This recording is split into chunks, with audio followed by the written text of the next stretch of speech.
The Blue Castle by L. M. Montgomery. Chapter 1.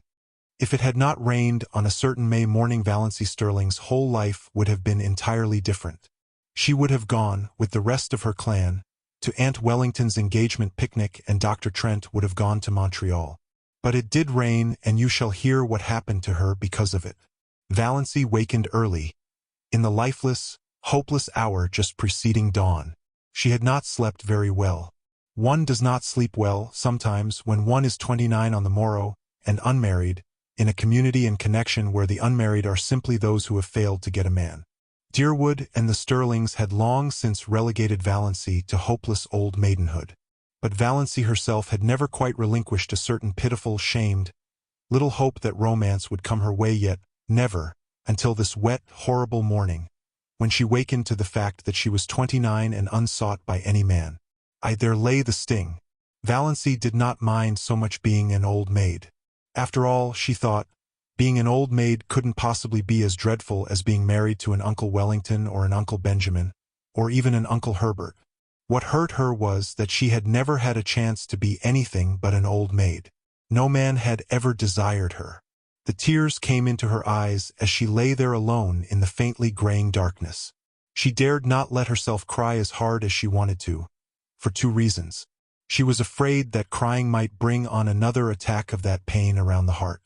She had had a spell of it after she had got into bed, rather worse than any she had had yet, and she was afraid her mother would notice her red eyes at breakfast and keep at her with persistent, mosquito-like questions regarding the cause thereof. Suppose, thought Valancy with a ghastly grin. I answered with the plain truth. I am crying because I cannot get married. How horrified mother would be, though she is ashamed every day of her life of her old maid daughter. But of course appearances should be kept up. It is not, Valancy could hear her mother's prim, dictatorial voice asserting. It is not maidenly to think about men. The thought of her mother's expression made Valancy laugh, for she had a sense of humor nobody in her clan suspected. For that matter, there were a good many things about Valancy that nobody suspected. But her laughter was very superficial, and presently she lay there, a huddled, futile little figure, listening to the rain pouring down outside and watching, with a sick distaste, the chill, merciless light creeping into her ugly, sordid room. She knew the ugliness of that room by heart, knew it and hated it. The yellow-painted floor, with one hideous, hooked rug by the bed, with a grotesque, hooked dog on it, always grinning at her when she awoke. The faded, dark-red paper. The ceiling discolored by old leaks and crossed by cracks. The narrow, pinched little washstand. The brown paper lambrequin with purple roses on it. The spotted old looking-glass with the crack across it, propped up on the inadequate dressing table. The jar of ancient potpourri made by her mother in her mythical honeymoon. The shell-covered box with one burst corner, which Cousin Stickles had made in her equally mythical girlhood. The beaded pincushion with half its bead fringe gone. The one stiff, yellow chair, the faded old motto, gone but not forgotten, worked in colored yarns about great-grandmother Stirling's grim old face. The old photographs of ancient relatives long banished from the rooms below. There were only two pictures that were not of relatives. One, an old chromo of a puppy sitting on a rainy doorstep. That picture always made Valancy unhappy. That forlorn little dog crouched on the doorstep in the driving rain. Why didn't someone open the door and let him in? The other picture was a faded, passepartout engraving of Queen Louise coming down a stairway, which Aunt Wellington had lavishly given her on her 10th birthday. For 19 years she had looked at it and hated it, beautiful, smug, self-satisfied Queen Louise. But she never dared destroy it or remove it. Mother and Cousin Stickles would have been aghast, or, as Valancy irreverently expressed it in her thoughts, would have had a fit. Every room in the house was ugly, of course, but downstairs appearances were kept up somewhat. There was no money for rooms nobody ever saw. Valancy sometimes felt that she could have done something for her room herself, even without money, if she were permitted. But her mother had negatived every timid suggestion, and Valancy did not persist. Valancy never persisted. She was afraid to. Her mother could not brook opposition. Mrs. Stirling would sulk for days if offended, with the airs of an insulted duchess. The only thing Valancy liked about her room was that she could be alone there at night to cry if she wanted to. But, after all, what did it matter if a room, which you used for nothing except sleeping and dressing in, were ugly? Valancy was never permitted to stay alone in her room for any other purpose.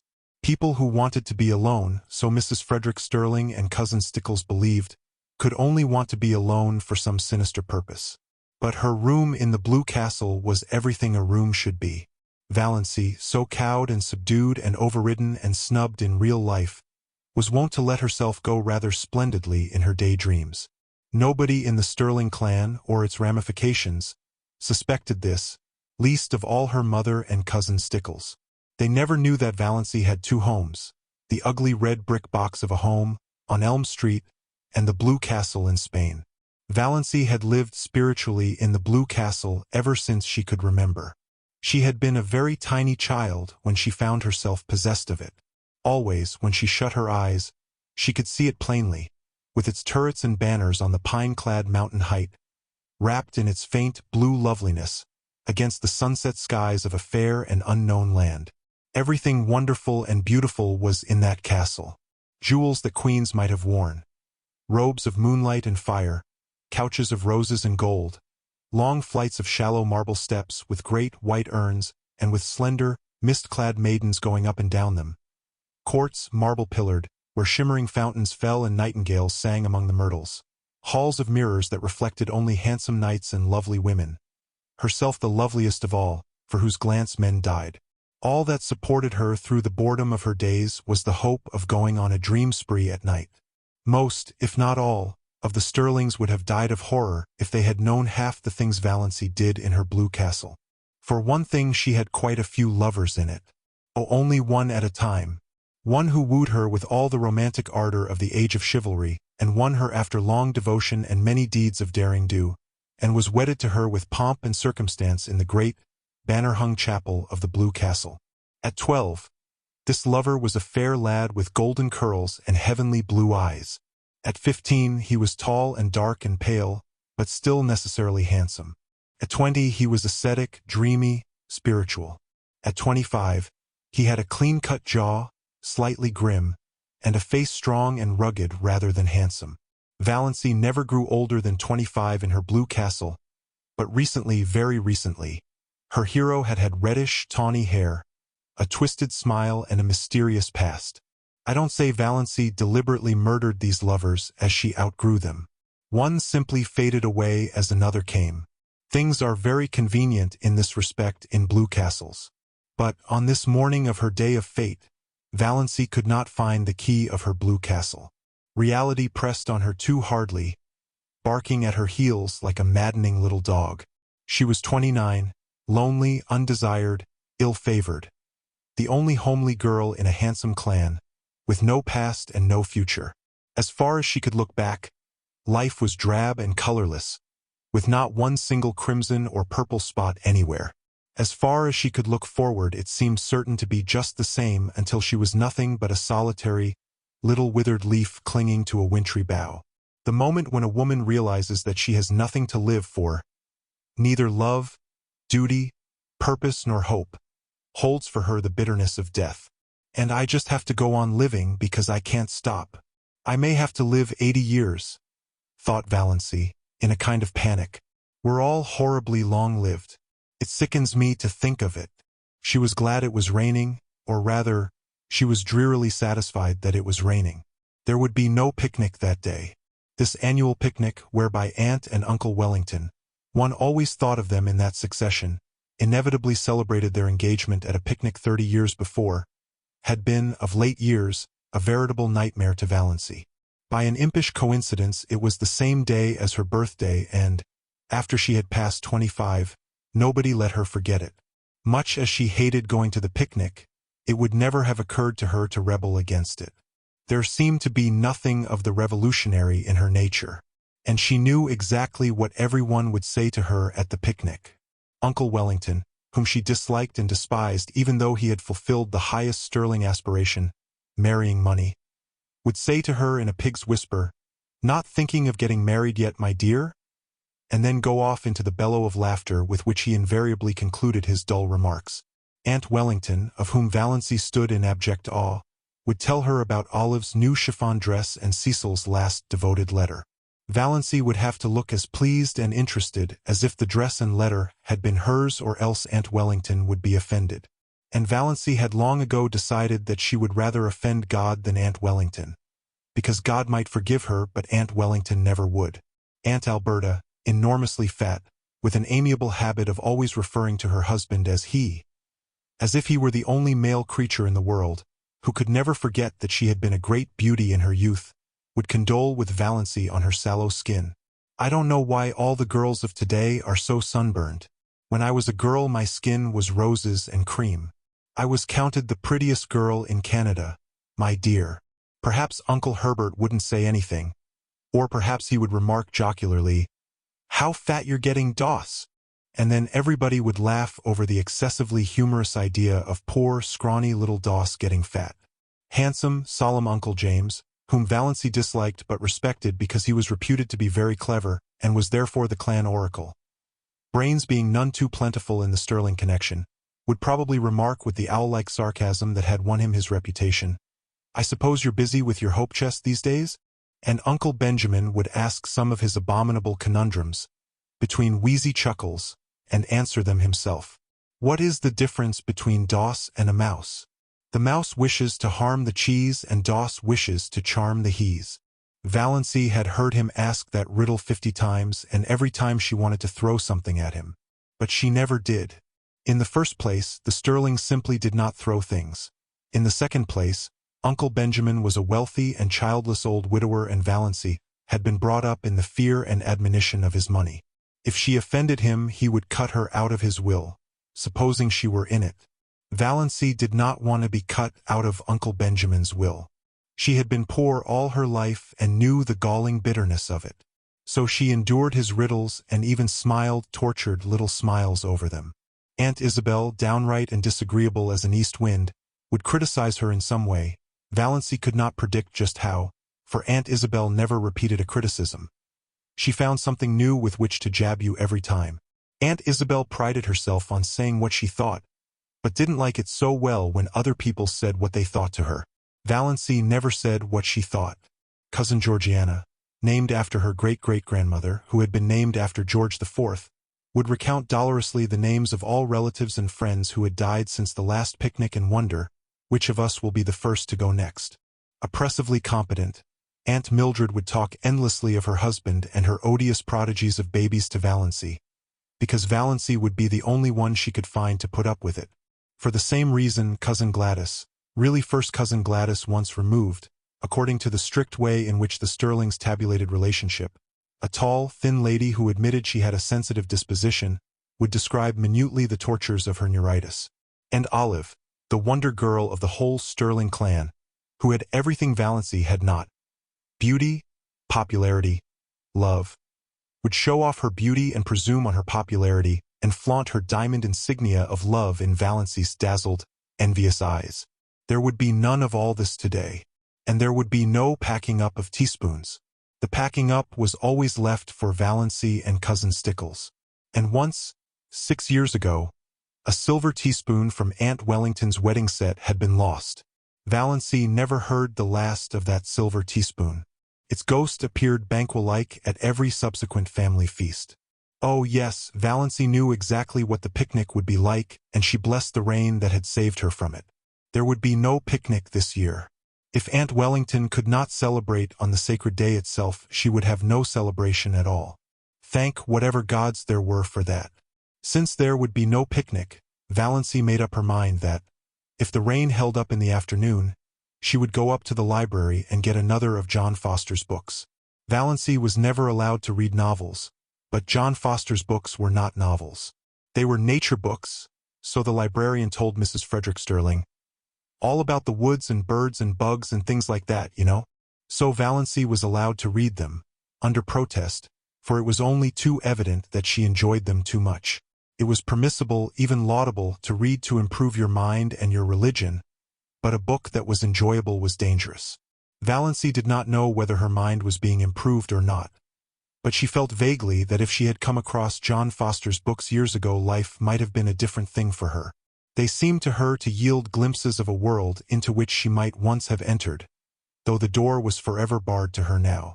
It was only within the last year that John Foster's books had been in the Deerwood Library, though the librarian told Valancy that he had been a well-known writer for several years. "Where does he live?" Valancy had asked. "Nobody knows. From his books he must be a Canadian, but no more information can be had. His publishers won't say a word. Quite likely John Foster is a nom de plume. His books are so popular we can't keep them in at all, though I really can't see what people find in them to rave over." "I think they're wonderful," said Valancy timidly. "Oh, well." Miss Clarkson smiled in a patronizing fashion that relegated Valancy's opinions to limbo. "I can't say I care much for bugs myself, but certainly Foster seems to know all there is to know about them." Valancy didn't know whether she cared much for bugs either.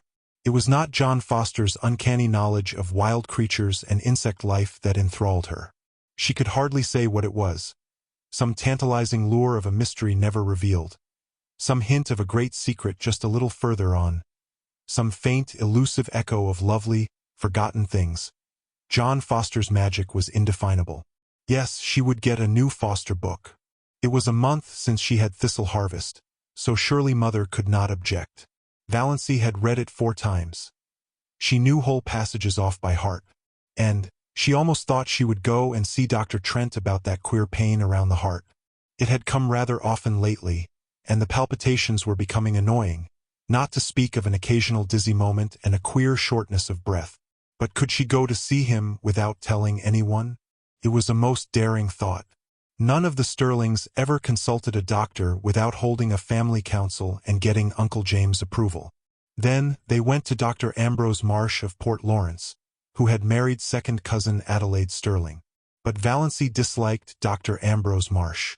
And, besides, she could not get to Port Lawrence, 15 miles away, without being taken there. She did not want anyone to know about her heart. There would be such a fuss made, and every member of the family would come down and talk it over and advise her and caution her and warn her and tell her horrible tales of great-aunts and cousins 40 times removed who had been just like that and dropped dead without a moment's warning, my dear. Aunt Isabel would remember that she had always said Doss looked like a girl who would have heart trouble.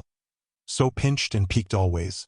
And Uncle Wellington would take it as a personal insult, when no Stirling ever had heart disease before, and Georgiana would forebode in perfectly audible asides that poor, dear little Doss isn't long for this world, I'm afraid, and Cousin Gladys would say, "Why, my heart has been like that for years," in a tone that implied no one else had any business, even to have a heart. And Olive would merely look beautiful and superior and disgustingly healthy, as if to say, "Why all this fuss over a faded superfluity like Doss when you have me?" Valancy felt that she couldn't tell anybody unless she had to. She felt quite sure there was nothing at all seriously wrong with her heart, and no need of all the pother that would ensue if she mentioned it. She would just slip up quietly and see Dr. Trent that very day.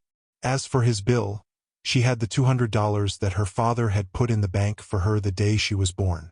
She was never allowed to use even the interest of this, but she would secretly take out enough to pay Dr. Trent. Dr. Trent was a gruff, outspoken, absent-minded old fellow, but he was a recognized authority on heart disease, even if he were only a general practitioner in out-of-the-world Deerwood. Dr. Trent was over 70, and there had been rumors that he meant to retire soon.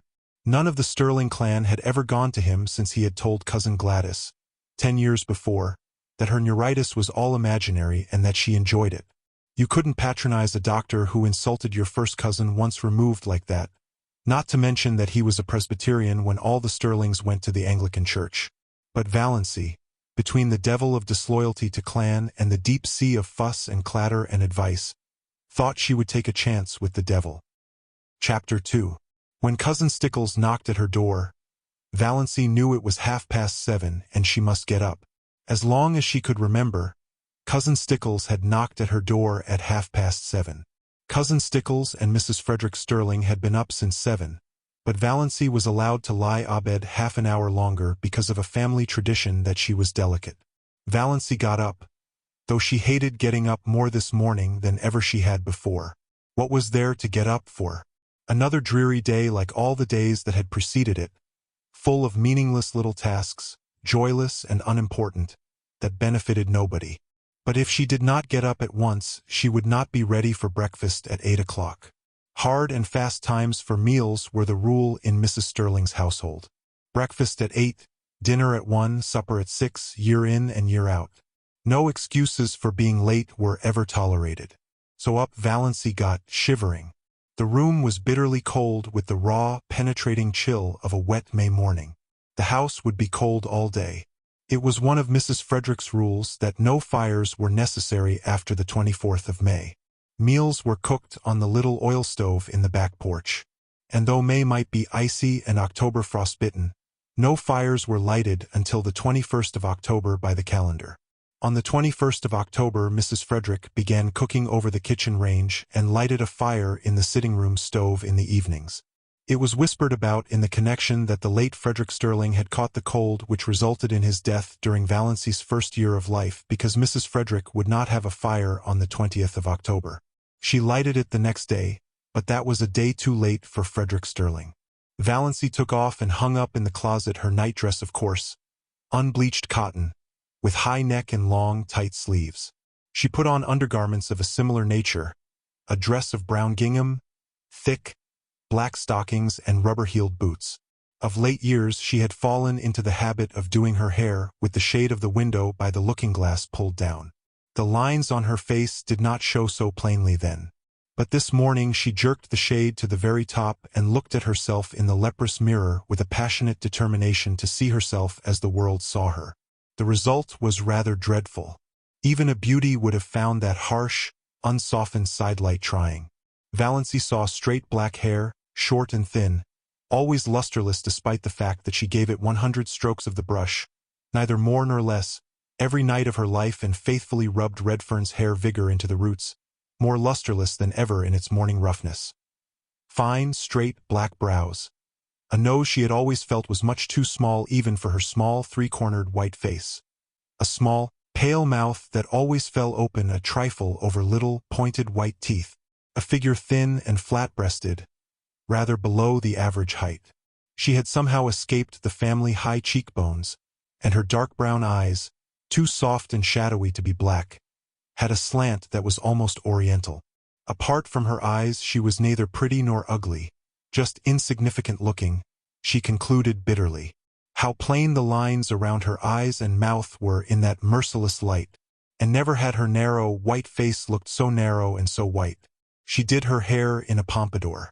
Pompadours had long gone out of fashion, but they had been in when Valancy first put her hair up and Aunt Wellington had decided that she must always wear her hair so. It is the only way that becomes you. Your face is so small that you must add height to it by a pompadour effect, said Aunt Wellington, who always enunciated commonplaces as if uttering profound and important truths. Valancy had hankered to do her hair pulled low on her forehead, with puffs above the ears, as Olive was wearing hers.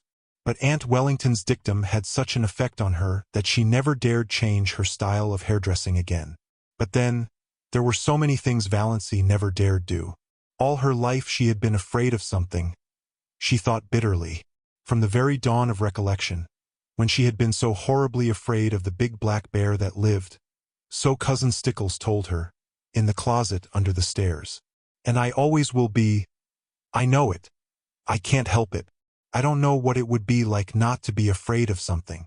Afraid of her mother's sulky fits, afraid of offending Uncle Benjamin, afraid of becoming a target for Aunt Wellington's contempt, afraid of Aunt Isabel's biting comments, afraid of Uncle James' disapproval, afraid of offending the whole clan's opinions and prejudices, afraid of not keeping up appearances, afraid to say what she really thought of anything, afraid of poverty in her old age. Fear, fear, fear. She could never escape from it. It bound her and enmeshed her like a spider's web of steel. Only in her blue castle could she find temporary release. And this morning Valancy could not believe she had a blue castle. She would never be able to find it again. 29, unmarried, undesired. What had she to do with the fairy-like chatelaine of the blue castle? She would cut such childish nonsense out of her life forever and face reality unflinchingly. She turned from her unfriendly mirror and looked out. The ugliness of the view always struck her like a blow. The ragged fence, the tumble-down old carriage shop in the next lot, plastered with crude, violently colored advertisements. The grimy railway station beyond, with the awful derelicts that were always hanging around it even at this early hour. In the pouring rain, everything looked worse than usual, especially the beastly advertisement. Keep that schoolgirl complexion. Valancy had kept her schoolgirl complexion. That was just the trouble. There was not a gleam of beauty anywhere. Exactly like my life, thought Valancy drearily. Her brief bitterness had passed. She accepted facts as resignedly as she had always accepted them. She was one of the people whom life always passes by. There was no altering that fact. In this mood, Valancy went down to breakfast. Chapter 3. Breakfast was always the same. Oatmeal porridge, which Valancy loathed, toast and tea, and 1 teaspoonful of marmalade. Mrs. Frederick thought 2 teaspoonfuls extravagant. But that did not matter to Valancy, who hated marmalade, too. The chilly, gloomy little dining room was chillier and gloomier than usual. The rain streamed down outside the window. Departed Stirlings, in atrocious, gilt frames, wider than the pictures, glowered down from the walls. And yet Cousin Stickles wished Valancy many happy returns of the day. "Sit up straight, Doss," was all her mother said. Valancy sat up straight. She talked to her mother and Cousin Stickles of the things they always talked of. She never wondered what would happen if she tried to talk of something else. She knew. Therefore she never did it. Mrs. Frederick was offended with Providence for sending a rainy day when she wanted to go to a picnic. So she ate her breakfast in a sulky silence for which Valancy was rather grateful. But Christine Stickles whined endlessly on as usual, complaining about everything. The weather, the leak in the pantry, the price of oatmeal and butter. Valancy felt at once she had buttered her toast too lavishly. The epidemic of mumps in Deerwood. "Doss will be sure to catch them," she foreboded. "Doss must not go where she is likely to catch mumps," said Mrs. Frederick shortly. Valancy had never had mumps, or whooping cough, or chicken pox, or measles, or anything she should have had. Nothing but horrible colds every winter. Doss winter colds were a sort of tradition in the family. Nothing, it seemed, could prevent her from catching them. Mrs. Frederick and Cousin Stickles did their heroic best. One winter they kept Valancy housed up from November to May, in the warm sitting room. She was not even allowed to go to church. And Valancy took cold after cold and ended up with bronchitis in June. "None of my family were ever like that," said Mrs. Frederick, implying that it must be a Stirling tendency. "The Stirlings seldom take colds," said Cousin Stickles resentfully. She had been a Stirling. "I think," said Mrs. Frederick, "that if a person makes up her mind not to have colds, she will not have colds." So that was the trouble. It was all Valancy's own fault. But on this particular morning Valancy's unbearable grievance was that she was called Doss.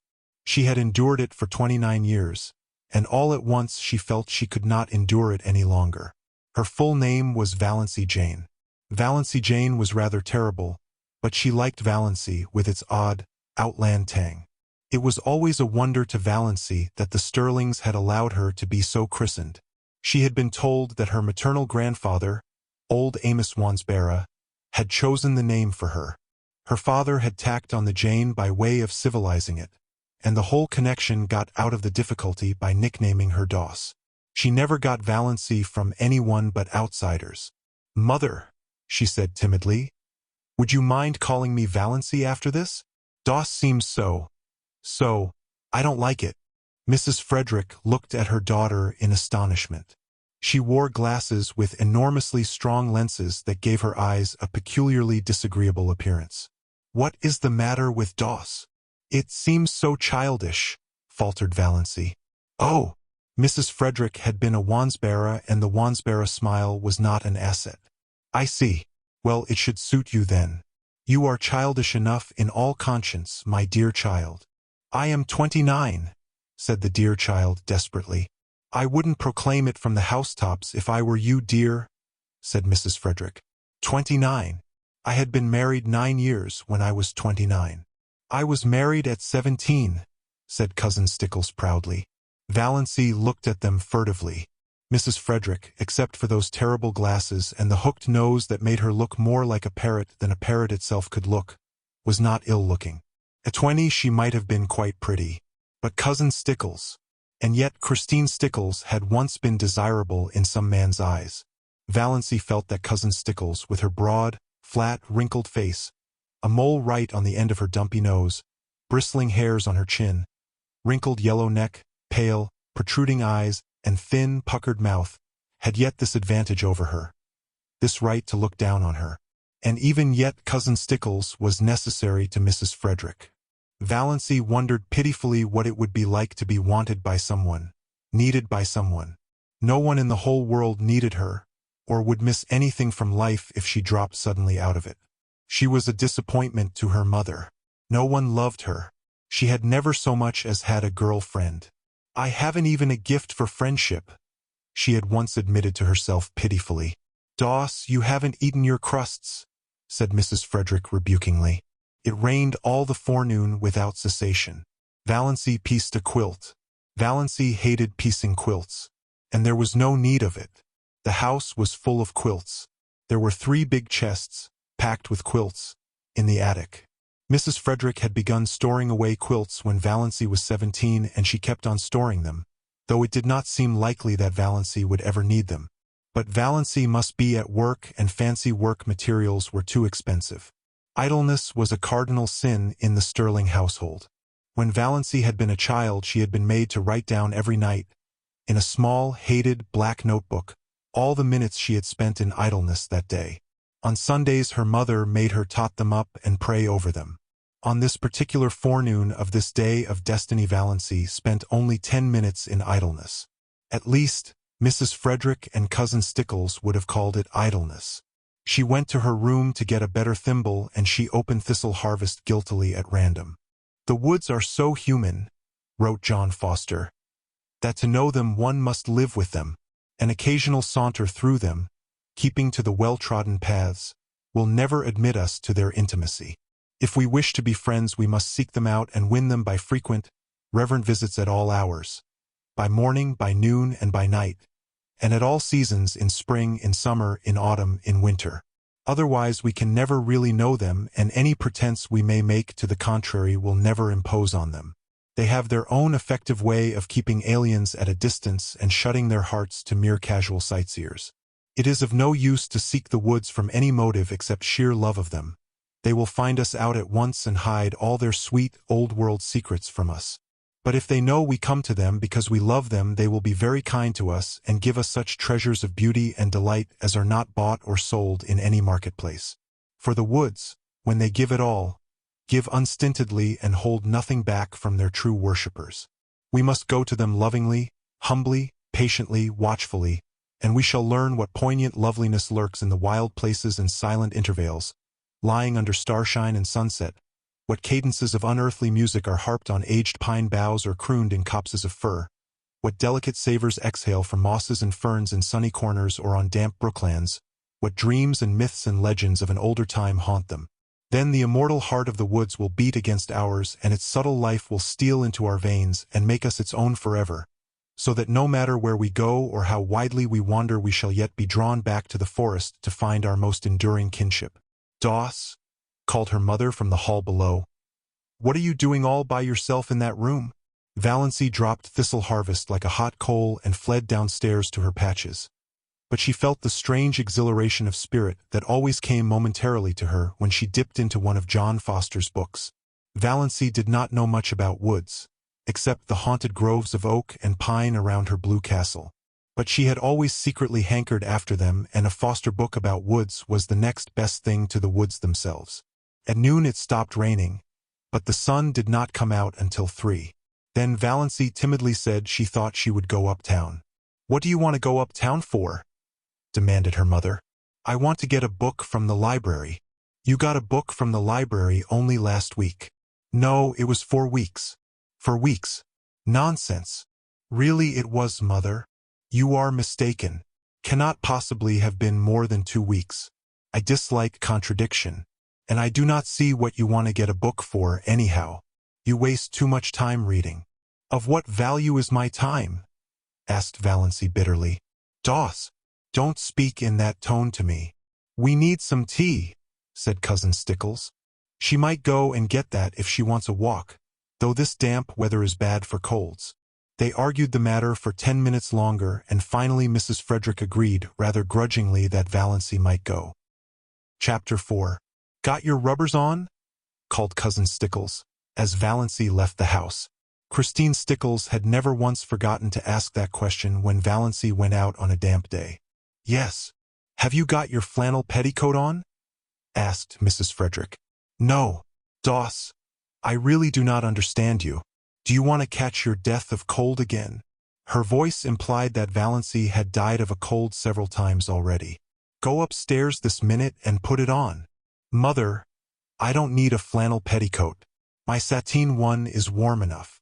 "Doss, remember you had bronchitis 2 years ago. Go and do as you are told." Valancy went, though nobody will ever know just how near she came to hurling the rubber plant into the street before she went. She hated that gray flannel petticoat more than any other garment she owned. Olive never had to wear flannel petticoats. Olive wore ruffled silk and sheer lawn and filmy laced flounces. But Olive's father had married money, and Olive never had bronchitis. So there you were. "Are you sure you didn't leave the soap in the water?" demanded Mrs. Frederick. But Valancy was gone. She turned at the corner and looked back down the ugly, prim, respectable street where she lived. The Stirling house was the ugliest on it, more like a red brick box than anything else, too high for its breadth, and made still higher by a bulbous glass cupola on top. About it was the desolate, barren piece of an old house whose life is lived. There was a very pretty little house with leaded casements and dubbed gables just around the corner. A new house, one of those houses you love the minute you see them. Clayton Markley had built it for his bride. He was to be married to Jenny Lloyd in June. The little house, it was said, was furnished from attic to cellar, in complete readiness for its mistress. "I don't envy Jenny the man," thought Valancy sincerely. Clayton Markley was not one of her many ideals. "But I do envy her the house. Such a nice young house. Oh, if I could only have a house of my own. Ever so poor, so tiny, but my own. But then," she added bitterly, "there is no use in yowling for the moon when you can't even get a tallow candle." In dreamland nothing would do Valancy but a castle of pale sapphire. In real life she would have been fully satisfied with a little house of her own. She envied Jenny Lloyd more fiercely than ever today. Jenny was not so much better looking than she was, and not so very much younger. Yet she was to have this delightful house, and the nicest little Wedgwood teacups. Valancy had seen them, an open fireplace and monogrammed linen, hem-stitched tablecloths and china closets. Why did everything come to some girls and nothing to others? It wasn't fair. Valancy was once more seething with rebellion as she walked along, a prim, dowdy little figure in her shabby raincoat and 3-year-old hat, splashed occasionally by the mud of a passing motor with its insulting shrieks. Motors were still rather a novelty in Deerwood, though they were common in Port Lawrence, and most of the summer residents up at Muskoka had them. In Deerwood only some of the smart set had them, for even Deerwood was divided into sets. There was the smart set, the intellectual set, the old family set, of which the Stirlings were members, the common run, and a few pariahs. Not one of the Stirling clan had as yet condescended to a motor, though Olive was teasing her father to have one. Valancy had never even been in a motor car. But she did not hanker after this. In truth, she felt rather afraid of motor cars, especially at night. They seemed to be too much like big purring beasts that might turn and crush you, or make some terrible savage leap somewhere. On the steep mountain trails around her blue castle only gaily caparisoned steeds might proudly pace. In real life Valancy would have been quite contented to drive in a buggy behind a nice horse. She got a buggy drive only when some uncle or cousin remembered to fling her a chance, like a bone to a dog. Chapter 5. Of course she must buy the tea in Uncle Benjamin's grocery store. To buy it anywhere else was unthinkable. Yet Valancy hated to go to Uncle Benjamin's store on her 29th birthday. There was no hope that he would not remember it. "Why?" demanded Uncle Benjamin, leeringly, as he tied up her tea. "Are young ladies like bad grammarians?" Valancy, with Uncle Benjamin's will in the background of her mind, said meekly, "I don't know." "Why?" "Because," chuckled Uncle Benjamin, "they can't decline matrimony." The two clerks, Joe Hammond and Claude Bertram, chuckled also, and Valancy disliked them a little more than ever. On the first day Claude Bertram had seen her in the store, she had heard him whisper to Joe, "Who is that?" And Joe had said, "Valancy Stirling, one of the Deerwood old maids." Curable or incurable? Claude had asked with a snicker, evidently thinking the question very clever. Valancy smarted anew with the sting of that old recollection. 29, Uncle Benjamin was saying. "Dear me, Doss, you're dangerously near the second corner and not even thinking of getting married yet." 29. It seems impossible. Then Uncle Benjamin said an original thing. Uncle Benjamin said, "How time does fly. I think it crawls," said Valancy passionately. Passion was so alien to Uncle Benjamin's conception of Valancy that he didn't know what to make of her. To cover his confusion, he asked another conundrum as he tied up her beans. Cousin Stickles had remembered at the last moment that they must have beans. Beans were cheap and filling. "What two ages are apt to prove illusory?" asked Uncle Benjamin. And not waiting for Valancy to give it up, he added, "Mirage and mariage." "Mirage is pronounced miraz," said Valancy shortly, picking up her tea and her beans. For the moment she did not care whether Uncle Benjamin cut her out of his will or not.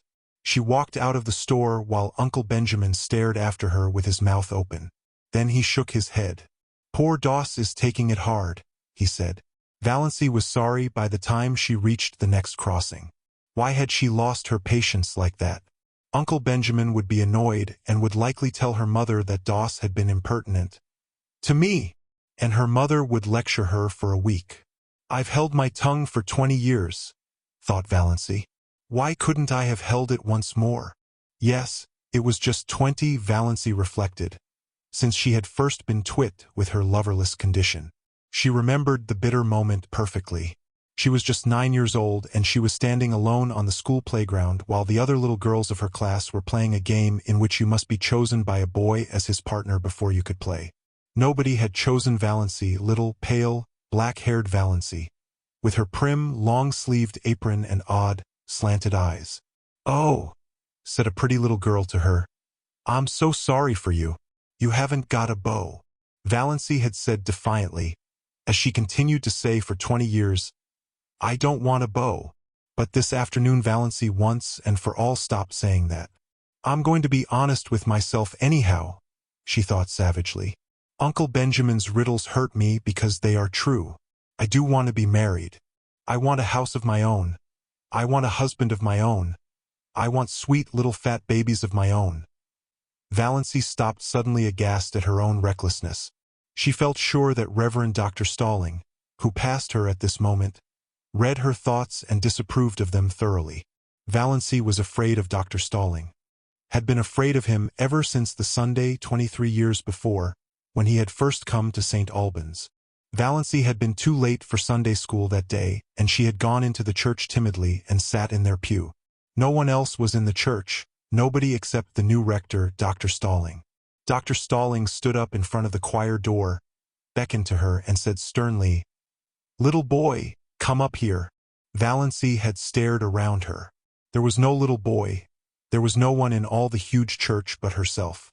This strange man with the blue glasses couldn't mean her. She was not a boy. "Little boy?"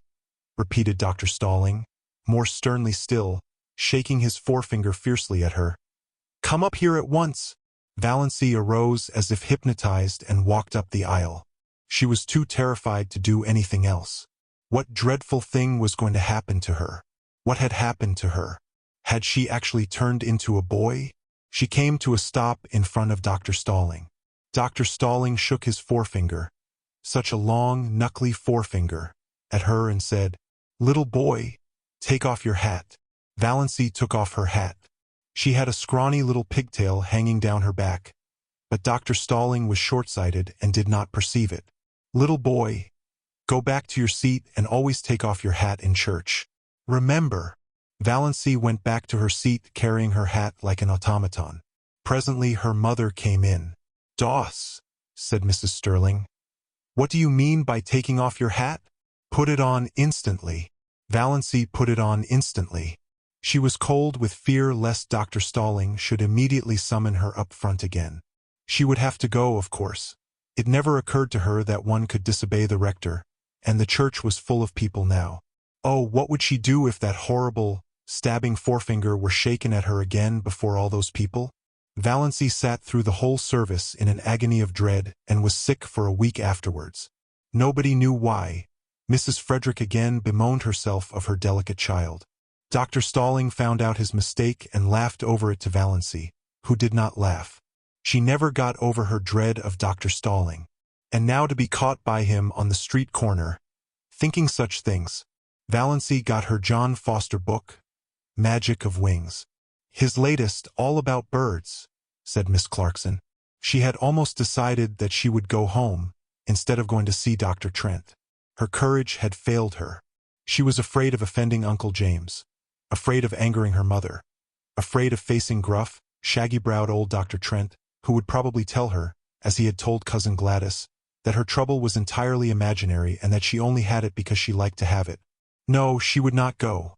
She would get a bottle of Redfern's purple pills instead. Redfern's purple pills were the standard medicine of the Stirling clan. Had they not cured second cousin Geraldine when 5 doctors had given her up? Valancy always felt very skeptical concerning the virtues of the purple pills, but there might be something in them, and it was easier to take them than to face Dr. Trent alone. She would glance over the magazines in the reading room a few minutes and then go home. Valancy tried to read a story, but it made her furious. On every page was a picture of the heroine surrounded by adoring men. And here was she, Valancy Stirling, who could not get a solitary beau. Valancy slammed the magazine shut. She opened Magic of Wings. Her eyes fell on the paragraph that changed her life. "Fear is the original sin," wrote John Foster. "Almost all the evil in the world has its origin in the fact that someone is afraid of something. It is a cold, slimy serpent coiling about you. It is horrible to live with fear, and it is of all things degrading." Valancy shut Magic of Wings and stood up. She would go and see Dr. Trent. Chapter 6. The ordeal was not so dreadful after all. Dr. Trent was as gruff and abrupt as usual, but he did not tell her her ailment was imaginary. After he had listened to her symptoms and asked a few questions and made a quick examination, he sat for a moment looking at her quite intently. Valancy thought he looked as if he were sorry for her. She caught her breath for a moment. Was the trouble serious? Oh, it couldn't be, surely. It really hadn't bothered her much. Only lately it had got a little worse. Dr. Trent opened his mouth, but before he could speak the telephone at his elbow rang sharply. He picked up the receiver. Valancy, watching him, saw his face change suddenly as he listened. "Lo, yes, yes, what?" "Yes, yes." A brief interval. "My God!" Dr. Trent dropped the receiver, dashed out of the room and upstairs without even a glance at Valancy. She heard him rushing madly about overhead, barking out a few remarks to somebody, presumably his housekeeper. Then he came tearing downstairs with a club bag in his hand, snatched his hat and coat from the rack, jerked open the street door and rushed down the street in the direction of the station. Valancy sat alone in the little office, feeling more absolutely foolish than she had ever felt before in her life. Foolish and humiliated. So this was all that had come of her heroic determination to live up to John Foster and cast fear aside. Not only was she a failure as a relative and non-existent as a sweetheart or friend, but she was not even of any importance as a patient. Dr. Trent had forgotten her very presence in his excitement over whatever message had come by the telephone. She had gained nothing by ignoring Uncle James and flying in the face of family tradition. For a moment she was afraid she was going to cry. It was all so ridiculous. Then she heard Dr. Trent's housekeeper coming down the stairs. Valancy rose and went to the office door. "The doctor forgot all about me," she said with a twisted smile. "Well, that's too bad," said Mrs. Patterson sympathetically. "But it wasn't much wonder, poor man. That was a telegram they phoned over from the port. His son has been terribly injured in an auto accident in Montreal. The doctor had just 10 minutes to catch the train. I don't know what he'll do if anything happens to Ned. He's just bound up in the boy. You'll have to come again, Miss Stirling. I hope it's nothing serious." "Oh no, nothing serious," agreed Valancy. She felt a little less humiliated. It was no wonder poor Dr. Trent had forgotten her at such a moment. Nevertheless, she felt very flat and discouraged as she went down the street. Valancy went home by the shortcut of Lover's Lane. She did not often go through Lover's Lane, but it was getting near supper time and it would never do to be late. Lover's Lane wound back of the village, under great elms and maples, and deserved its name.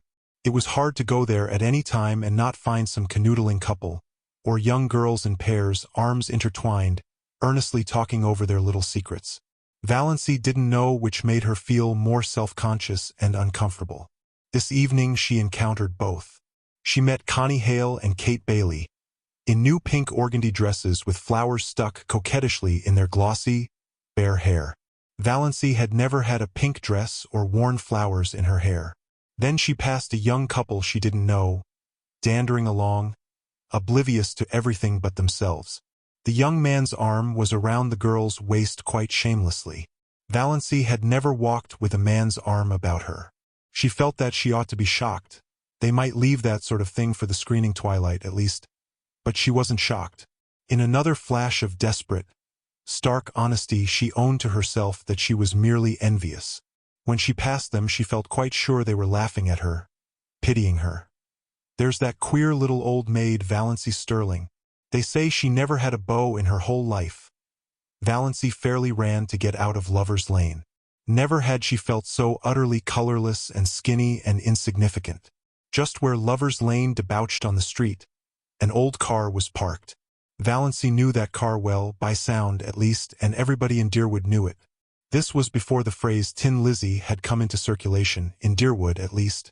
But if it had been known, this car was the tinniest of Lizzies, though it was not a Ford but an old gray Slauson. Nothing more battered and disreputable could be imagined. It was Barney Snaith's car, and Barney himself was just scrambling up from under it, in overalls plastered with mud. Valancy gave him a swift, furtive look as she hurried by. This was only the second time she had ever seen the notorious Barney Snaith, though she had heard enough about him in the 5 years that he had been living up back in Muskoka. The first time had been nearly a year ago on the Muskoka Road. He had been crawling out from under his car then, too, and he had given her a cheerful grin as she went by, a little whimsical grin that gave him the look of an amused gnome. He didn't look bad. She didn't believe he was bad, in spite of the wild yarns that were always being told of him. Of course he went tearing in that terrible old gray Slauson through Deerwood at hours when all decent people were in bed, often with old Roaring Abel, who made the night hideous with his howls. Both of them dead drunk, my dear, and everyone knew that he was an escaped convict and a defaulting bank clerk and a murderer in hiding and an infidel and an illegitimate son of old Roaring Abel Gay and the father of Roaring Abel's illegitimate grandchild and a counterfeiter and a forger and a few other awful things. But still Valancy didn't believe he was bad. Nobody with a smile like that could be bad, no matter what he had done. It was that night the Prince of the Blue Castle changed from a being of grim jaw and hair with a dash of premature gray to a rakish individual with overlong, tawny hair, dashed with red, dark brown eyes, and ears that stuck out just enough to give him an alert look but not enough to be called flying jibs. But he still retained something a little grim about the jaw. Barney Snaith looked even more disreputable than usual just now. It was very evident that he hadn't shaved for days, and his hands and arms, bare to the shoulders, were black with grease. But he was whistling gleefully to himself, and he seemed so happy that Valancy envied him. She envied him his light-heartedness and his irresponsibility and his mysterious little cabin up on an island in Lake Mistawis, even his rackety old gray Slauson. Neither he nor his car had to be respectable and live up to traditions. When he rattled past her a few minutes later, bareheaded, leaning back in his Lizzie at a raffish angle, his longish hair blowing in the wind, a villainous-looking old black pipe in his mouth, she envied him again. Men had the best of it, no doubt about that. This outlaw was happy, whatever he was or wasn't. She, Valancy Stirling, respectable, well-behaved to the last degree, was unhappy and had always been unhappy. So there you were. Valancy was just in time for supper. The sun had clouded over, and a dismal, drizzling rain was falling again. Cousin Stickles had the neuralgia. Valancy had to do the family darning, and there was no time for magic of wings. "Can't the darning wait till tomorrow?" she pleaded. "Tomorrow will bring its own duties," said Mrs. Frederick inexorably. Valancy darned all the evening and listened to Mrs. Frederick and Cousin Stickles talking the eternal, niggling gossip of the clan, as they knitted drearily at interminable black stockings. They discussed second cousin Lillian's approaching wedding in all its bearings. On the whole, they approved. Second cousin Lillian was doing well for herself. "Though she hasn't hurried," said Cousin Stickles. "She must be 25. There have not, fortunately, been many old maids in our connection," said Mrs. Frederick bitterly. Valancy flinched. She had run the darning needle into her finger. Third cousin Aaron Gray had been scratched by a cat and had blood poisoning in his finger. "Cats are most dangerous animals," said Mrs. Frederick. "I would never have a cat about the house." She glared significantly at Valancy through her terrible glasses. Once, 5 years ago, Valancy had asked if she might have a cat. She had never referred to it since, but Mrs. Frederick still suspected her of harboring the unlawful desire in her heart of hearts. Once Valancy sneezed. Now, in the Stirling Code, it was very bad form to sneeze in public. "You can always repress a sneeze by pressing your finger on your upper lip," said Mrs. Frederick rebukingly. 9:30 and so, as Mr. Pepys would say, to bed. But first cousin Stickles' neuralgic back must be rubbed with Redfern's liniment. Valancy did that. Valancy always had to do it. She hated the smell of Redfern's liniment. She hated the smug, beaming, portly, be-whiskered, be-spectacled picture of Dr. Redfern on the bottle. Her fingers smelled of the horrible stuff after she got into bed, in spite of all the scrubbing she gave them. Valancy's day of destiny had come and gone. She ended it as she had begun it, in tears. Chapter 7. There was a rosebush on the little Stirling lawn, growing beside the gate. It was called Doss's rosebush. Cousin Georgiana had given it to Valancy 5 years ago, and Valancy had planted it joyfully. She loved roses, but, of course, the rosebush never bloomed. That was her luck. Valancy did everything she could think of and took the advice of everybody in the clan. But still the rosebush would not bloom. It throve and grew luxuriantly, with great leafy branches untouched of rust or spider, but not even a bud had ever appeared on it. Valancy, looking at it 2 days after her birthday, was filled with a sudden, overwhelming hatred for it. The thing wouldn't bloom. Very well, then, she would cut it down. She marched to the tool-room in the barn for her garden knife, and she went at the rosebush viciously. A few minutes later, horrified Mrs. Frederick came out to the veranda and beheld her daughter slashing insanely among the rosebush boughs. Half of them were already strewn on the walk. The bush looked sadly dismantled. "Doss, what on earth are you doing? Have you gone crazy?" "No," said Valancy. She meant to say it defiantly, but habit was too strong for her. She said it deprecatingly. I just made up my mind to cut this bush down. It is no good. It never blooms, never will bloom." "That is no reason for destroying it," said Mrs. Frederick sternly. "It was a beautiful bush and quite ornamental. You have made a sorry-looking thing of it." "Rose trees should bloom," said Valancy a little obstinately. "Don't argue with me, Doss. Clear up that mess and leave the bush alone. I don't know what Georgiana will say when she sees how you have hacked it to pieces. Really, I'm surprised at you. And to do it without consulting me." "The bush is mine," muttered Valancy. "What's that? What did you say, Doss?" "I only said the bush was mine," repeated Valancy humbly. Mrs. Frederick turned without a word and marched back into the house. The mischief was done now. Valancy knew she had offended her mother deeply and would not be spoken to or noticed in any way for 2 or 3 days. Cousin Stickles would see to Valancy's bringing up, but Mrs. Frederick would preserve the stony silence of outraged majesty.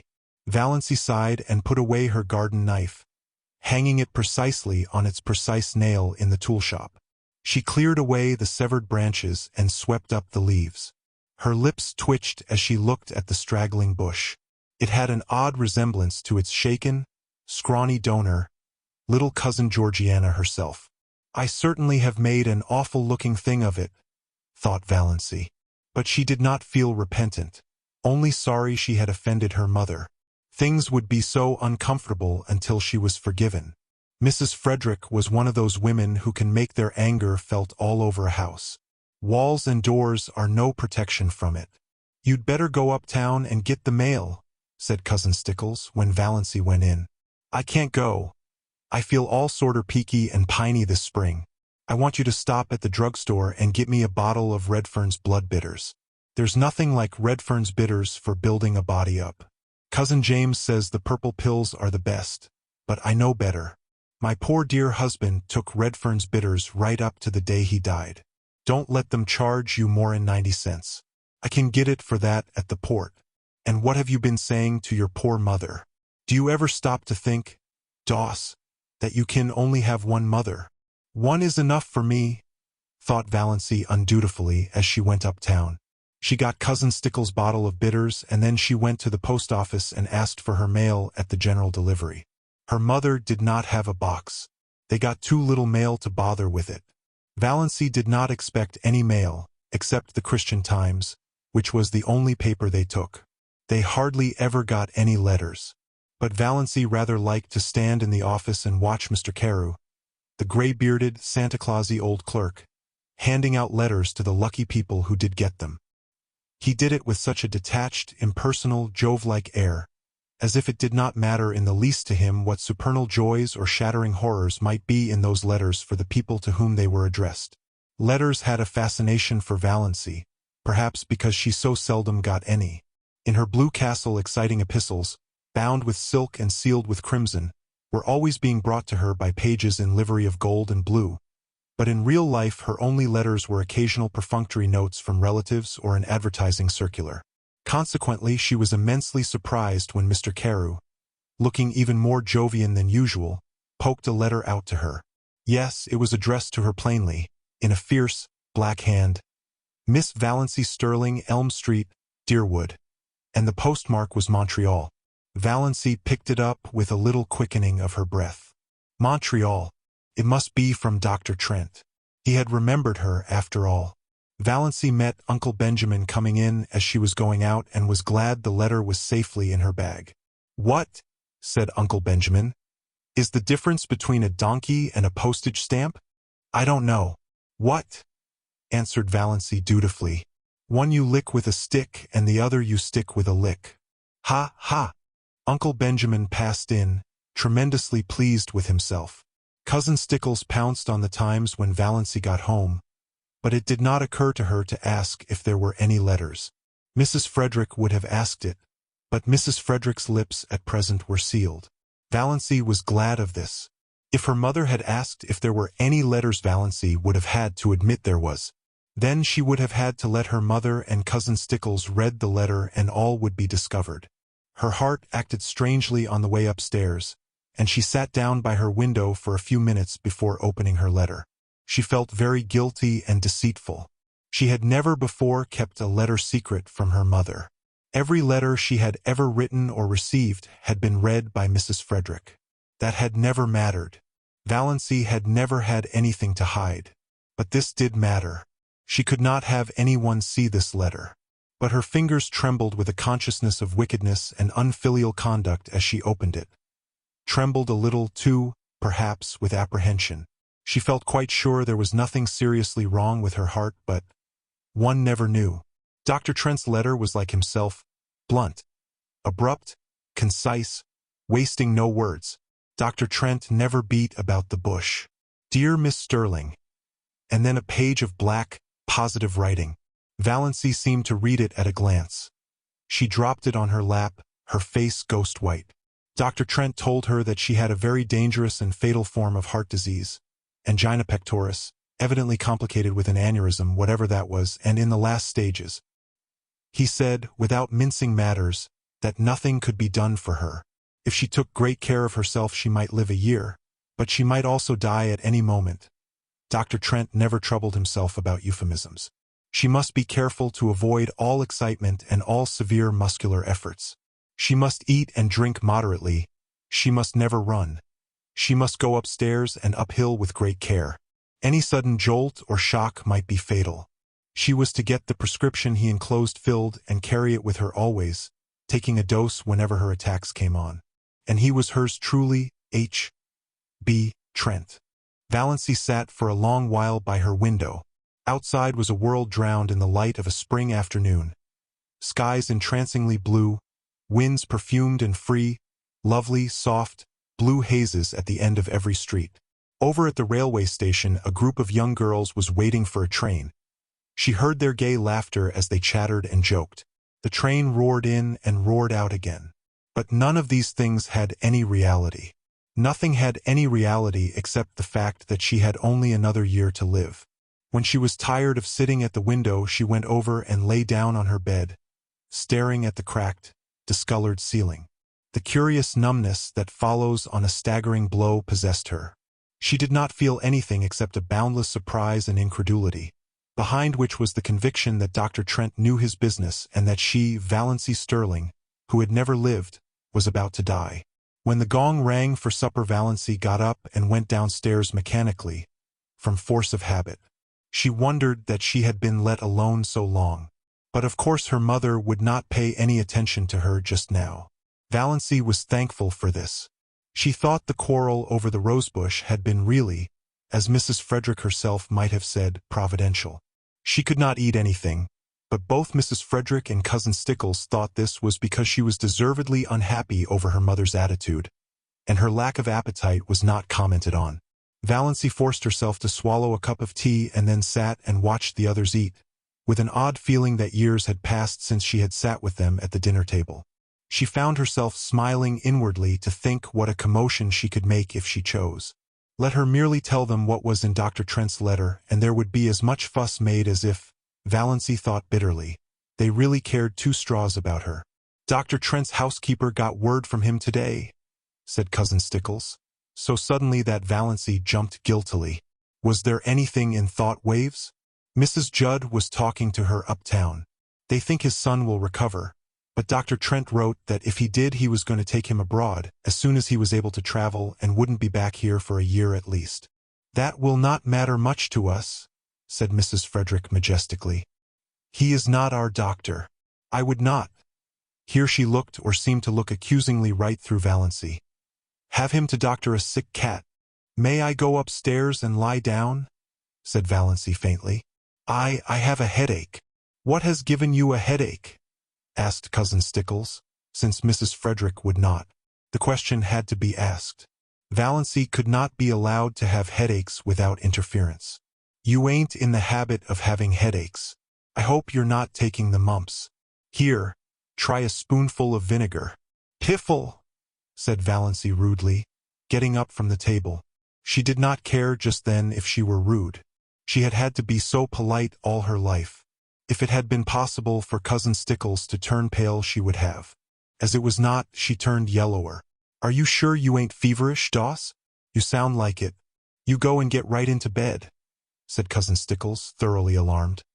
And I'll come up and rub your forehead and the back of your neck with Redfern's liniment. Valancy had reached the door, but she turned.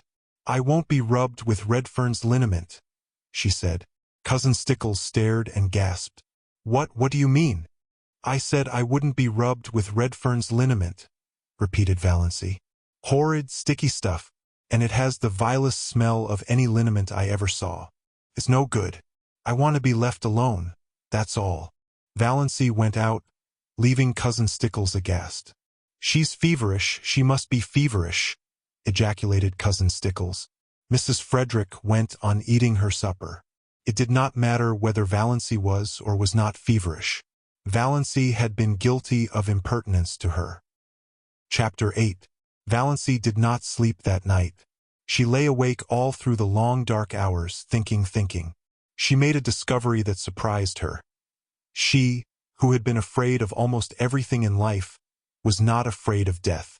It did not seem in the least terrible to her, and she need not now be afraid of anything else. Why had she been afraid of things? Because of life. Afraid of Uncle Benjamin because of the menace of poverty in old age. But now she would never be old, neglected, tolerated. Afraid of being an old maid all her life. But now she would not be an old maid very long. Afraid of offending her mother and her clan because she had to live with and among them and couldn't live peaceably if she didn't give in to them. But now she hadn't. Valancy felt a curious freedom. But she was still horribly afraid of one thing: the fuss the whole jam-fry of them would make when she told them. Valancy shuddered at the thought of it.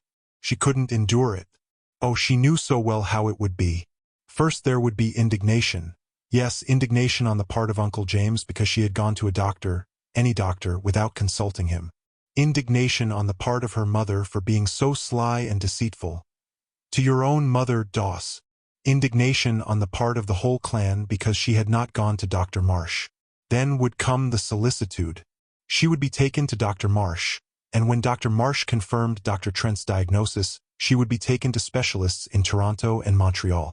Uncle Benjamin would foot the bill with a splendid gesture of munificence in thus assisting the widow and orphan, and talk forever after of the shocking fees specialists charged for looking wise and saying they couldn't do anything. And when the specialists could do nothing for her, Uncle James would insist on her taking purple pills. I've known them to effect a cure when all the doctors had given up. And her mother would insist on Redfern's blood bitters, and Cousin Stickles would insist on rubbing her over the heart every night with Redfern's liniment on the grounds that it might do good and couldn't do harm. And everybody else would have some pet dope for her to take. Dr. Stirling would come to her and say solemnly, "You are very ill. Are you prepared for what may be before you?" Almost as if he were going to shake his forefinger at her. The forefinger that had not grown any shorter or less knobbly with age. And she would be watched and checked like a baby and never let do anything or go anywhere alone. Perhaps she would not even be allowed to sleep alone lest she die in her sleep. Cousin Stickles or her mother would insist on sharing her room and bed. Yes, undoubtedly they would. It was this last thought that really decided Valancy. She could not put up with it, and she wouldn't. As the clock in the hall below struck 12, Valancy suddenly and definitely made up her mind that she would not tell anybody. She had always been told, ever since she could remember, that she must hide her feelings. "It is not ladylike to have feelings," Cousin Stickles had once told her disapprovingly. Well, she would hide them with a vengeance. But though she was not afraid of death, she was not indifferent to it. She found that she resented it. It was not fair that she should have to die when she had never lived. Rebellion flamed up in her soul as the dark hours passed by. Not because she had no future, but because she had no past.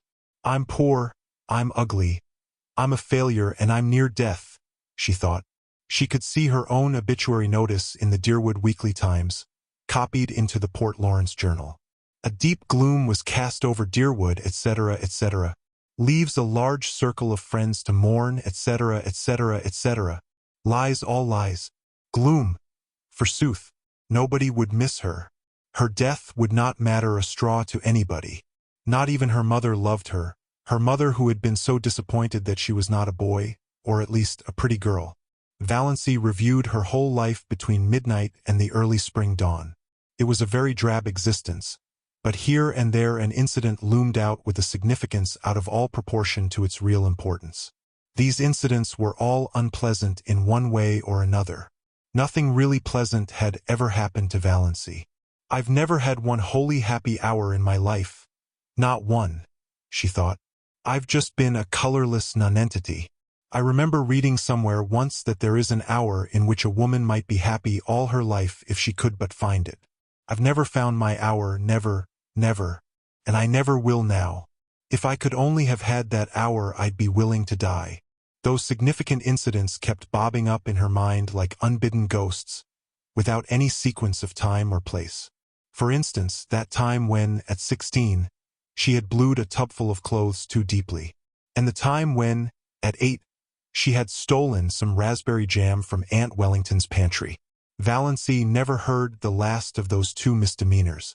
At almost every clan gathering they were raked up against her as jokes.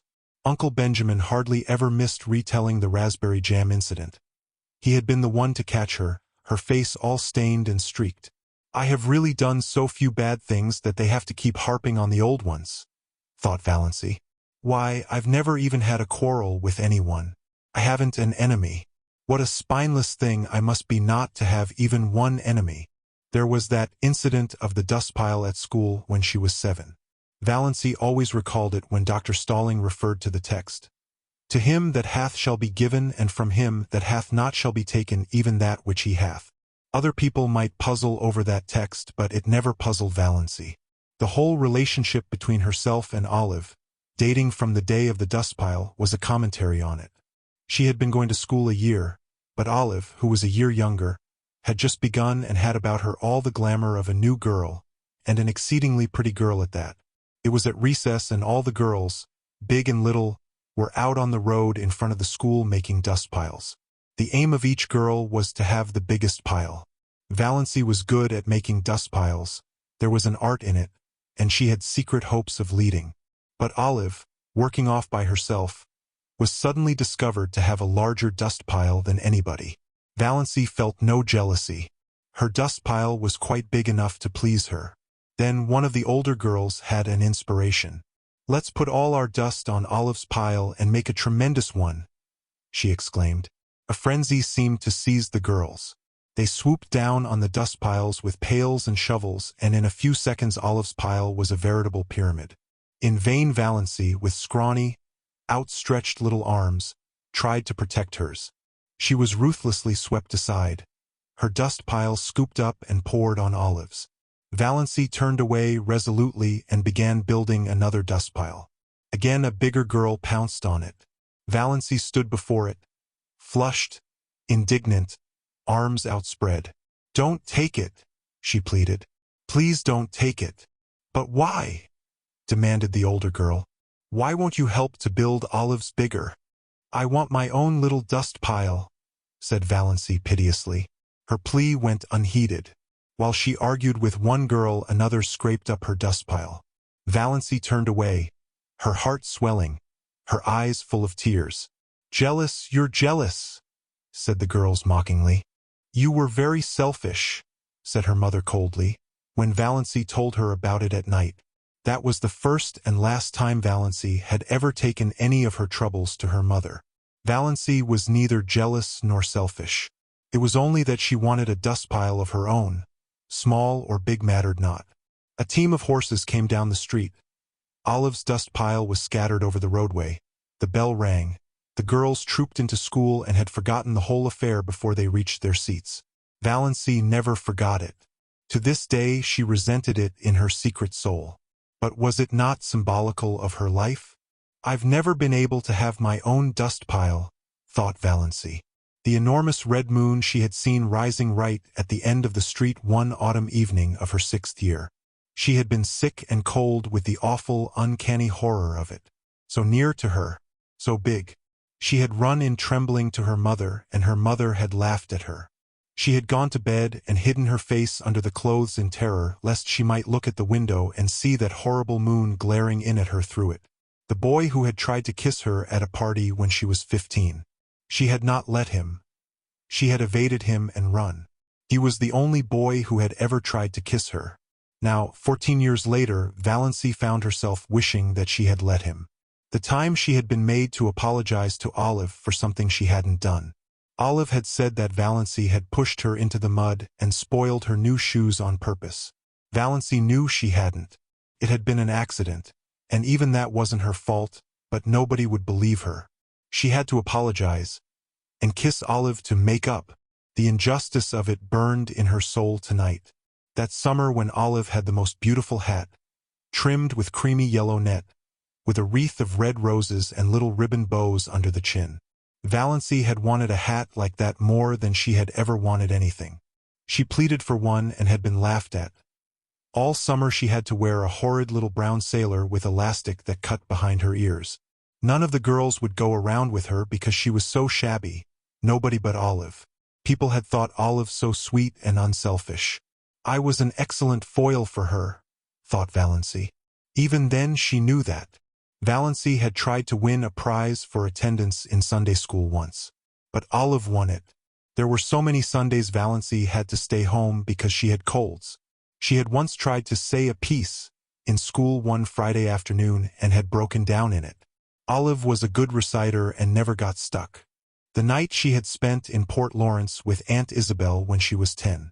Byron Stirling was there. From Montreal, 12 years old, conceited, clever. At family prayers in the morning Byron had reached across and given Valancy's thin arm such a savage pinch that she screamed out with pain. After prayers were over she was summoned to Aunt Isabel's bar of judgment. But when she said Byron had pinched her, Byron denied it. He said she cried out because the kitten scratched her. He said she had put the kitten up on her chair and was playing with it when she should have been listening to Uncle David's prayer. He was believed. In the Stirling clan, the boys were always believed before the girls. Valancy was sent home in disgrace because of her exceedingly bad behavior during family prayers, and she was not asked to Aunt Isabel's again for many moons. The time cousin Betty Stirling was married. Somehow Valancy got wind of the fact that Betty was going to ask her to be one of her bridesmaids. Valancy was secretly uplifted. It would be a delightful thing to be a bridesmaid. And of course she would have to have a new dress for it. A pretty new dress. A pink dress. Betty wanted her bridesmaids to dress in pink. But Betty had never asked her, after all. Valancy couldn't guess why, but long after her secret tears of disappointment had been dried, Olive told her. Betty, after much consultation and reflection, had decided that Valancy was too insignificant. She would spoil the effect. That was 9 years ago. But tonight Valancy caught her breath with the old pain and sting of it. That day in her 11th year when her mother had badgered her into confessing something she had never done. Valancy had denied it for a long time, but eventually for peace sake she had given in and pleaded guilty. Mrs. Frederick was always making people lie by pushing them into situations where they had to lie. Then her mother had made her kneel down on the parlor floor, between herself and Cousin Stickles, and say, "Oh God, please forgive me for not speaking the truth." Valancy had said it, but as she rose from her knees she muttered, "But, oh God, you know I did speak the truth." Valancy had not then heard of Galileo, but her fate was similar to his. She was punished just as severely as if she hadn't confessed and prayed. The winter she went to dancing school. Uncle James had decreed she should go and had paid for her lessons. How she had looked forward to it, and how she had hated it. She had never had a voluntary partner. The teacher always had to tell some boy to dance with her, and generally he had been sulky about it. Yet Valancy was a good dancer, as light on her feet as thistledown. Olive, who never lacked eager partners, was heavy. The affair of the button string when she was 10. All the girls in school had button strings. Olive had a very long one with a great many beautiful buttons. Valancy had one. Most of the buttons on it were very commonplace, but she had 6 beauties that had come off Grandmother Stirling's wedding gown. Sparkling buttons of gold and glass, much more beautiful than any Olive had. Their possession conferred a certain distinction on Valancy. She knew every little girl in school envied her the exclusive possession of those beautiful buttons. When Olive saw them on the button string, she had looked at them narrowly but said nothing. Then, the next day Aunt Wellington had come to Elm Street and told Mrs. Frederick that she thought Olive should have some of those buttons. Grandmother Stirling was just as much Wellington's mother as Frederick's. Mrs. Frederick had agreed amiably. She could not afford to fall out with Aunt Wellington. Moreover, the matter was of no importance whatever.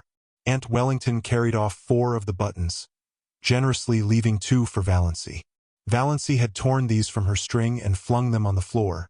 She had not yet learned that it was unladylike to have feelings, and had been sent supperless to bed for the exhibition. The night of Margaret Blunt's party. She had made such pathetic efforts to be pretty that night.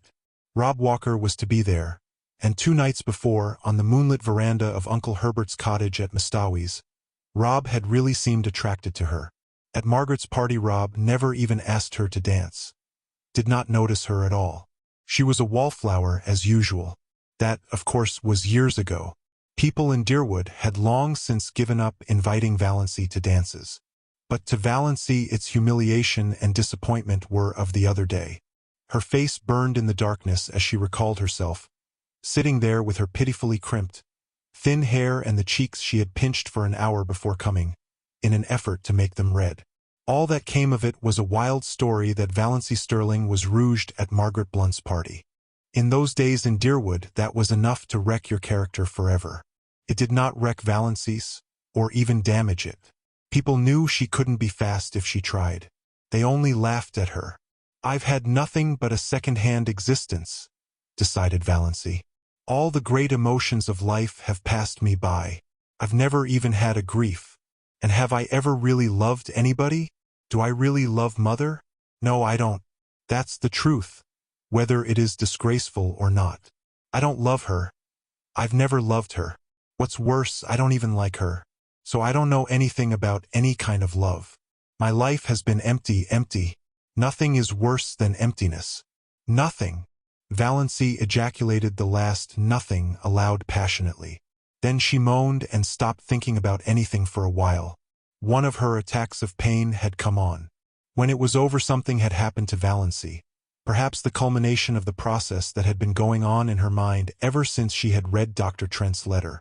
It was 3 o'clock in the morning, the wisest and most accursed hour of the clock. But sometimes it sets us free.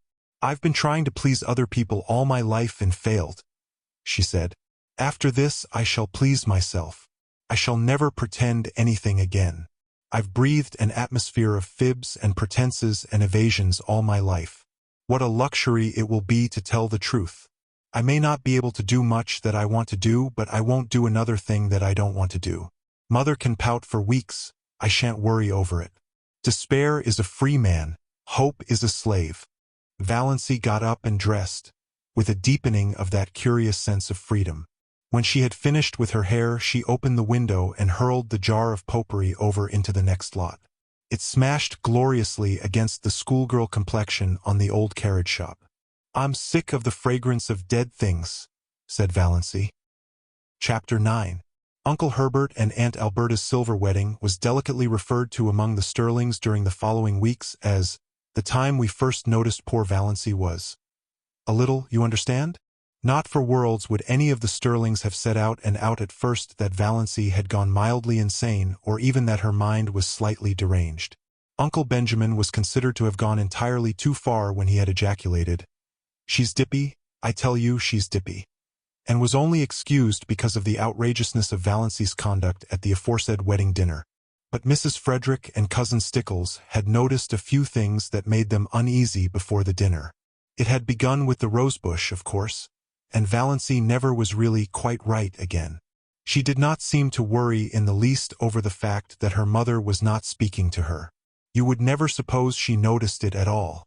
She had flatly refused to take either purple pills or Redfern's bitters. She had announced coolly that she did not intend to answer to the name of Doss any longer. She had told Cousin Stickles that she wished she would give up wearing that brooch with Cousin Artemis Stickles' hair in it. She had moved her bed in her room to the opposite corner. She had read Magic of Wings Sunday afternoon. When Cousin Stickles had rebuked her, Valancy had said indifferently, "Oh, I forgot it was Sunday," and had gone on reading it. Cousin Stickles had seen a terrible thing. She had caught Valancy sliding down the banister. Cousin Stickles did not tell Mrs. Frederick this. Poor Amelia was worried enough as it was. But it was Valancy's announcement on Saturday night that she was not going to go to the Anglican church any more that broke through Mrs. Frederick's stony silence. Not going to church any more? Doss, have you absolutely taken leave? "Oh, I'm going to church," said Valancy airily. "I'm going to the Presbyterian church. But to the Anglican church I will not go." This was even worse. Mrs. Frederick had recourse to tears, having found outraged majesty had ceased to be effective. "What have you got against the Anglican church?" she sobbed. "Nothing, only just that you've always made me go there. If you'd made me go to the Presbyterian church, I'd want to go to the Anglican. Is that a nice thing to say to your mother? Oh, how true it is that it is sharper than a serpent's tooth to have a thankless child. Is that a nice thing to say to your daughter?" said unrepentant Valancy. So Valancy's behavior at the silver wedding was not quite the surprise to Mrs. Frederick and Christine Stickles that it was to the rest. They were doubtful about the wisdom of taking her, but concluded it would make talk if they didn't. Perhaps she would behave herself, and so far no outsider suspected there was anything queer about her. By a special mercy of Providence it had poured torrents Sunday morning, so Valancy had not carried out her hideous threat of going to the Presbyterian church. Valancy would not have cared in the least if they had left her at home. These family celebrations were all hopelessly dull. But the Stirlings always celebrated everything. It was a long-established custom. Even Mrs. Frederick gave a dinner party on her wedding anniversary, and Cousin Stickles had friends in to supper on her birthday. Valancy hated these entertainments because they had to pinch and save and contrive for weeks afterwards to pay for them. But she wanted to go to the silver wedding. It would hurt Uncle Herbert's feelings if she stayed away, and she rather liked Uncle Herbert. Besides, she wanted to look over all her relatives from her new angle. It would be an excellent place to make public her Declaration of Independence if occasion offered. "Put on your brown silk dress," said Mrs. Stirling. As if there were anything else to put on. Valancy had only the one festive dress, that snuffy brown silk Aunt Isabel had given her. Aunt Isabel had decreed that Valancy should never wear colors. They did not become her. When she was young they allowed her to wear white, but that had been tacitly dropped for some years. Valancy put on the brown silk. It had a high collar and long sleeves. She had never had a dress with low neck and elbow sleeves, although they had been worn, even in Deerwood, for over a year. But she did not do her hair pompadour. She knotted it on her neck and pulled it out over her ears. She thought it became her, only the little knot was so absurdly small. Mrs. Frederick resented the hair but decided it was wisest to say nothing on the eve of the party. It was so important that Valancy should be kept in good humor, if possible, until it was over. Mrs. Frederick did not reflect that this was the first time in her life that she had thought it necessary to consider Valancy's humors. But then Valancy had never been queer before. On their way to Uncle Herbert's, Mrs. Frederick and Cousin Stickles walking in front, Valancy trotting meekly along behind, Roaring Abel drove past them. Drunk as usual but not in the roaring stage. Just drunk enough to be excessively polite. He raised his disreputable old tartan cap with the air of a monarch saluting his subjects and swept them a grand bow. Mrs. Frederick and Cousin Stickles dared not cut Roaring Abel altogether. He was the only person in Deerwood who could be got to do odd jobs of carpentering and repairing when they needed to be done, so it would not do to offend him. But they responded with only the stiffest, slightest of bows. Roaring Abel must be kept in his place. Valancy, behind them, did a thing they were fortunately spared seeing. She smiled gaily and waved her hand to Roaring Abel. Why not? She had always liked the old sinner. He was such a jolly, picturesque, unashamed reprobate and stood out against the drab respectability of Deerwood and its customs like a flame-red flag of revolt and protest. Only a few nights ago Abel had gone through Deerwood in the wee SMAs, shouting oaths at the top of his stentorian voice which could be heard for miles, and lashing his horse into a furious gallop as he tore along prim, proper Elm Street. Yelling and blaspheming like a fiend, shuddered Cousin Stickles at the breakfast table. I cannot understand why the judgment of the Lord has not fallen upon that man long ere this, said Mrs. Frederick petulantly, as if she thought Providence was very dilatory and ought to have a gentle reminder. He'll be picked up dead some morning. He'll fall under his horse's hoofs and be trampled to death, said Cousin Stickles reassuringly. Valancy had said nothing, of course, but she wondered to herself if Roaring Abel's periodical sprees were not his futile protest against the poverty and drudgery and monotony of his existence. She went on dream sprees in her blue castle. Roaring Abel, having no imagination, could not do that. His escapes from reality had to be concrete.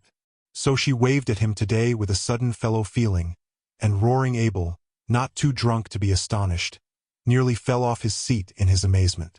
By this time they had reached Maple Avenue and Uncle Herbert's house, a large, pretentious structure peppered with meaningless bay windows and excrescent porches. A house that always looked like a stupid, prosperous, self-satisfied man with warts on his face. A house like that, said Valancy solemnly, is a blasphemy. Mrs. Frederick was shaken to her soul. What had Valancy said? Was it profane, or only just queer? Mrs. Frederick took off her hat in Aunt Alberta's spare room with trembling hands. She made one more feeble attempt to avert disaster. She held Valancy back on the landing as Cousin Stickles went downstairs. "Won't you try to remember you're a lady?" she pleaded. "Oh, if there were only any hope of being able to forget it," said Valancy wearily. Mrs. Frederick felt that she had not deserved this from Providence. Chapter 10. "Bless this food to our use and consecrate our lives to thy service," said Uncle Herbert briskly. Aunt Wellington frowned. She always considered Herbert's graces entirely too short and flippant. A grace, to be a grace in Aunt Wellington's eyes, had to be at least 3 minutes long and uttered in an unearthly tone, between a groan and a chant. As a protest, she kept her head bent a perceptible time after all the rest had been lifted. When she permitted herself to sit upright, she found Valancy looking at her. Ever afterwards, Aunt Wellington averred that she had known from that moment that there was something wrong with Valancy. In those queer, slanted eyes of hers, we should always have known she was not entirely right with eyes like that. There was an odd gleam of mockery and amusement, as if Valancy were laughing at her. Such a thing was unthinkable, of course. Aunt Wellington at once ceased to think it. Valancy was enjoying herself. She had never enjoyed herself at a family reunion before. In social functions, as in childish games, she had only filled in. Her clan had always considered her very dull. She had no parlor tricks, and she had been in the habit of taking refuge from the boredom of family parties in her blue castle, which resulted in an absent-mindedness that increased her reputation for dullness and vacuity. She has no social presence whatever, Aunt Wellington had decreed once and for all. Nobody dreamed that Valancy was dumb in their presence merely because she was afraid of them. Now she was no longer afraid of them. The shackles had been stricken off her soul. She was quite prepared to talk if occasion offered. Meanwhile, she was giving herself such freedom of thought as she had never dared to take before. She let herself go with a wild, inner exultation, as Uncle Herbert carved the turkey. Uncle Herbert gave Valancy a second look that day. Being a man, he didn't know what she had done to her hair, but he thought surprisedly that Doss was not such a bad-looking girl after all, and he put an extra piece of white meat on her plate. "What herb is most injurious to a young lady's beauty?" propounded Uncle Benjamin by way of starting conversation. Loosening things up a bit, as he would have said. Valancy, whose duty it was to say, "What?" did not say it. Nobody else said it, so Uncle Benjamin, after an expectant pause, had to answer, "Time," and felt that his riddle had fallen flat. He looked resentfully at Valancy, who had never failed him before, but Valancy did not seem even to be aware of him. She was gazing around the table, examining relentlessly everyone in this depressing assembly of sensible people and watching their little squirms with a detached, amused smile.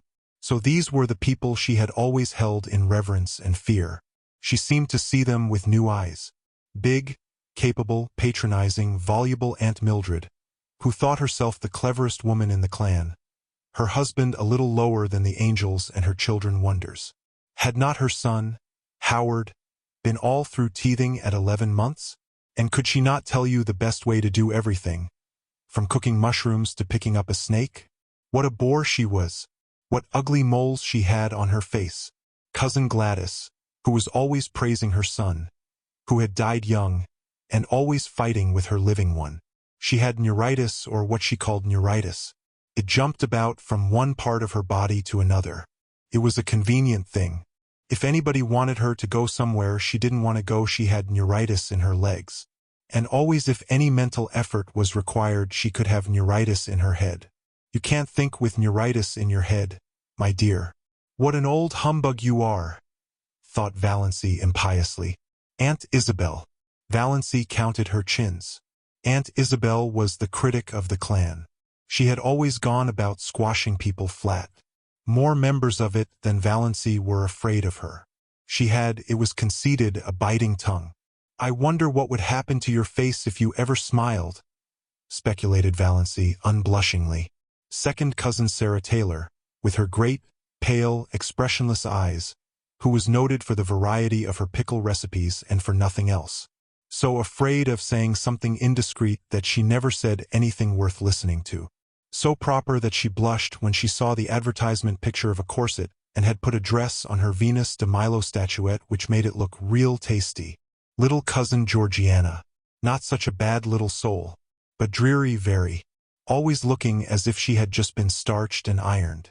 Always afraid to let herself go. The only thing she really enjoyed was a funeral.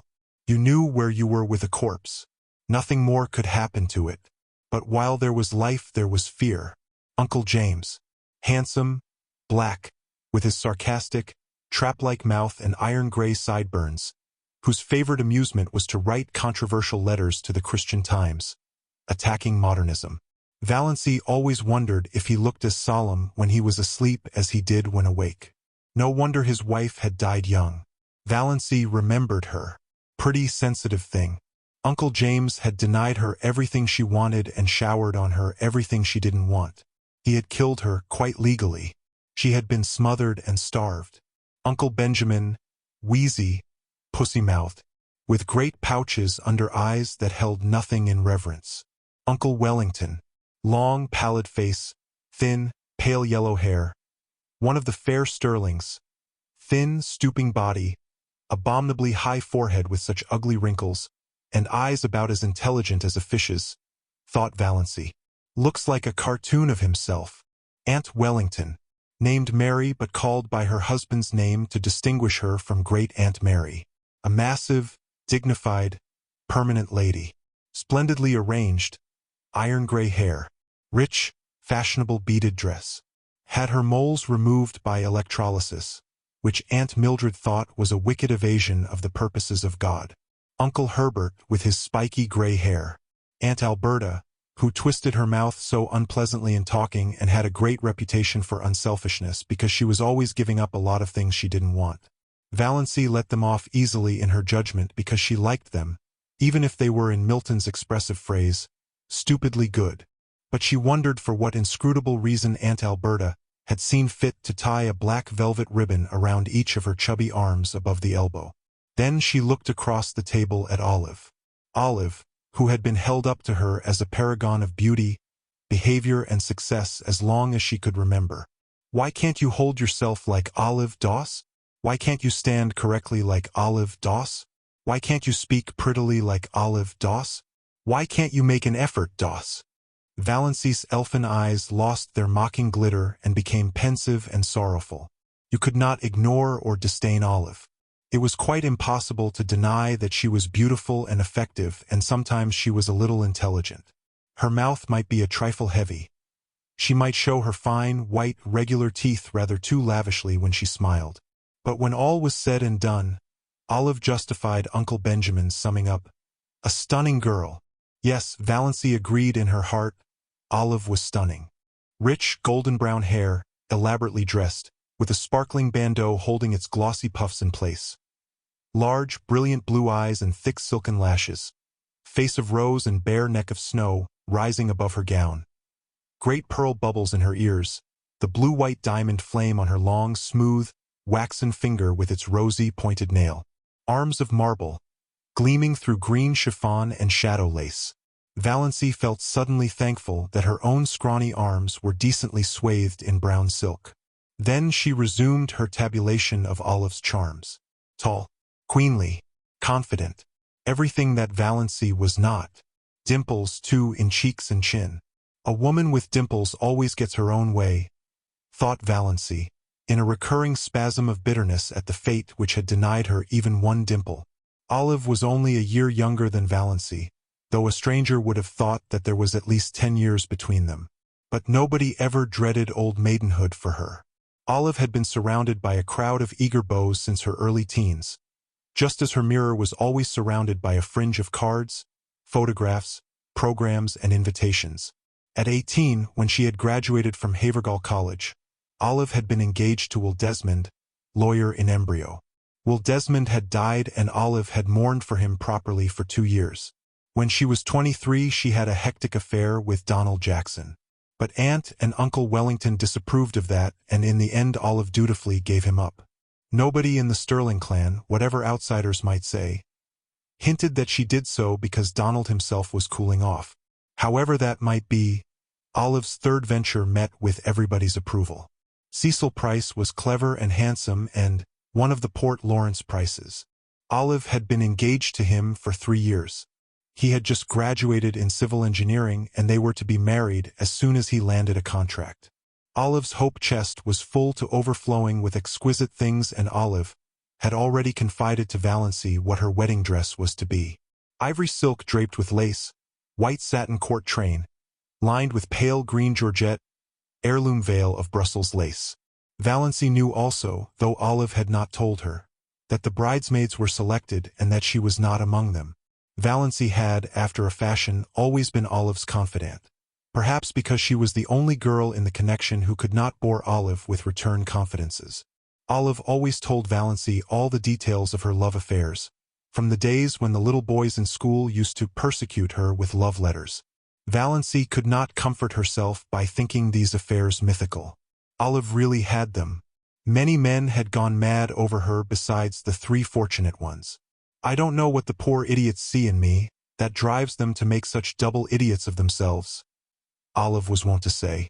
Valancy would have liked to say, I don't either, but truth and diplomacy both restrained her. She did know perfectly well.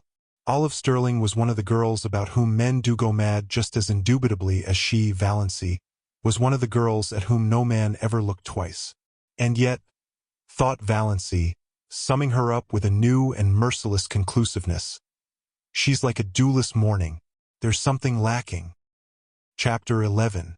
Meanwhile, the dinner in its earlier stages was dragging its slow length along true to Stirling form.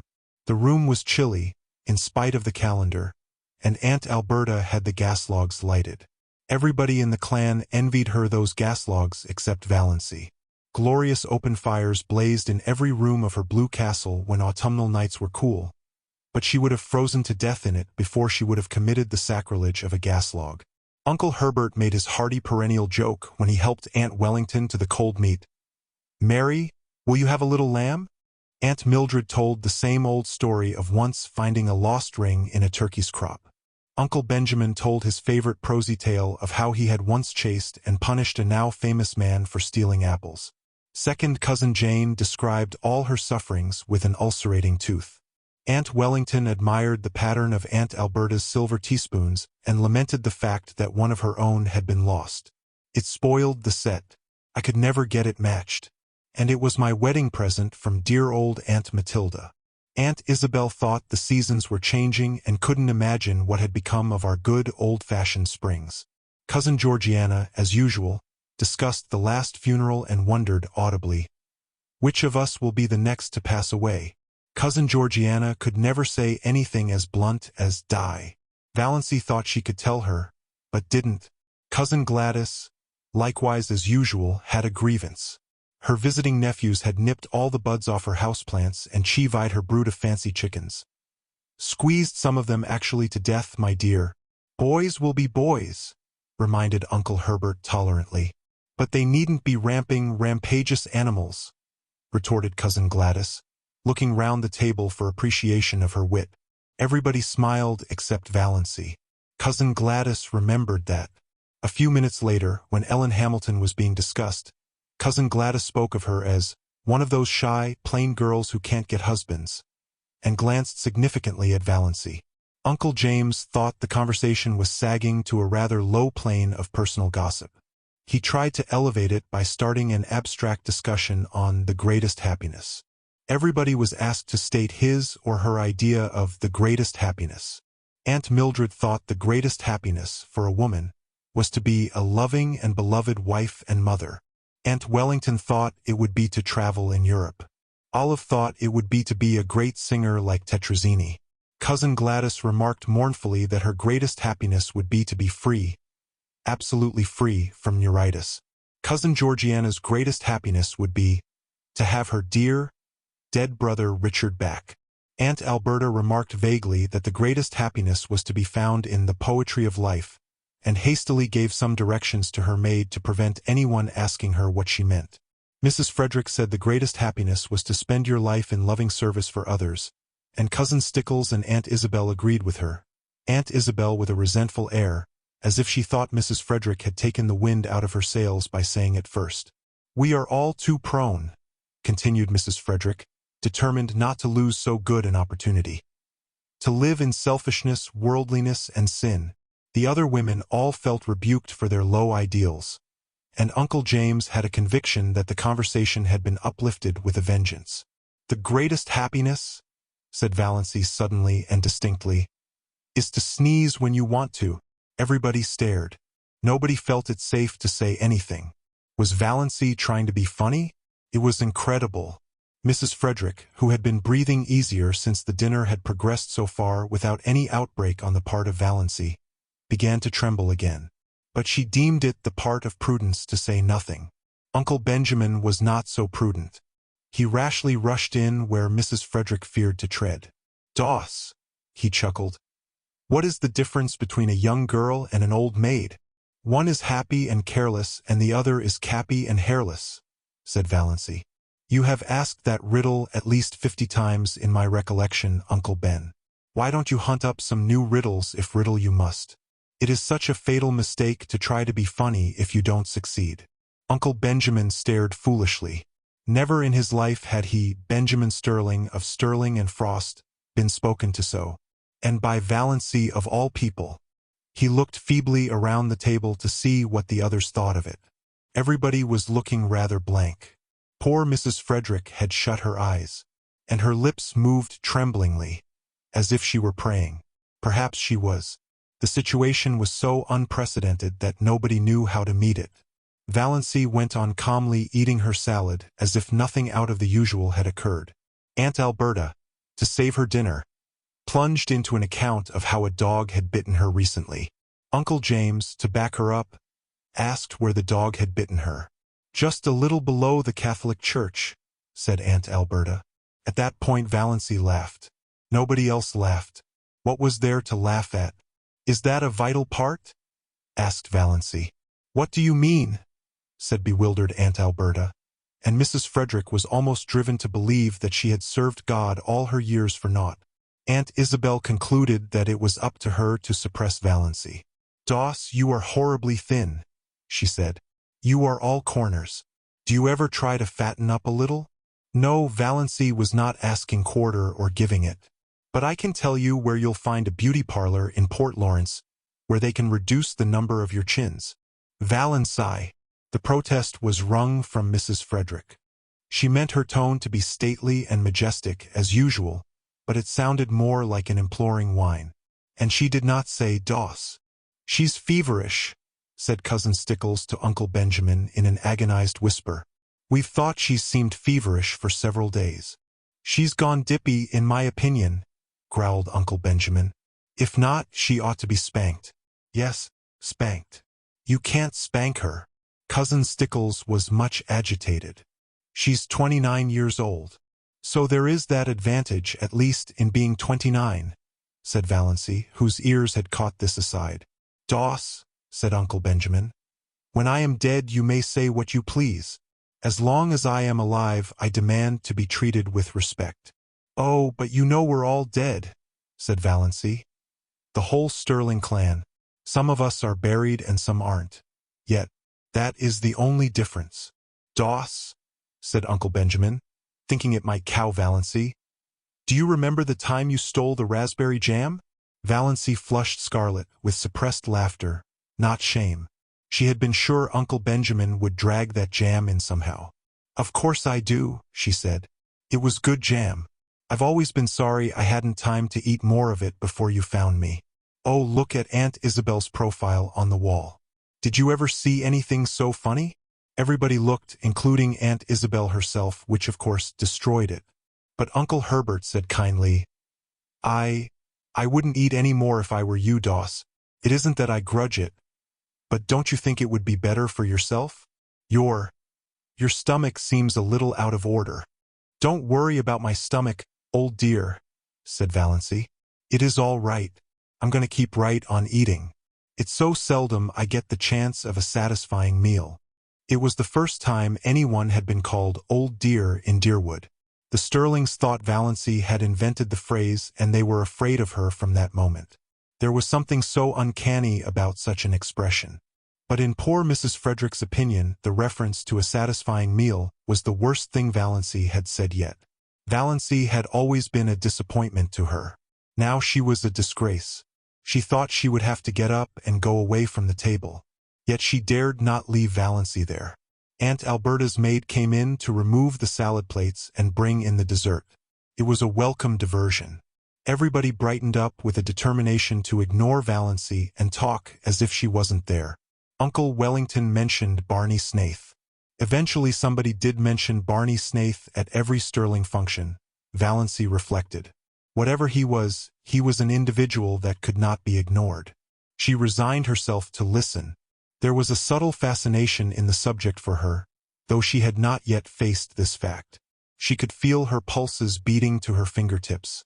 Of course they abused him. Nobody ever had a good word to say of Barney Snaith. All the old, wild tales were canvassed. The defaulting cashier counterfeiter infidel murderer in hiding legends were thrashed out. Uncle Wellington was very indignant that such a creature should be allowed to exist at all in the neighborhood of Deerwood. He didn't know what the police at Port Lawrence were thinking of. Everybody would be murdered in their beds some night. It was a shame that he should be allowed to be at large after all that he had done. "What has he done?" asked Valancy suddenly. Uncle Wellington stared at her, forgetting that she was to be ignored. "Done. Done. He's done everything." "What has he done?" repeated Valancy inexorably. "What do you know that he has done? You're always running him down. And what has ever been proved against him?" "I don't argue with women," said Uncle Wellington. "And I don't need proof. When a man hides himself up there on an island in Muskoka, year in and year out, and nobody can find out where he came from or how he lives or what he does there, that's proof enough. Find a mystery and you find a crime."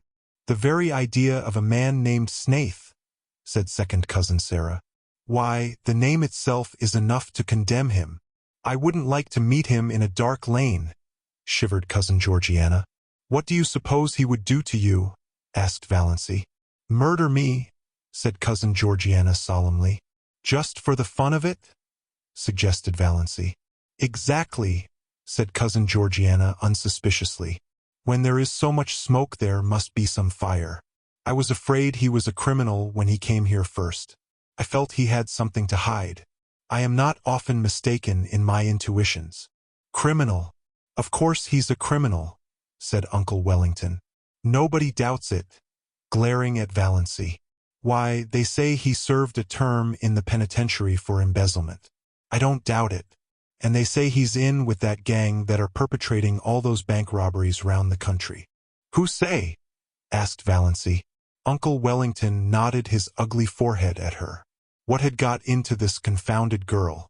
Anyway, he ignored the question. "He has the identical look of a jailbird," snapped Uncle Benjamin.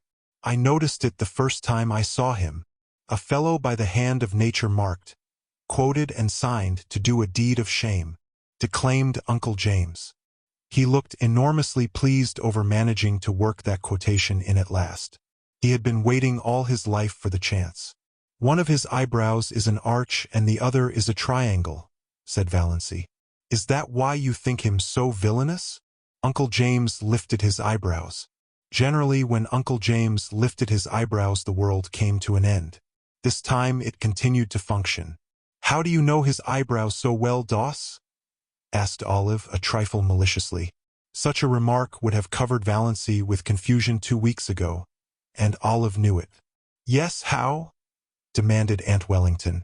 "I've seen him twice, and I looked at him closely," said Valancy composedly.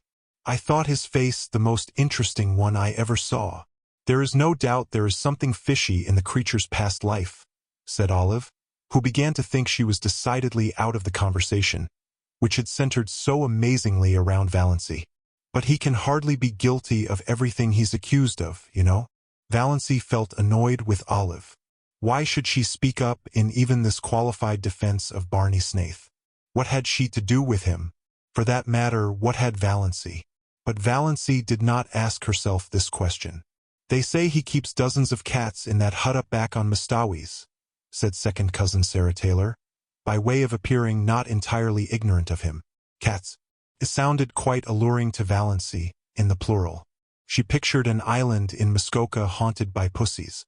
"That alone shows there is something wrong with him," decreed Aunt Isabel. "People who don't like cats," said Valancy, attacking her dessert with a relish, "always seem to think that there is some peculiar virtue in not liking them." "The man hasn't a friend except Roaring Abel," said Uncle Wellington. "And if Roaring Abel had kept away from him as everybody else did, it would have been better for some members of his family." Uncle Wellington's rather lame conclusion was due to a marital glance from Aunt Wellington reminding him of what he had almost forgotten, that there were girls at the table. "If you mean," said Valancy passionately, "that Barney Snaith is the father of Cecily Gay's child, he isn't. It's a wicked lie." In spite of her indignation, Valancy was hugely amused at the expression of the faces around that festal table. She had not seen anything like it since the day 17 years ago, when at Cousin Gladys' thimble party, they discovered that she had got something in her head at school. Lice in her head. Valancy was done with euphemisms. Poor Mrs. Frederick was almost in a state of collapse. She had believed, or pretended to believe, that Valancy still supposed that children were found in parsley beds. "Hush, hush!" implored Cousin Stickles. "I don't mean to hush," said Valancy perversely. "I've hush-hushed all my life. I'll scream if I want to. Don't make me want to. And stop talking nonsense about Barney Snaith." Valancy didn't exactly understand her own indignation. What did Barney Snaith's imputed crimes and misdemeanors matter to her? And why, out of them all, did it seem most intolerable that he should have been poor, pitiful little Cecily Gay's false lover? For it did seem intolerable to her. She did not mind when they called him a thief and a counterfeiter and jailbird, but she could not endure to think that he had loved and ruined Cecily Gay. She recalled his face on the 2 occasions of their chance meetings. His twisted, enigmatic, engaging smile. His twinkle, his thin, sensitive, almost ascetic lips, his general air of frank daredevil-try. A man with such a smile and lips might have murdered or stolen, but he could not have betrayed. She suddenly hated everyone who said it or believed it of him. "When I was a young girl I never thought or spoke about such matters, Doss," said Aunt Wellington crushingly. "But I'm not a young girl," retorted Valancy, uncrushed. "Aren't you always rubbing that into me? And you are all evil-minded, senseless gossips. Can't you leave poor Cissy Gay alone? She's dying. Whatever she did, God or the devil has punished her enough for it. You needn't take a hand, too. As for Barney Snaith, the only crime he has been guilty of is living to himself and minding his own business. He can, it seems, get along without you, which is an unpardonable sin, of course, in your little snobocracy." Valancy coined that concluding word suddenly and felt that it was an inspiration. That was exactly what they were, and not one of them was fit to mend another. "Valancy, your poor father would turn over in his grave if he could hear you," said Mrs. Frederick. "I dare say he would like that for a change," said Valancy brazenly. "Doss," said Uncle James heavily, "the 10 Commandments are fairly up to date still, especially the 5th. Have you forgotten that?" "No," said Valancy, "but I thought you had, especially the 9th. Have you ever thought, Uncle James, how dull life would be without the 10 Commandments? It is only when things are forbidden that they become fascinating." But her excitement had been too much for her. She knew, by certain unmistakable warnings, that one of her attacks of pain was coming on. It must not find her there. She rose from her chair. "I am going home now. I only came for the dinner. It was very good, Aunt Alberta, although your salad dressing is not salt enough and a dash of cayenne would improve it." None of the flabbergasted Silver wedding guests could think of anything to say until the lawn gate clanged behind Valancy in the dusk. Then, "She's feverish. I've said right along she was feverish," moaned Cousin Stickles. Uncle Benjamin punished his pudgy left hand fiercely with his pudgy right. "She's dippy. I tell you she's gone dippy," he snorted angrily. "That's all there is about it. Clean dippy." "Oh, Benjamin," said Cousin Georgiana soothingly, "don't condemn her too rashly. We must remember what dear old Shakespeare says, that charity thinketh no evil." "Charity! Poppycock!" snorted Uncle Benjamin. "I never heard a young woman talk such stuff in my life as she just did. Talking about things she ought to be ashamed to think of, much less mention. Blaspheming. Insulting us. What she wants is a generous dose of spankweed, and I'd like to be the one to administer it." H. Uncle Benjamin gulped down the half of a scalding cup of coffee. "Do you suppose that the mumps could work on a person that way?" wailed Cousin Stickles. "I opened an umbrella in the house yesterday," sniffed Cousin Georgiana. I knew it betokened some misfortune. Have you tried to find out if she has a temperature? Asked Cousin Mildred. She wouldn't let Amelia put the thermometer under her tongue, whimpered Cousin Stickles. Mrs. Frederick was openly in tears. All her defenses were down. I must tell you, she sobbed, that Valancy has been acting very strangely for over 2 weeks now. She hasn't been a bit like herself. Christine could tell you. I have hoped against hope that it was only one of her colds coming on. But it must be something worse. This is bringing on my neuritis again, said Cousin Gladys, putting her hand to her head. Don't cry, Amelia, said Herbert kindly, pulling nervously at his spiky gray hair. He hated family ructions. Very inconsiderate of Doss to start one at his silver wedding. Who could have supposed she had it in her? You'll have to take her to a doctor. This may be only a brainstorm. There are such things as brainstorms nowadays, aren't there? I suggested consulting a doctor to her yesterday, moaned Mrs. Frederick. And she said she wouldn't go to a doctor, wouldn't. Oh, surely I have had trouble enough. And she won't take Redfern's bitters, said Cousin Stickles. Or anything, said Mrs. Frederick. And she's determined to go to the Presbyterian church, said Cousin Stickles, repressing, however, to her credit be it said, the story of the banister. That proves she's dippy, growled Uncle Benjamin. I noticed something strange about her the minute she came in today. I noticed it before today. Uncle Benjamin was thinking of Mirazh. Everything she said today showed an unbalanced mind. That question, was it a vital part? Was there any sense at all in that remark? None whatever. There never was anything like that in the Stirlings. It must be from the Wansbarras. Poor Mrs. Frederick was too crushed to be indignant. I never heard of anything like that in the Wansbarras, she sobbed. Your father was odd enough, said Uncle Benjamin. Poor Pa was peculiar, admitted Mrs. Frederick tearfully, but his mind was never affected. He talked all his life exactly as Valancy did today, retorted Uncle Benjamin, and he believed he was his own great-great-grandfather born over again. I've heard him say it. Don't tell me that a man who believed a thing like that was ever in his right senses. Come, Amelia, stop sniffling. Of course Doss has made a terrible exhibition of herself today, but she's not responsible. Old maids are apt to fly off at a tangent like that. If she had been married when she should have been, she wouldn't have got like this. Nobody wanted to marry her, said Mrs. Frederick, who felt that, somehow, Uncle Benjamin was blaming her. Well, fortunately there's no outsider here, snapped Uncle Benjamin. We may keep it in the family yet. I'll take her over to see Dr. Marsh tomorrow. I know how to deal with pig-headed people. Won't that be best, James? We must have medical advice, certainly, agreed Uncle James. Well, that's settled. In the meantime, Amelia, act as if nothing had happened and keep an eye on her. Don't let her be alone. Above all, don't let her sleep alone. Renewed whimpers from Mrs. Frederick. I can't help it. Night before last I suggested she'd better have Christine sleep with her. She positively refused and locked her door. Oh, you don't know how she's changed. She won't work. At least, she won't sew. She does her usual housework, of course.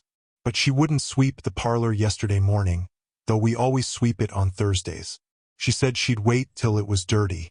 Would you rather sweep a dirty room than a clean one? I asked her. She said, of course. I'd see something for my labor then. Think of it. Uncle Benjamin thought of it. The jar of potpourri, Cousin Stickles pronounced it as spelled, has disappeared from her room. I found the pieces in the next lot. She won't tell us what happened to it. I should never have dreamed it of Doss, said Uncle Herbert. She has always seemed such a quiet, sensible girl. A bit backward, but sensible. The only thing you can be sure of in this world is the multiplication table, said Uncle James, feeling cleverer than ever. Well, let's cheer up, suggested Uncle Benjamin. Why are chorus girls like fine stock razors? Why? Asked Cousin Stickles, since it had to be asked and Valancy wasn't there to ask it. Like to exhibit calves, chuckled Uncle Benjamin.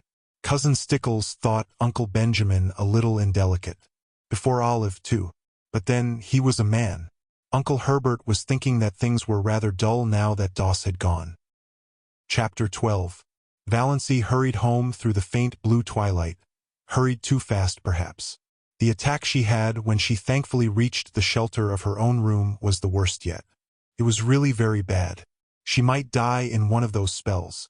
It would be dreadful to die in such pain. Perhaps this was death. Valancy felt pitifully alone. When she could think at all, she wondered what it would be like to have someone with her who could sympathize. Someone who really cared, just to hold her hand tight if nothing else. Someone just to say, "Yes, I know. It's dreadful, be brave, you'll soon be better." Not someone merely fussy and alarmed. Not her mother or cousin Stickles. Why did the thought of Barney Snaith come into her mind? Why did she suddenly feel, in the midst of this hideous loneliness of pain, that he would be sympathetic, sorry for anyone that was suffering? Why did he seem to her like an old, well-known friend? Was it because she had been defending him, standing up to her family for him? She was so bad at first that she could not even get herself a dose of Dr. Trent's prescription. But eventually she managed it, and soon after relief came. The pain left her and she lay on her bed, spent, exhausted, in a cold perspiration. Oh, that had been horrible. She could not endure many more attacks like that. One didn't mind dying if death could be instant and painless. But to be hurt so in dying. Suddenly she found herself laughing. That dinner had been fun. And it had all been so simple. She had merely said the things she had always thought. Their faces. Oh, their faces. Uncle Benjamin.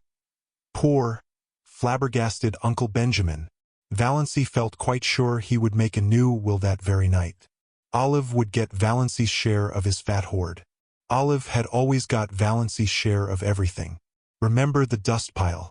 To laugh at her clan as she had always wanted to laugh was all the satisfaction she could get out of life now. But she thought it was rather pitiful that it should be so. Might she not pity herself a little when nobody else did? Valancy got up and went to her window. The moist, beautiful wind blowing across groves of young-leafed wild trees touched her face with the caress of a wise, tender old friend. The Lombardys and Mrs. Treadgold's lawn, off to the left, Valancy could just see them between the stable and the old carriage shop, were in dark purple silhouette against a clear sky, and there was a milk-white, pulsating star just over one of them, like a living pearl on a silver-green lake. Far beyond the station were the shadowy, purple-hooded woods around Lake Mistawis. A white, filmy mist hung over them, and just above it was a faint, young crescent. Valancy looked at it over her thin left shoulder. "I wish," she said whimsically, "that I may have one little dust pile before I die." Chapter 13. Uncle Benjamin found he had reckoned without his host when he promised so airily to take Valancy to a doctor. Valancy would not go. Valancy laughed in his face. "Why on earth should I go to Dr. Marsh? There's nothing the matter with my mind. Though you all think I've suddenly gone crazy. Well, I haven't. I've simply grown tired of living to please other people and have decided to please myself. It will give you something to talk about besides my stealing the raspberry jam. So that's that." "Doss," said Uncle Benjamin solemnly and helplessly, "you are not like yourself." "Who am I like then?" asked Valancy. Uncle Benjamin was rather posed. "Your grandfather Wansbera," he answered desperately. "Thanks." Valancy looked pleased. "That's a real compliment. I remember Grandfather Wansbera. He was one of the few human beings I have known, almost the only one. Now, it is of no use to scold or entreat or command, Uncle Benjamin, or exchange anguished glances with Mother and Cousin Stickles. I am not going to any doctor, and if you bring any doctor here I won't see him. So what are you going to do about it?" What indeed? It was not seemly or even possible to hail Valancy Dr. Wards by physical force, and in no other way could it be done, seemingly. Her mother's tears and imploring entreaties availed not. "Don't worry, Mother," said Valancy, lightly but quite respectfully. "It isn't likely I'll do anything very terrible. But I mean to have a little fun." "Fun!" Mrs. Frederick uttered the word as if Valancy had said she was going to have a little tuberculosis. Olive, sent by her mother to see if she had any influence over Valancy, came away with flushed cheeks and angry eyes. She told her mother that nothing could be done with Valancy. After she, Olive, had talked to her just like a sister, tenderly and wisely, all Valancy had said, narrowing her funny eyes to mere slips, was, "I don't show my gums when I laugh," more as if she were talking to herself than to me. Indeed, Mother, all the time I was talking to her she gave me the impression of not really listening. And that wasn't all. When I finally decided that what I was saying had no influence over her, I begged her, when Cecil came next week, not to say anything queer before him, at least. "Mother, what do you think she said?" "I'm sure I can't imagine," groaned Aunt Wellington, prepared for anything. "She said, 'I'd rather like to shock Cecil. His mouth is too red for a man's.' Mother, I can never feel the same to Valancy again." "Her mind is affected, Olive," said Aunt Wellington solemnly. "You must not hold her responsible for what she says." When Aunt Wellington told Mrs. Frederick what Valancy had said to Olive, Mrs. Frederick wanted Valancy to apologize. "You made me apologize to Olive 15 years ago for something I didn't do," said Valancy. "That old apology will do for now." Another solemn family conclave was held. They were all there except Cousin Gladys, who had been suffering such tortures of neuritis in her head, ever since poor Doss went queer, that she couldn't undertake any responsibility. They decided, that is, they accepted a fact that was thrust in their faces, that the wisest thing was to leave Valancy alone for a while, give her her head, as Uncle Benjamin expressed it, keep a careful eye on her but let her pretty much alone. The term of watchful waiting had not been invented then, but that was practically the policy Valancy's distracted relatives decided to follow. "We must be guided by developments," said Uncle Benjamin. "It is," solemnly, "easier to scramble eggs than unscramble them. Of course, if she becomes violent." Uncle James consulted Dr. Ambrose Marsh. Dr. Ambrose Marsh approved their decision. He pointed out to irate Uncle James, who would have liked to lock Valancy up somewhere out of hand, that Valancy had not, as yet, really done or said anything that could be construed as proof of lunacy, and without proof you cannot lock people up in this degenerate age. Nothing that Uncle James had reported seemed very alarming to Dr. Marsh, who put up his hand to conceal a smile several times. But then he himself was not a Stirling, and he knew very little about the old Valancy. Uncle James stalked out and drove back to Deerwood, thinking that Ambrose Marsh wasn't much of a doctor, after all, and that Adelaide Stirling might have done better for herself. Chapter 14. Life cannot stop because tragedy enters it. Meals must be made ready, though a son dies, and porches must be repaired, even if your only daughter is going out of her mind. Mrs. Frederick, in her systematic way, had long ago appointed the second week in June for the repairing of the front porch, the roof of which was sagging dangerously. Roaring Abel had been engaged to do it many moons before, and Roaring Abel promptly appeared on the morning of the first day of the second week, and fell to work. Of course he was drunk. Roaring Abel was never anything but drunk. But he was only in the first stage, which made him talkative and genial. The odor of whiskey on his breath nearly drove Mrs. Frederick and Cousin Stickles wild at dinner. Even Valancy, with all her emancipation, did not like it. But she liked Abel, and she liked his vivid, eloquent talk, and after she washed the dinner dishes she went out and sat on the steps and talked to him. Mrs. Frederick and Cousin Stickles thought it a terrible proceeding, but what could they do? Valancy only smiled mockingly at them when they called her in, and did not go. It was so easy to defy once you got started. The first step was the only one that really counted. They were both afraid to say anything more to her lest she might make a scene before Roaring Abel, who would spread it all over the country with his own characteristic comments and exaggerations. It was too cold a day, in spite of the June sunshine, for Mrs. Frederick to sit at the dining-room window and listen to what was said. She had to shut the window, and Valancy and Roaring Abel had their talk to themselves. But if Mrs. Frederick had known what the outcome of that talk was to be, she would have prevented it, if the porch was never repaired. Valancy sat on the steps, defiant of the chill breeze of this cold June which had made Aunt Isabel aver the seasons were changing. She did not care whether she caught a cold or not. It was delightful to sit there in that cold, beautiful, fragrant world and feel free. She filled her lungs with the clean, lovely wind and held out her arms to it and let it tear her hair to pieces while she listened to Roaring Abel, who told her his troubles between intervals of hammering gaily in time to his Scotch songs. Valancy liked to hear him. Every stroke of his hammer fell true to the note. Old Abel Gay, in spite of his 70 years, was handsome still, in a stately, patriarchal manner. His tremendous beard, falling down over his blue flannel shirt, was still a flaming, untouched red, though his shock of hair was white as snow, and his eyes were a fiery, youthful blue. His enormous, reddish-white eyebrows were more like mustaches than eyebrows. Perhaps this was why he always kept his upper lip scrupulously shaved. His cheeks were red and his nose ought to have been, but wasn't. It was a fine, upstanding, aquiline nose, such as the noblest Roman of them all might have rejoiced in. Abel was 6'2" in his stockings, broad-shouldered, lean-hipped.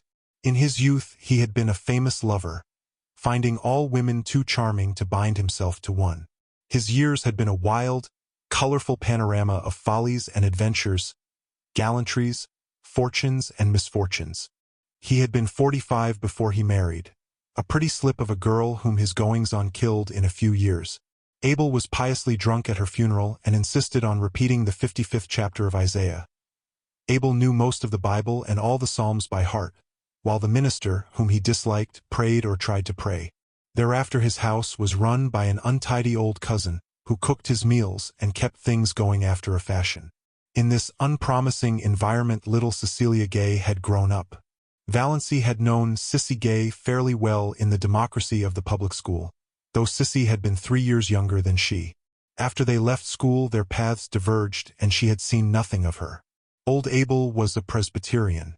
That is, he got a Presbyterian preacher to marry him, baptize his child and bury his wife, and he knew more about Presbyterian theology than most ministers, which made him a terror to them in arguments. But Roaring Abel never went to church. Every Presbyterian minister who had been in Deerwood had tried his hand, once, at reforming Roaring Abel. But he had not been pestered of late.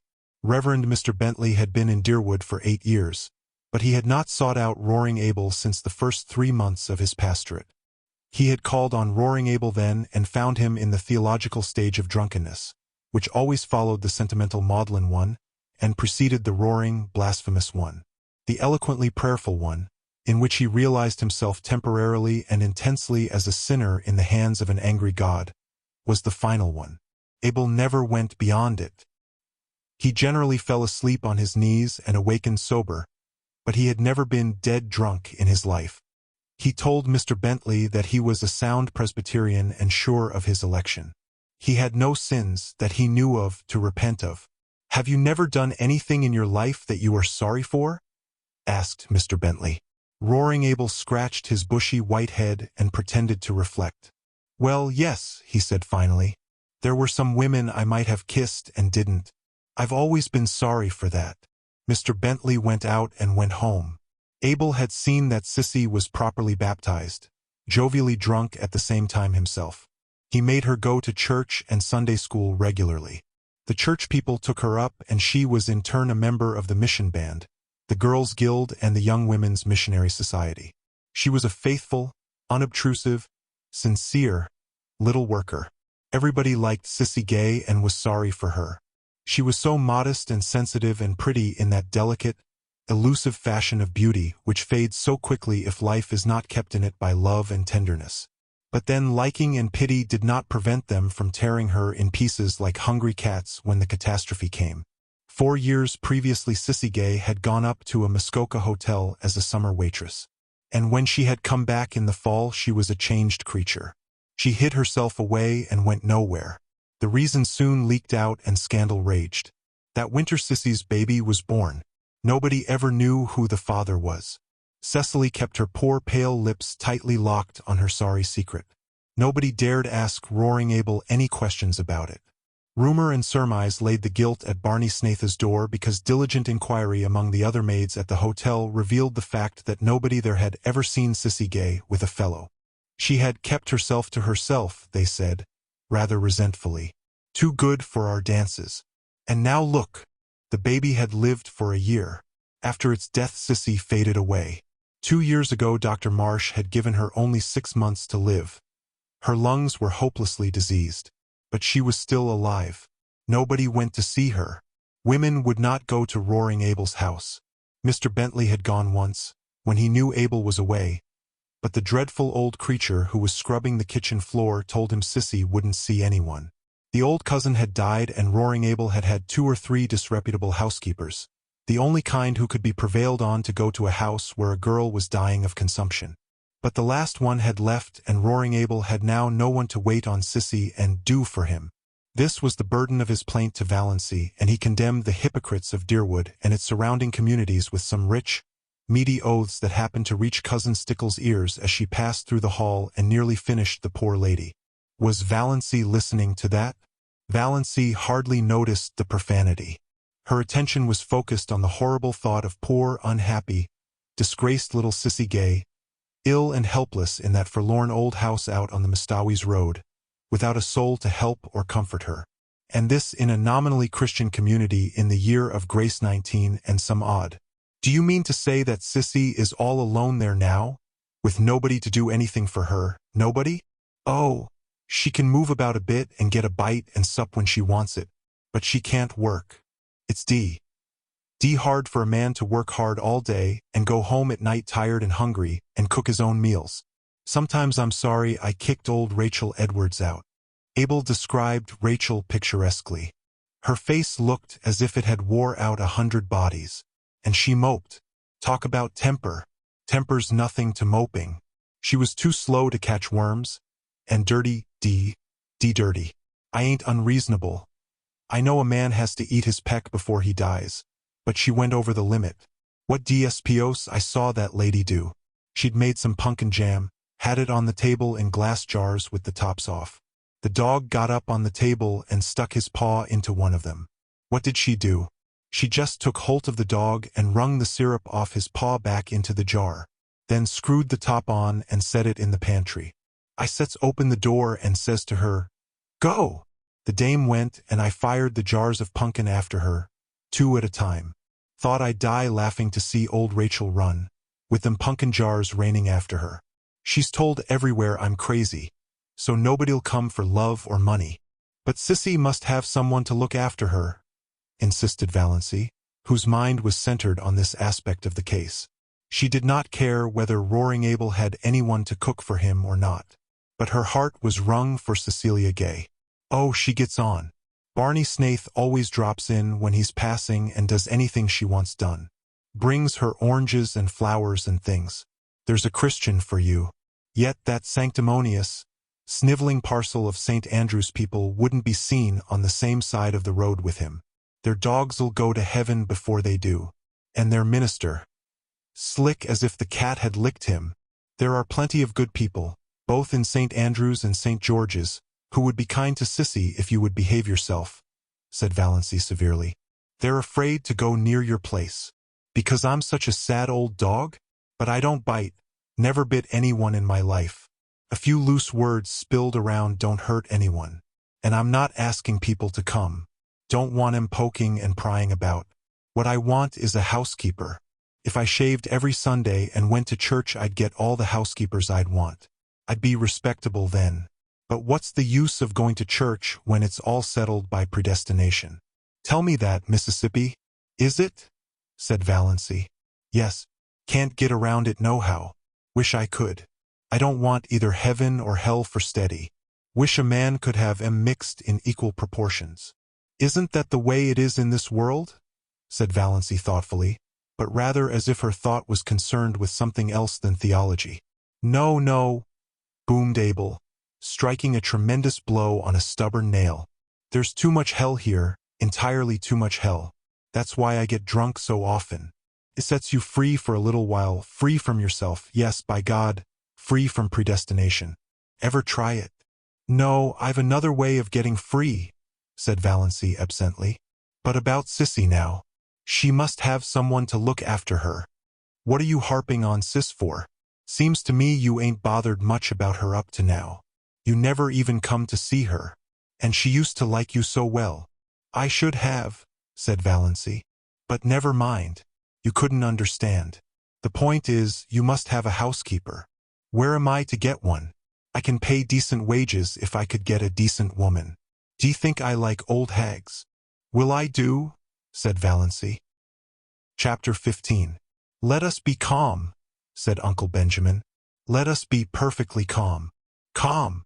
Mrs. Frederick wrung her hands. "How can I be calm? How could anybody be calm under such a disgrace as this?" "Why in the world did you let her go?" asked Uncle James. "Let her? How could I stop her, James? It seems she packed the big valise and sent it away with Roaring Abel when he went home after supper, while Christine and I were out in the kitchen. Then Doss herself came down with her little satchel, dressed in her green serge suit. I felt a terrible premonition. I can't tell you how it was, but I seemed to know that Doss was going to do something dreadful.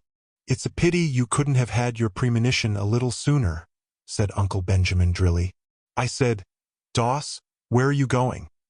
And she said, "I am going to look for my blue castle." "Wouldn't you think that would convince Marsh that her mind is affected?" interjected Uncle James. And I said, "Valancy, what do you mean?" And she said, "I am going to keep house for Roaring Abel and Nurse Sissy. He will pay me $30 a month." I wonder I didn't drop dead on the spot. "You shouldn't have let her go. You shouldn't have let her out of the house," said Uncle James. "You should have locked the door, anything. She was between me and the front door, and you can't realize how determined she was. She was like a rock. That's the strangest thing of all about her. She used to be so good and obedient, and now she's neither to hold nor bind. But I said everything I could think of to bring her to her senses. I asked her if she had no regard for her reputation.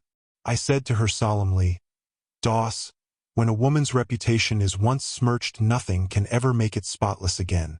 Your character will be gone forever if you go to Roaring Abel's to wait on a bad girl like Siskay.' And she said, 'I don't believe Sissy was a bad girl, but I don't care if she was.'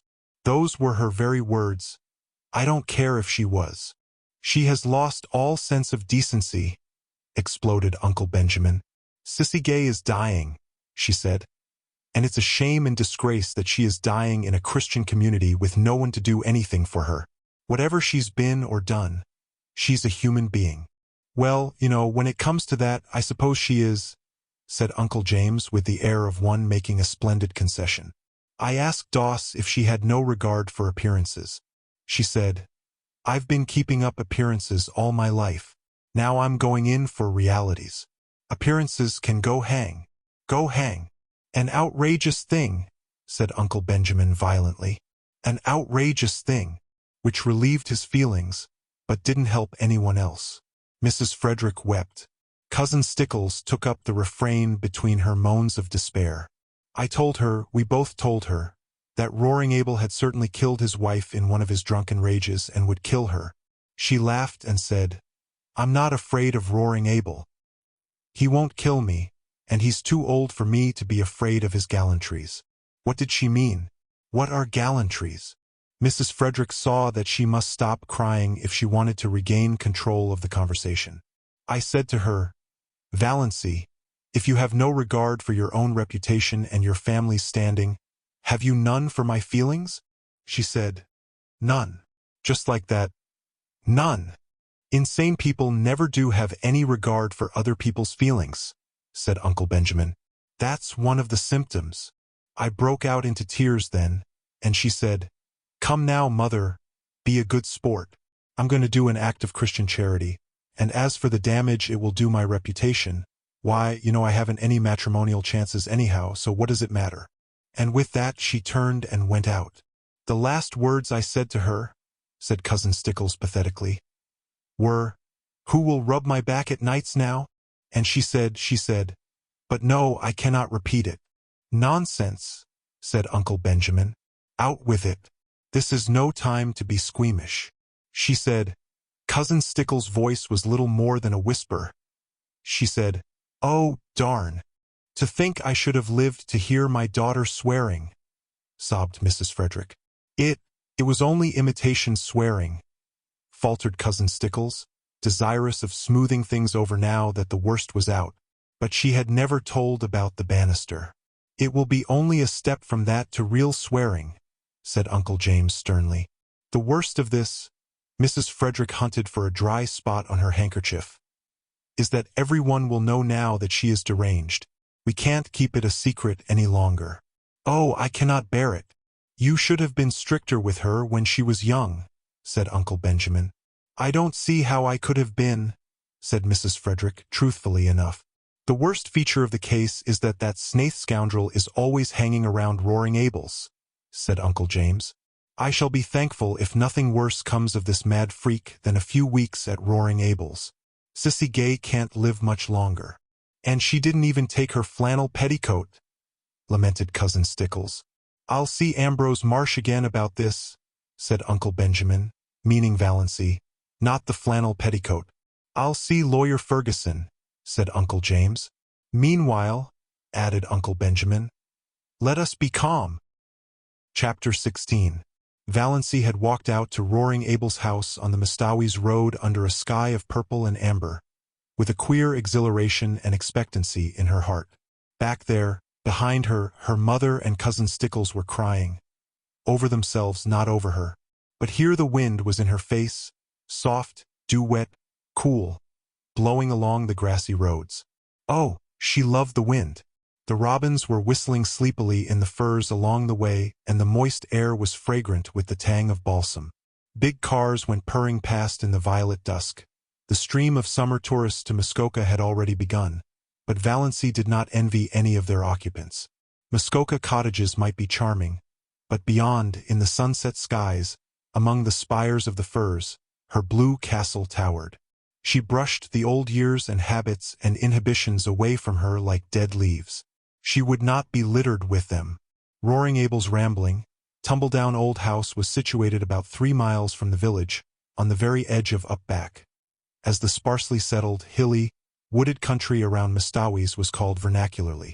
It did not, it must be confessed, look much like a blue castle. It had once been a snug place enough in the days when Abel Gay had been young and prosperous, and the punning, arched sign over the gate, a Gay carpenter, had been fine and freshly painted. Now it was a faded, dreary old place, with a leprous, patched roof and shutters hanging askew. Abel never seemed to do any carpenter jobs about his own house. It had a listless air, as if tired of life. There was a dwindling grove of ragged, crone-like old spruces behind it. The garden, which Sissy used to keep neat and pretty, had run wild. On 2 sides of the house were fields full of nothing but mulleins. Behind the house was a long stretch of useless barrens, full of scrub pines and spruces, with here and there a blossoming bit of wild cherry, running back to a belt of timber on the shores of Lake Mistawis, 2 miles away. A rough, rocky, boulder-strewn lane ran through it to the woods, a lane white with pestiferous, beautiful daisies. Roaring Abel met Valancy at the door. "So you've come," he said incredulously. "I never supposed that ruck of Stirlings would let you." Valancy showed all her pointed teeth in a grin. "They couldn't stop me." "I didn't think you'd so much spunk," said Roaring Abel admiringly. "And look at the nice ankles of her," he added, as he stepped aside to let her in. If Cousin Stickles had heard this, she would have been certain that Valancy's doom, earthly and unearthly, was sealed. But Abel's superannuated gallantry did not worry Valancy. Besides, this was the first compliment she had ever received in her life, and she found herself liking it. She sometimes suspected she had nice ankles, but nobody had ever mentioned it before. In the Stirling clan, ankles were among the unmentionables. Roaring Abel took her into the kitchen, where Sissy Gay was lying on the sofa, breathing quickly, with little scarlet spots on her hollow cheeks. Valancy had not seen Cecilia Gay for years. Then she had been such a pretty creature, a slight, blossom-like girl, with soft, golden hair, clear-cut, almost waxen features, and large, beautiful blue eyes. She was shocked at the change in her. Could this be sweet Sissy? This pitiful little thing that looked like a tired, broken flower? She had wept all the beauty out of her eyes. They looked too big, enormous, in her wasted face. The last time Valancy had seen Cecilia Gay, those faded, piteous eyes had been limpid, shadowy blue pools aglow with mirth. The contrast was so terrible that Valancy's own eyes filled with tears. She knelt down by Sissy and put her arms about her. "Sissy dear, I've come to look after you. I'll stay with you till..." as long as you want me. Oh! Sissy put her thin arms about Valancy's neck. Oh, will you? It's been so lonely. I can wait on myself, but it's been so lonely. It would just be like heaven to have someone here, like you. You were always so sweet to me. Long ago. Valancy held Sissy close. She was suddenly happy. Here was someone who needed her, someone she could help. She was no longer a superfluity. Old things had passed away. Everything had become new. Most things are predestinated, but some are just darn sheer luck, said Roaring Abel, complacently smoking his pipe in the corner. Chapter 17. When Valancy had lived for a week at Roaring Abel's, she felt as if years had separated her from her old life and all the people she had known in it. They were beginning to seem remote, dreamlike, far away, and as the days went on they seemed still more so, until they ceased to matter altogether. She was happy. Nobody ever bothered her with conundrums or insisted on giving her purple pills. Nobody called her Doss or worried her about catching cold. There were no quilts to piece, no abominable rubber plant to water, no ice-cold maternal tantrums to endure. She could be alone whenever she liked, go to bed when she liked, sneeze when she liked. In the long, wondrous northern twilights, when Sissy was asleep and Roaring Abel away, she could sit for hours on the shaky back veranda steps, looking out over the barrens to the hills beyond, covered with their fine, purple bloom, listening to the friendly wind singing wild, sweet melodies in the little spruces, and drinking in the aroma of the sunned grasses, until darkness flowed over the landscape like a cool, welcome wave. Sometimes of an afternoon, when Sissy was strong enough, the two girls went into the barrens and looked at the woodflowers. But they did not pick any. Valancy had read to Sissy the gospel thereof according to John Foster. It is a pity to gather woodflowers. They lose half their witchery away from the green and the flicker. The way to enjoy woodflowers is to track them down to their remote haunts, gloat over them, and then leave them with backward glances, taking with us only the beguiling memory of their grace and fragrance. Valancy was in the midst of realities after a lifetime of unrealities. And busy, very busy. The house had to be cleaned. Not for nothing had Valancy been brought up in the Stirling habits of neatness and cleanliness.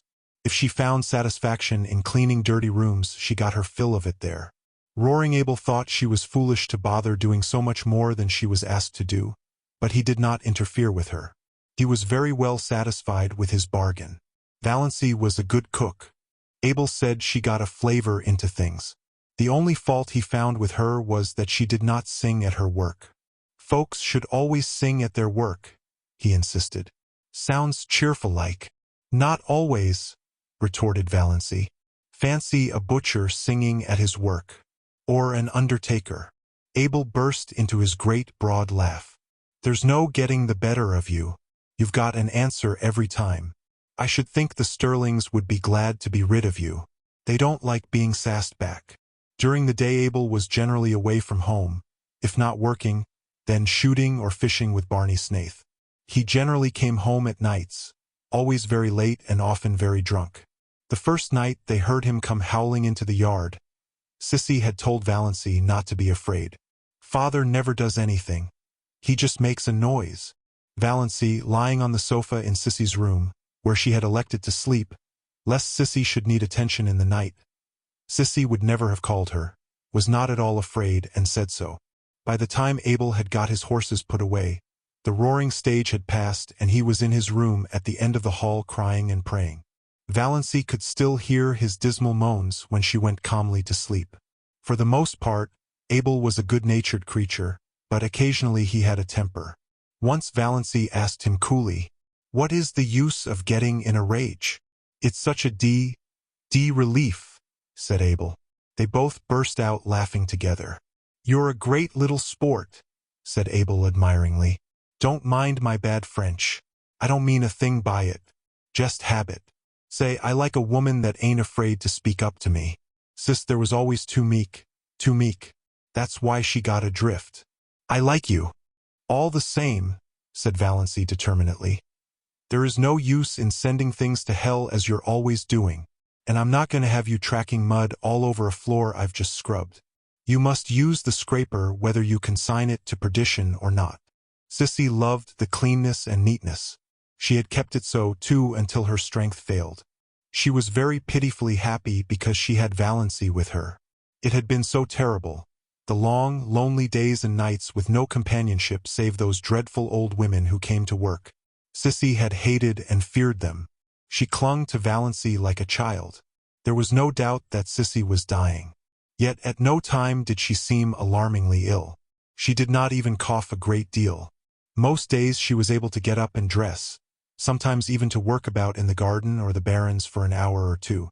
For a few weeks after Valancy's coming she seemed so much better that Valancy began to hope she might get well. But Sissy shook her head. "No, I can't get well. My lungs are almost gone. And I don't want to. I'm so tired, Valancy. Only dying can rest me. But it's lovely to have you here. You'll never know how much it means to me. But Valancy, you work too hard.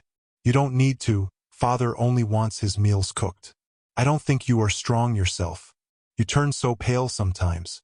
And those drops you take. Are you well, dear?" "I'm all right," said Valancy lightly. She would not have Sissy worried. "And I'm not working hard.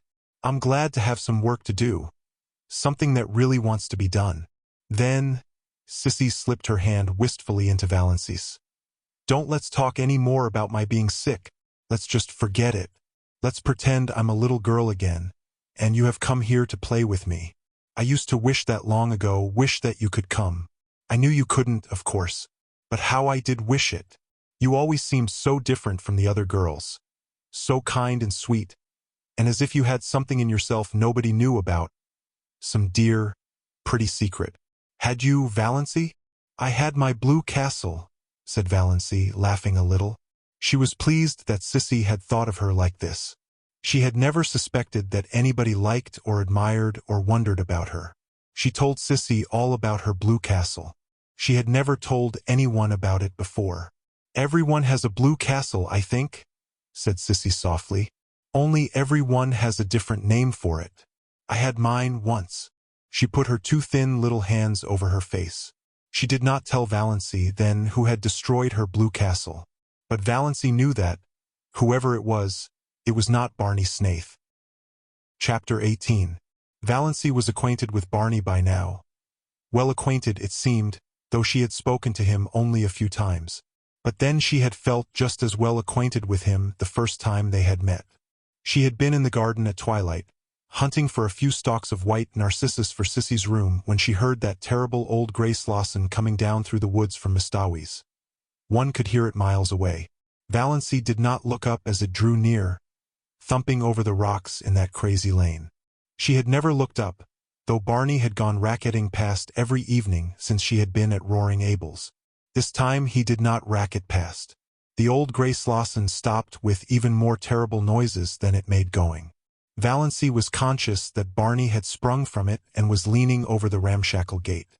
She suddenly straightened up and looked into his face. Their eyes met. Valancy was suddenly conscious of a delicious weakness. Was one of her heart attacks coming on? But this was a new symptom. His eyes, which she had always thought brown, now seen close, were deep violet, translucent and intense. Neither of his eyebrows looked like the other. He was thin, too thin. She wished she could feed him up a bit. She wished she could sew the buttons on his coat, and make him cut his hair and shave every day. There was something in his face. One hardly knew what it was. Tiredness? Sadness? Disillusionment? He had dimples in his thin cheeks when he smiled. All these thoughts flashed through Valancy's mind in that one moment while his eyes looked into hers. "Good evening, Miss Stirling." Nothing could be more commonplace and conventional. Anyone might have said it. But Barney Snaith had a way of saying things that gave them poignancy. When he said good evening, you felt that it was a good evening and that it was partly his doing that it was. Also, you felt that some of the credit was yours. Valancy felt all this vaguely, but she couldn't imagine why she was trembling from head to foot. It must be her heart. If only he didn't notice it. "I'm going over to the port," Barney was saying. "Can I acquire merit by getting or doing anything there for you or Sissy? Will you get some salt codfish for us?" said Valancy. It was the only thing she could think of. Roaring Abel had expressed a desire that day for a dinner of boiled salt codfish. When her knights came riding to the Blue Castle, Valancy had sent them on many a quest, but she had never asked any of them to get her salt codfish. "Certainly. You're sure there's nothing else?" "Lots of room in Lady Jane Grace Lawson. And she always gets back some time, does Lady Jane."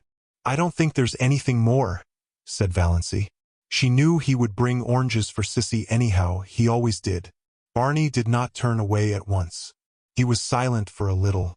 Then he said, slowly and whimsically, "Miss Stirling, you're a brick.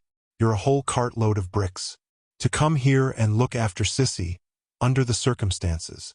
"There's nothing so bricky about that," said Valancy. "I'd nothing else to do. And I like it here. I don't feel as if I'd done anything specially meritorious. Mr. Gay is paying me fair wages. I never earned any money before, and I like it." It seemed so easy to talk to Barney Snaith someway, this terrible Barney Snaith of the lurid tales and mysterious past. As easy and natural as if talking to herself. "All the money in the world couldn't buy what you're doing for Sissy Gay," said Barney. "It's splendid and fine of you, and if there's anything I can do to help you in any way, you have only to let me know. If Roaring Abel ever tries to annoy you—" "He doesn't. He's lovely to me." "I like Roaring Abel," said Valancy frankly. "So do I. But there's one stage of his drunkenness. Perhaps you haven't encountered it yet. When he sings ribald songs." "Oh yes. He came home last night like that. Sissy and I just went to our room and shut ourselves in where we couldn't hear him. He apologized this morning. I'm not afraid of any of Roaring Abel's stages."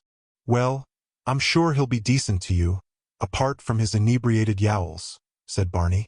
"And I've told him he's got to stop damning things when you're around." "Why?" asked Valancy slyly, with one of her odd, slanted glances and a sudden flake of pink on each cheek, born of the thought that Barney Snaith had actually done so much for her. "I often feel like damning things myself." For a moment Barney stared. Was this elfin girl the little old-maidish creature who had stood there 2 minutes ago? Surely there was magic and devilry going on in that shabby, weedy old garden. Then he laughed. "It will be a relief to have someone to do it for you, then. So you don't want anything but salt codfish?" "Not tonight. But I dare say I'll have some errands for you very often when you go to Port Lawrence. I can't trust Mr. Gay to remember to bring all the things I want." Barney had gone away. Then, in his Lady Jane, and Valancy stood in the garden for a long time. Since then he had called several times, walking down through the barrens, whistling. How that whistle of his echoed through the spruces on those June twilights. Valancy caught herself listening for it every evening, rebuked herself, then let herself go. Why shouldn't she listen for it? He always brought Sissy fruit and flowers. Once he brought Valancy a box of candy. The first box of candy she had ever been given. It seemed sacrilege to eat it. She found herself thinking of him in season and out of season. She wanted to know if he ever thought about her when she wasn't before his eyes, and, if so, what?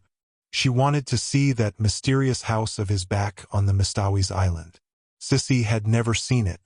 Sissy, though she talked freely of Barney and had known him for 5 years, really knew little more of him than Valancy herself. "But he isn't bad," said Sissy. "Nobody need ever tell me he is. He can't have done a thing to be ashamed of." "Then why does he live as he does?" asked Valancy, to hear somebody defend him. "I don't know. He's a mystery, and of course there's something behind it, but I know it isn't disgrace." Barney Snaith simply couldn't do anything disgraceful, Valancy. Valancy was not so sure. Barney must have done something sometime. He was a man of education and intelligence. She had soon discovered that, in listening to his conversations and wrangles with Roaring Abel, who was surprisingly well-read and could discuss any subject under the sun when sober. Such a man wouldn't bury himself for 5 years in Muskoka and live and look like a tramp if there were not too good or bad a reason for it. But it didn't matter. All that mattered was that she was sure now that he had never been Sissy Gay's lover. There was nothing like that between them, though he was very fond of Sissy and she of him, as anyone could see. But it was a fondness that didn't worry Valancy. "You don't know what Barney has been to me these past 2 years," Sissy had said simply. Everything would have been unbearable without him. Sissy Gay is the sweetest girl I ever knew, and there's a man somewhere I'd like to shoot if I could find him, Barney had said savagely. Barney was an interesting talker, with a knack of telling a great deal about his adventures and nothing at all about himself. There was one glorious rainy day when Barney and Abel swapped yarns all the afternoon while Valancy mended tablecloths and listened. Barney told weird tales of his adventures with shacks on trains while hoboing it across the continent. Valancy thought she ought to think his stealing rides quite dreadful, but didn't. The story of his working his way to England on a cattle ship sounded more legitimate. And his yarns of the Yukon enthralled her, especially the one of the night he was lost on the divide between Gold Run and Sulphur Valley. He had spent 2 years out there. Where in all this was there room for the penitentiary and the other things, if he were telling the truth? But Valancy knew he was. Found no gold, he said. Came away poorer than when I went. But such a place to live. Those silences at the back of the north wind got me. I've never belonged to myself since. Yet he was not a great talker. He told a great deal in a few well-chosen words, how well-chosen Valancy did not realize. And he had a knack of saying things without opening his mouth at all. I like a man whose eyes say more than his lips, thought Valancy. But then she liked everything about him, his tawny hair, his whimsical smiles, the little glints of fun in his eyes, his loyal affection for that unspeakable Lady Jane, his habit of sitting with his hands in his pockets, his chin sunk on his breast, looking up from under his mismated eyebrows. She liked his nice voice, which sounded as if it might become caressing or wooing with very little provocation. She was at times almost afraid to let herself think these thoughts. They were so vivid that she felt as if the others must know what she was thinking. I've been watching a woodpecker all day, he said one evening on the shaky old back veranda. His account of the woodpecker's doings was satisfying. He had often some gay or cunning little anecdote of the wood folk to tell them. And sometimes he and Roaring Abel smoked fiercely the whole evening and never said a word, while Sissy lay in the hammock swung between the veranda posts and Valancy sat idly on the steps, her hands clasped over her knees, and wondered dreamily if she were really Valancy Stirling, and if it were only 3 weeks since she had left the ugly old house on Elm Street. The barrens lay before her in a white moon splendor, where dozens of little rabbits frisked. Barney, when he liked, could sit down on the edge of the barrens and lure those rabbits right to him by some mysterious sorcery he possessed. Valancy had once seen a squirrel leap from a scrub pine to his shoulder and sit there chattering to him. It reminded her of John Foster. It was one of the delights of Valancy's new life that she could read John Foster's books as often and as long as she liked. She could read them in bed if she wanted to. She read them all to Sissy, who loved them. She also tried to read them to Abel and Barney, who did not love them. Abel was bored and Barney politely refused to listen at all. Piffle, said Barney. Chapter 19. Of course, the Stirlings had not left the poor maniac alone all this time or refrained from heroic efforts to rescue her perishing soul and reputation. Uncle James, whose lawyer had helped him as little as his doctor, came one day and, finding Valancy alone in the kitchen, as he supposed, gave her a terrible talking to. Told her she was breaking her mother's heart and disgracing her family. But why? Said Valancy, not ceasing to scour her porridge pot decently. I'm doing honest work for honest pay. What is there in that is disgraceful? Don't quibble, Valancy, said Uncle James solemnly. This is no fit place for you to be, and you know it. Why, I'm told that jailbird Snaith is hanging around here every evening. Not every evening, said Valancy reflectively. No, not quite every evening. It's insufferable, said Uncle James violently. Valancy, you must come home. We won't judge you harshly. I assure you we won't. We will overlook all this. Thank you, said Valancy. Have you no sense of shame? Demanded Uncle James. Oh yes, but the things I am ashamed of are not the things you are ashamed of. Valancy proceeded to rinse her dishcloth meticulously. Still was Uncle James patient. He gripped the sides of his chair and ground his teeth. We know your mind isn't just right. We'll make allowances. But you must come home. You shall not stay here with that drunken, blasphemous old scoundrel. "Were you by any chance referring to me, Mr. Stirling?" demanded Roaring Abel, suddenly appearing in the doorway of the back veranda where he had been smoking a peaceful pipe and listening to old Jim Stirling's tirade with huge enjoyment. His red beard fairly bristled with indignation and his huge eyebrows quivered. But cowardice was not among James Stirling's shortcomings. "I was. And, furthermore, I want to tell you that you have acted an iniquitous part in luring this weak and unfortunate girl away from her home and friends, and I will have you punished yet for it." James Stirling got no further. Roaring Abel crossed the kitchen at a bound, caught him by his collar and his trousers, and hurled him through the doorway and over the garden paling with as little apparent effort as he might have employed in whisking a troublesome kitten out of the way. "The next time you come back here," he bellowed, "I'll throw you through the window, and all the better if the window is shut. Coming here, thinking yourself God to put the world to rights." Valancy candidly and unashamedly owned to herself that she had seen few more satisfying sights than Uncle James' coattails flying out into the asparagus bed. She had once been afraid of this man's judgment. Now she saw clearly that he was nothing but a rather stupid little village tin god. Roaring Abel turned with his great broad laugh.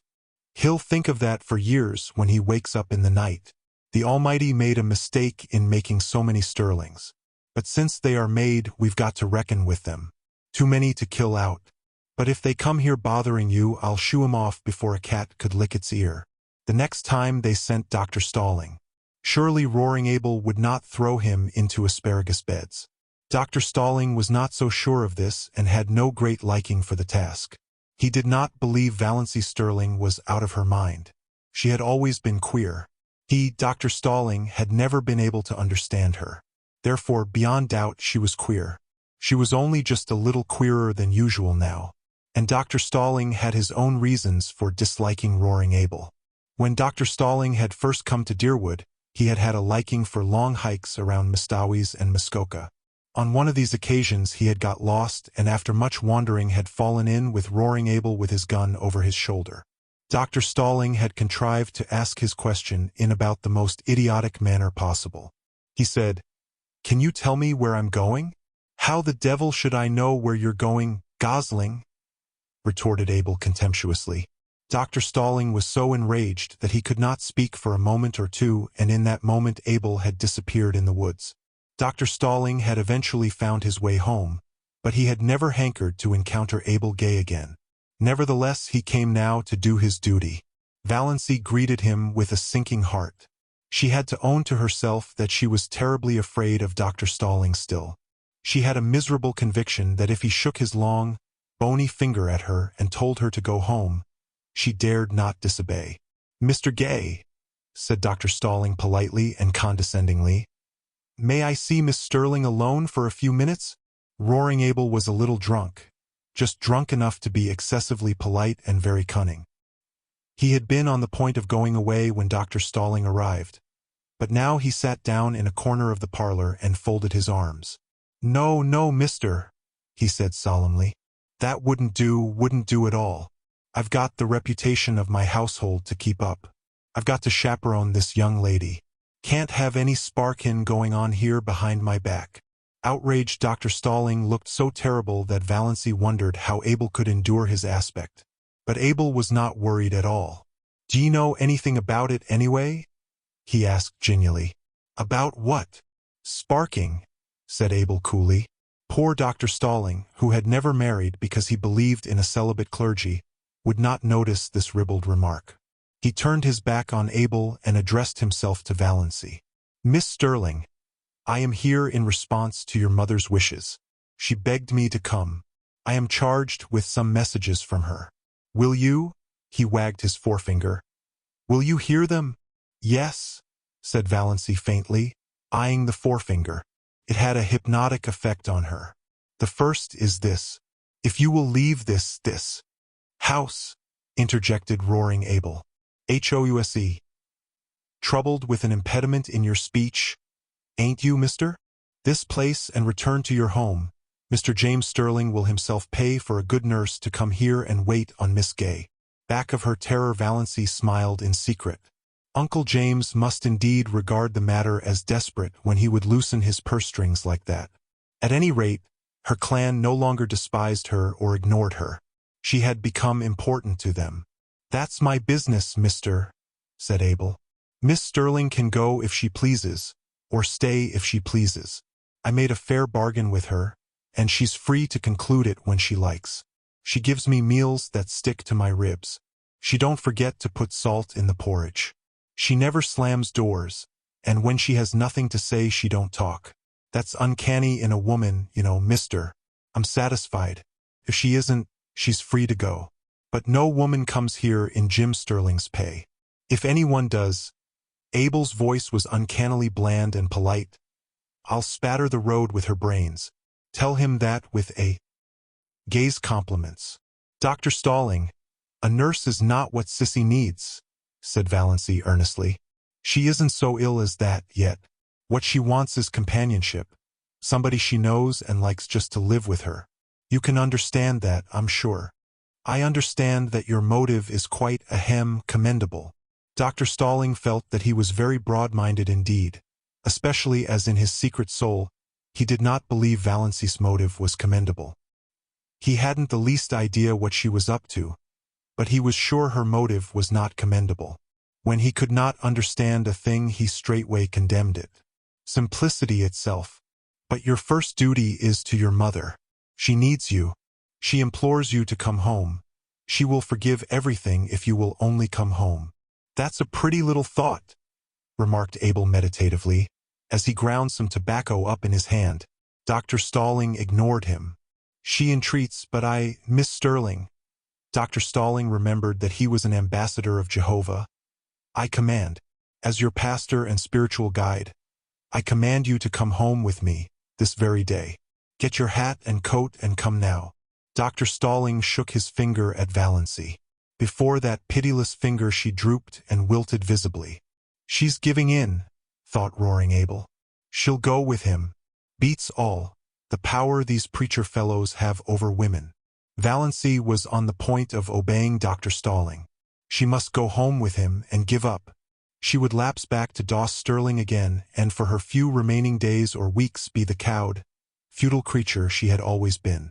It was her fate, typified by that relentless, uplifted forefinger. She could no more escape from it than roaring Abel from his predestination. She eyed it as the fascinated bird eyes the snake. Another moment. "Fear is the original sin," suddenly said a still, small voice away back of Valancy's consciousness. "Almost all the evil in the world has its origin in the fact that someone is afraid of something." Valancy stood up. She was still in the clutches of fear, but her soul was her own again. She would not be false to that inner voice. "Dr. Stirling," she said slowly, "I do not at present owe any duty to my mother. She is quite well. She has all the assistance and companionship she requires. She does not need me at all. I am needed here. I am going to stay here." "There's spunk for you," said roaring Abel admiringly. Dr. Stirling dropped his forefinger. One could not keep on shaking a finger forever. "Miss Stirling, is there nothing that can influence you? Do you remember your childhood days?" "Perfectly. And hate them. Do you realize what people will say? What they are saying?" "I can imagine it," said Valancy, with a shrug of her shoulders. She was suddenly free of fear again. "I haven't listened to the gossip of Deerwood tea parties and sewing circles 20 years for nothing. But, Dr. Stirling, it doesn't matter in the least to me what they say, not in the least." Dr. Stirling went away then. A girl who cared nothing for public opinion, over whom sacred family ties had no restraining influence, who hated her childhood memories. Then Cousin Georgiana came, on her own initiative, for nobody would have thought it worth while to send her. She found Valancy alone, weeding the little vegetable garden she had planted, and she made all the platitudinous pleas she could think of. Valancy heard her patiently. Cousin Georgiana wasn't such a bad old soul. Then she said, "And now that you have got all that out of your system, Cousin Georgiana, can you tell me how to make creamed codfish so that it will not be as thick as porridge and as salt as the Dead Sea?" "We'll just have to wait," said Uncle Benjamin. "After all, Sissy Gay can't live long. Dr. Marsh tells me she may drop off any day." Mrs. Frederick wept. It would really have been so much easier to bear if Valancy had died. She could have worn mourning then. Chapter 20. When Abel Gay paid Valancy her first month's wages, which he did promptly, in bills reeking with the odor of tobacco and whiskey, Valancy went into Deerwood and spent every cent of it. She got a pretty green crepe dress with a girdle of crimson beads, at a bargain sale, a pair of silk stockings, to match, and a little crinkled green hat with a crimson rose in it. She even bought a foolish little beribboned and belliced nightgown. She passed the house on Elm Street twice. Valancy never even thought about it as home, but saw no one. No doubt her mother was sitting in the room this lovely June evening playing solitaire, and cheating. Valancy knew that Mrs. Frederick always cheated. She never lost a game. Most of the people Valancy met looked at her seriously and passed her with a cool nod. Nobody stopped to speak to her. Valancy put on her green dress when she got home. Then she took it off again. She felt so miserably undressed in its low neck and short sleeves. And that low, crimson girdle around the hips seemed positively indecent. She hung it up in the closet, feeling flatly that she had wasted her money. She would never have the courage to wear that dress. John Foster's arraignment of fear had no power to stiffen her against this. In this one thing habit and custom were still all-powerful. Yet she sighed as she went down to meet Barney Snaith in her old snuff-brown silk. That green thing had been very becoming. She had seen so much in her one ashamed glance. Above it her eyes had looked like odd brown jewels, and the girdle had given her flat figure an entirely different appearance. She wished she could have left it on. But there were some things John Foster did not know. Every Sunday evening Valancy went to the little Free Methodist church in a valley on the edge of Upback. A spireless little gray building among the pines, with a few sunken graves and mossy gravestones in the small, paling-encircled, grass-grown square beside it. She liked the minister who preached there. He was so simple and sincere. An old man who lived in Port Lawrence and came out by the lake in a little disappearing propeller boat to give a free service to the people of the small, stony farms back of the hills, who would otherwise never have heard any gospel message. She liked the simple service and the fervent singing. She liked to sit by the open window and look out into the pine woods. The congregation was always small. The Free Methodists were few in number, poor and generally illiterate. But Valancy loved those Sunday evenings. For the first time in her life she liked going to church. The rumor reached Deerwood that she had turned Free Methodist, and sent Mrs. Frederick to bed for a day. But Valancy had not turned anything. She went to the church because she liked it and because in some inexplicable way it did her good. Old Mr. Towers believed exactly what he preached, and somehow it made a tremendous difference. Oddly enough, Roaring Abel disapproved of her going to the Hill Church as strongly as Mrs. Frederick herself could have done. He had no use for Free Methodists. He was a Presbyterian. But Valancy went in spite of him. "We'll hear something worse than that about her soon," Uncle Benjamin predicted gloomily. They did. Valancy could not quite explain, even to herself, just why she wanted to go to that party. It was a dance up back at Chidley Corners. And dances at Chidley Corners were not, as a rule, the sort of assemblies where well-brought-up young ladies were found. Valancy knew it was coming off, for Roaring Abel had been engaged as one of the fiddlers. But the idea of going had never occurred to her until Roaring Abel himself broached it at supper. "You come with me to the dance," he ordered. "It'll do you good. Put some color in your face. You look peaked. You want something to liven you up." Valancy found herself suddenly wanting to go. She knew nothing at all of what dances at Chidley Corners were apt to be like. Her idea of dances had been fashioned on the correct affairs that went by that name in Deerwood and Port Lawrence. Of course she knew the Corners dance wouldn't be just like them. Much more informal, of course, but so much the more interesting. Why shouldn't she go? Sissy was in a week of apparent health and improvement. She wouldn't mind staying alone in the least. She entreated Valancy to go if she wanted to, and Valancy did want to go. She went to her room to dress. A rage against the snuff-brown silk seized her. Wear that to a party? Never. She pulled her green crepe from its hanger and put it on feverishly. It was nonsense to feel so naked, just because her neck and arms were bare. That was just her old maidishness. She would not be ridden by it. On went the dress, the slippers. It was the first time she had worn a pretty dress since the organdies of her early teens. And they had never made her look like this. If she only had a necklace or something, she wouldn't feel so bare then. She ran down to the garden. There were clovers there, great crimson things growing in the long grass. Valancy gathered handfuls of them and strung them on a cord. Fastened above her neck, they gave her the comfortable sensation of a collar and were oddly becoming. Another circlet of them went round her hair, dressed in the low puffs that became her. Excitement brought those faint pink stains to her face.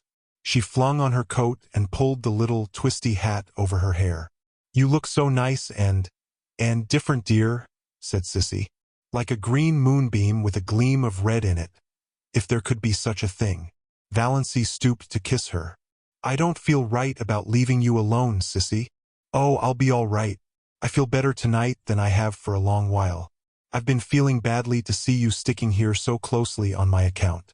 I hope you'll have a nice time. I never was at a party at the Corners, but I used to go sometimes long ago to dances up back. We always had good times. And you needn't be afraid of Father being drunk tonight. He never drinks when he engages to play for a party. But there may be liquor. What will you do if it gets rough?" "Nobody would molest me." "Not seriously, I suppose. Father would see to that. But it might be noisy and unpleasant." "I won't mind. I'm only going as a looker-on. I don't expect to dance. I just want to see what a party up back is like. I've never seen anything except decorous Deerwood." Sissy smiled rather dubiously. She knew much better than Valancy what a party up back might be like if there should be liquor. But again there mightn't be. "I hope you'll enjoy it, dear," she repeated. Valancy enjoyed the drive there. They went early, for it was 12 miles to Chidley Corners, and they had to go in Abel's old, ragged top buggy. The road was rough and rocky, like most Muskoka roads, but full of the austere charm of northern woods. It wound through beautiful, purring pines that were ranks of enchantment in the June sunset, and over the curious jade-green rivers of Muskoka, fringed by aspens that were always quivering with some supernal joy. Roaring Abel was excellent company, too. He knew all the stories and legends of the wild, beautiful up-back, and he told them to Valancy as they drove along. Valancy had several fits of inward laughter over what Uncle Benjamin and Aunt Wellington, et al., would feel and think and say if they saw her driving with Roaring Abel in that terrible buggy to a dance at Chidley Corners. At first the dance was quiet enough, and Valancy was amused and entertained. She even danced twice herself with a couple of nice, up-back boys who danced beautifully and told her she did, too. Another compliment came her way, not a very subtle one, perhaps, but Valancy had had too few compliments in her life to be overnice on that point. She overheard 2 of the up-back young men talking about her in the dark lean-to behind her. "Know who that girl in green is?" "Nope. Guess she's from out front. The port, maybe. Got a stylish look to her. No beaut but cute-looking, I'll say. J'ever see such eyes?" The big room was decorated with pine and fir boughs, and lighted by Chinese lanterns. The floor was waxed, and Roaring Abel's fiddle, purring under his skilled touch, worked magic. The up-back girls were pretty and prettily dressed. Valancy thought it the nicest party she had ever attended. By 11 o'clock she had changed her mind. A new crowd had arrived, a crowd unmistakably drunk. Whiskey began to circulate freely. Very soon almost all the men were partly drunk. Those in the porch and outside around the door began howling "Come all ye's," and continued to howl them. The room grew noisy and reeking. Quarrels started up here and there. Bad language and obscene songs were heard. The girls, swung rudely in the dances, became disheveled and tawdry. Valancy, alone in her corner, was feeling disgusted and repentant. Why had she ever come to such a place? Freedom and independence were all very well, but one should not be a little fool. She might have known what it would be like. She might have taken warning from Sissy's guarded sentences. Her head was aching. She was sick of the whole thing. But what could she do? She must stay to the end. Abel could not leave till then, and that would probably be not till 3 or 4 in the morning. The new influx of boys had left the girls far in the minority and partners were scarce. Valancy was pestered with invitations to dance. She refused them all shortly, and some of her refusals were not well taken. There were muttered oaths and sullen looks. Across the room she saw a group of the strangers talking together and glancing meaningly at her. What were they plotting? It was at this moment that she saw Barney Snaith looking in over the heads of the crowd at the doorway. Valancy had two distinct convictions. One was that she was quite safe now. The other was that this was why she had wanted to come to the dance. It had been such an absurd hope that she had not recognized it before, but now she knew she had come because of the possibility that Barney might be there, too. She thought that perhaps she ought to be ashamed for this, but she wasn't. After her feeling of relief, her next feeling was one of annoyance with Barney for coming there unshaved. Surely he might have enough self-respect to groom himself up decently when he went to a party. There he was, bare-headed, bristly-chinned, in his old trousers and his blue homespun shirt. Not even a coat. Valancy could have shaken him in her anger. No wonder people believed everything bad of him. But she was not afraid any longer. One of the whispering group left his comrades and came across the room to her, through the whirling couples that now filled it uncomfortably. He was a tall, broad-shouldered fellow, not ill-dressed or ill-looking but unmistakably half-drunk. He asked Valancy to dance. Valancy declined civilly. His face turned livid. He threw his arm about her and pulled her to him. His hot, whiskied breath burned her face. "We won't have fine lady airs here, my girl. If you ain't too good to come here, you ain't too good to dance with us. Me and my pals have been watching you. You've got to give us each a turn and a kiss to boot." Valancy tried desperately and vainly to free herself. She was being dragged out into the maze of shouting, stamping, yelling dancers. The next moment the man who held her went staggering across the room from a neatly planted blow on the jaw, knocking down whirling couples as he went. Valancy felt her arm grasped. "This way, quick," said Barney Snaith. He swung her out through the open window behind them, vaulted lightly over the sill and caught her hand. "Quick, we must run for it. They'll be after us." Valancy ran as she had never run before, clinging tight to Barney's hand, wondering why she did not drop dead in such a mad scamper. Suppose she did. What a scandal it would make for her poor people. For the first time Valancy felt a little sorry for them. Also, she felt glad that she had escaped from that horrible row. Also, glad that she was holding tight to Barney's hand. Her feelings were badly mixed, and she had never had so many in such a brief time in her life. They finally reached a quiet corner in the pine woods. The pursuit had taken a different direction, and the whoops and yells behind them were growing faint. Valancy, out of breath, with a crazily beating heart, collapsed on the trunk of a fallen pine. "Thanks," she gasped. "What a goose you were to come to such a place," said Barney. "I didn't know it would be like this," protested Valancy. "You should have known. Chidley Corners. It was just a name to me." Valancy knew Barney could not realize how ignorant she was of the regions up back.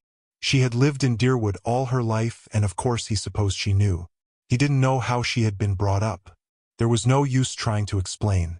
"When I drifted in at Abel's this evening and Sissy told me you'd come here, I was amazed.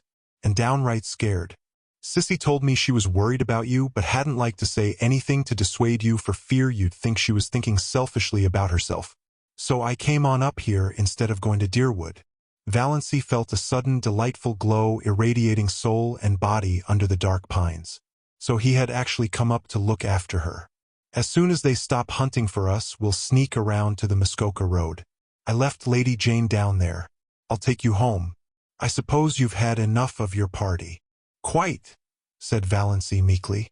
The first half of the way home neither of them said anything. It would not have been much use. Lady Jane made so much noise they could not have heard each other. Anyway, Valancy did not feel conversationally inclined.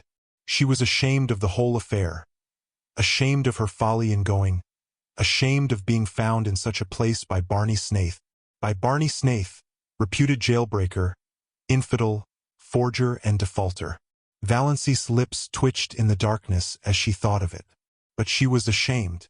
And yet she was enjoying herself, was full of a strange exultation. bumping over that rough road beside Barney Snaith. The big trees shot by them. The tall mulleins stood up along the road in stiff, orderly ranks like companies of soldiers. The thistles looked like drunken fairies or tipsy elves as their car lights passed over them. This was the first time she had even been in a car. After all, she liked it. She was not in the least afraid with Barney at the wheel. Her spirits rose rapidly as they tore along. She ceased to feel ashamed. She ceased to feel anything except that she was part of a comet rushing gloriously through the night of space. All at once, just where the pine woods frayed out to the scrub barrens, Lady Jane became quiet, too quiet. Lady Jane slowed down quietly and stopped. Barney uttered an aghast exclamation, got out, investigated, came apologetically back. I'm a doddering idiot, out of gas. I knew I was short when I left home, but I meant to fill up in Deerwood. Then I forgot all about it in my hurry to get to the corners. What can we do? Asked Valancy coolly. I don't know. There's no gas nearer than Deerwood, 9 miles away, and I don't dare leave you here alone. There are always tramps on this road, and some of those crazy fools back at the corners may come straggling along presently. There were boys there from the port. As far as I can see, the best thing to do is for us just to sit patiently here until some car comes along and lends us enough gas to get to Roaring Abels with. Well, what's the matter with that? Said Valancy. We may have to sit here all night, said Barney. I don't mind, said Valancy. Barney gave a short laugh. If you don't, I needn't. I haven't any reputation to lose. Nor I, said Valancy comfortably. Chapter 21. We'll just sit here, said Barney. And if we think of anything worthwhile saying, we'll say it. Otherwise, not. Don't imagine you're bound to talk to me. John Foster says, quoted Valancy, if you can sit in silence with a person for half an hour and yet be entirely comfortable, you and that person can be friends. If you cannot, friends you'll never be, and you need not waste time in trying. Evidently John Foster says a sensible thing once in a while, conceded Barney. They sat in silence for a long while. Little rabbits hopped across the road. Once or twice an owl laughed out delightfully.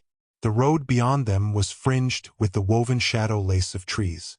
Away off to the southwest, the sky was full of silvery little cirrus clouds above the spot where Barney's island must be. Valancy was perfectly happy.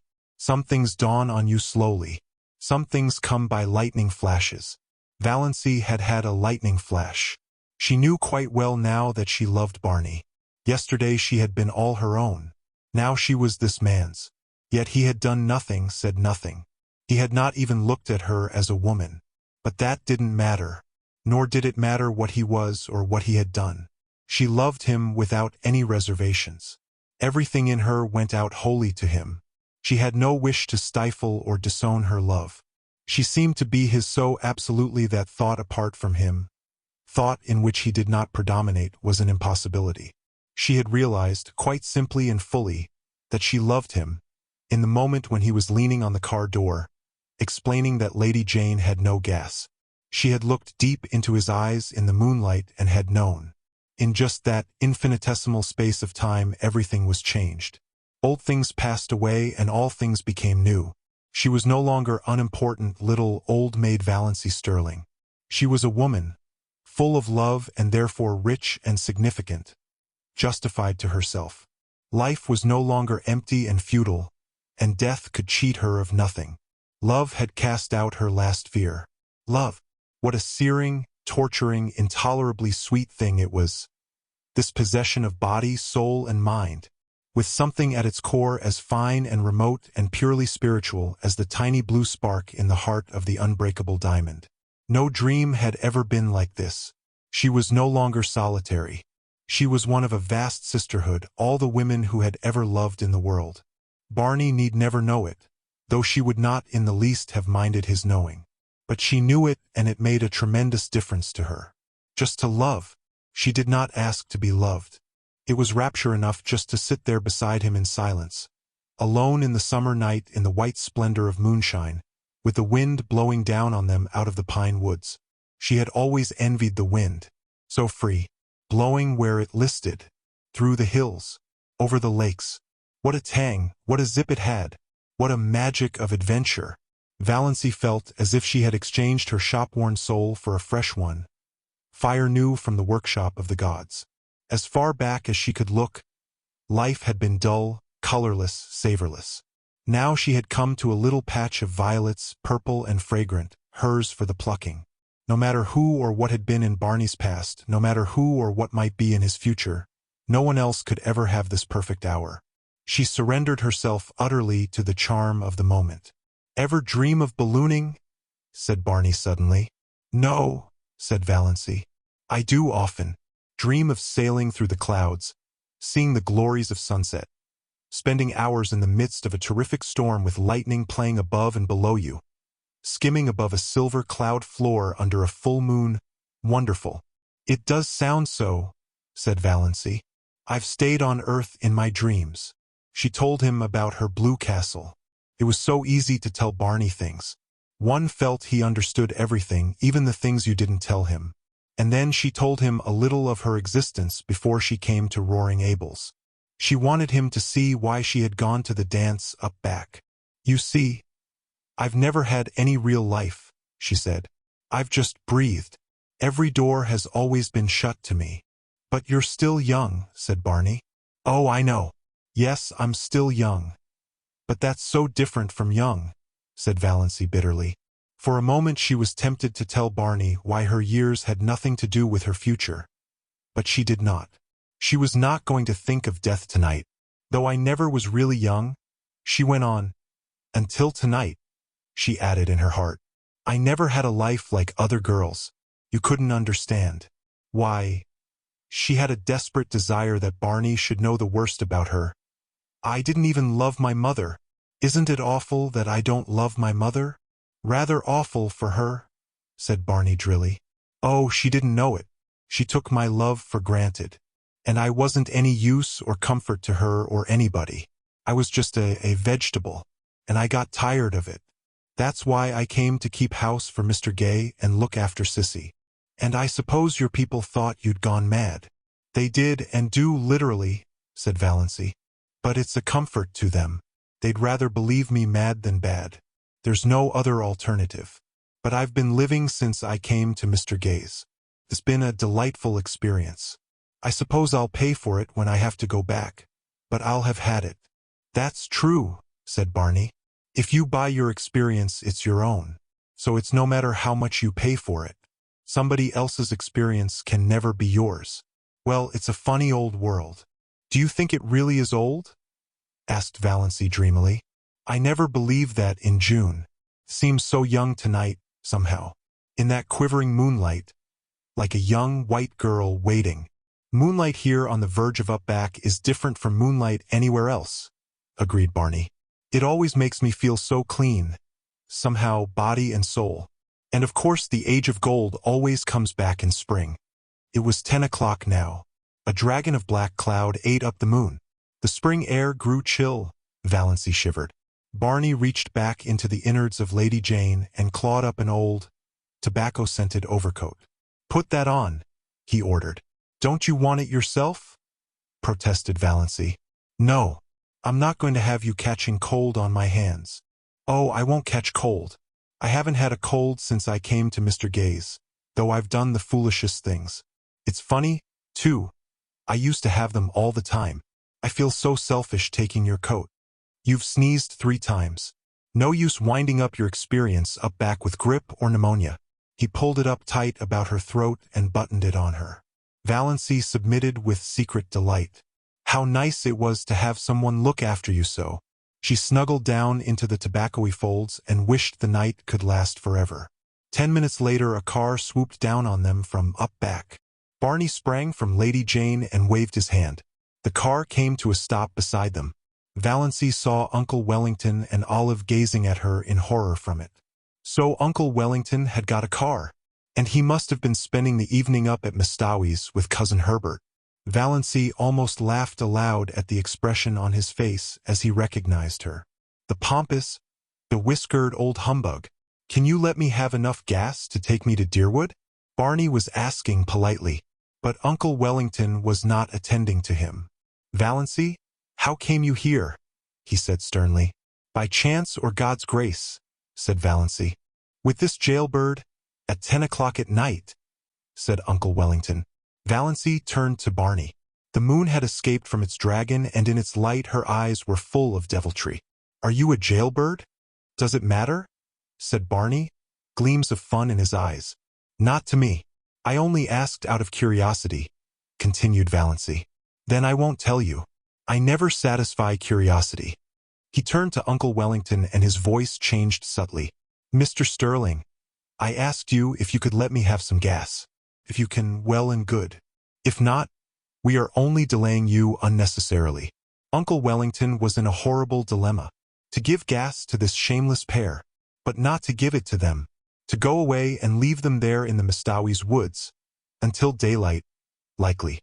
It was better to give it to them and let them get out of sight before anyone else saw them. "Got anything to get gas in?" he grunted surlily. Barney produced a 2-gallon measure from Lady Jane. The two men went to the rear of the Stirling car and began manipulating the tap. Valancy stole sly glances at Olive over the collar of Barney's coat. Olive was sitting grimly staring straight ahead with an outraged expression. She did not mean to take any notice of Valancy. Olive had her own secret reasons for feeling outraged. Cecil had been in Deerwood lately and of course had heard all about Valancy. He agreed that her mind was deranged and was exceedingly anxious to find out whence the derangement had been inherited. It was a serious thing to have in the family, a very serious thing. One had to think of one's descendants. "She got it from the Wansberries," said Olive positively. "There's nothing like that in the Stirlings, nothing." "I hope not. I certainly hope not," Cecil had responded dubiously. "But then, to go out as a servant, for that is what it practically amounts to. Your cousin." Poor Olive felt the implication. The Port Lawrence Prices were not accustomed to ally themselves with families whose members worked out. Valancy could not resist temptation. She leaned forward. "Olive, does it hurt?" Olive bit stiffly. "Does what hurt?" "Looking like that." For a moment Olive resolved she would take no further notice of Valancy. Then duty came uppermost. She must not miss the opportunity. "Doss," she implored, leaning forward also, "won't you come home? Come home tonight?" Valancy yawned. "You sound like a revival meeting," she said. "You really do. If you will come back, all will be forgiven." "Yes," said Olive eagerly. "Wouldn't it be splendid if she could induce the prodigal daughter to return? We'll never cast it up to you. Doss, there are nights when I cannot sleep for thinking of you."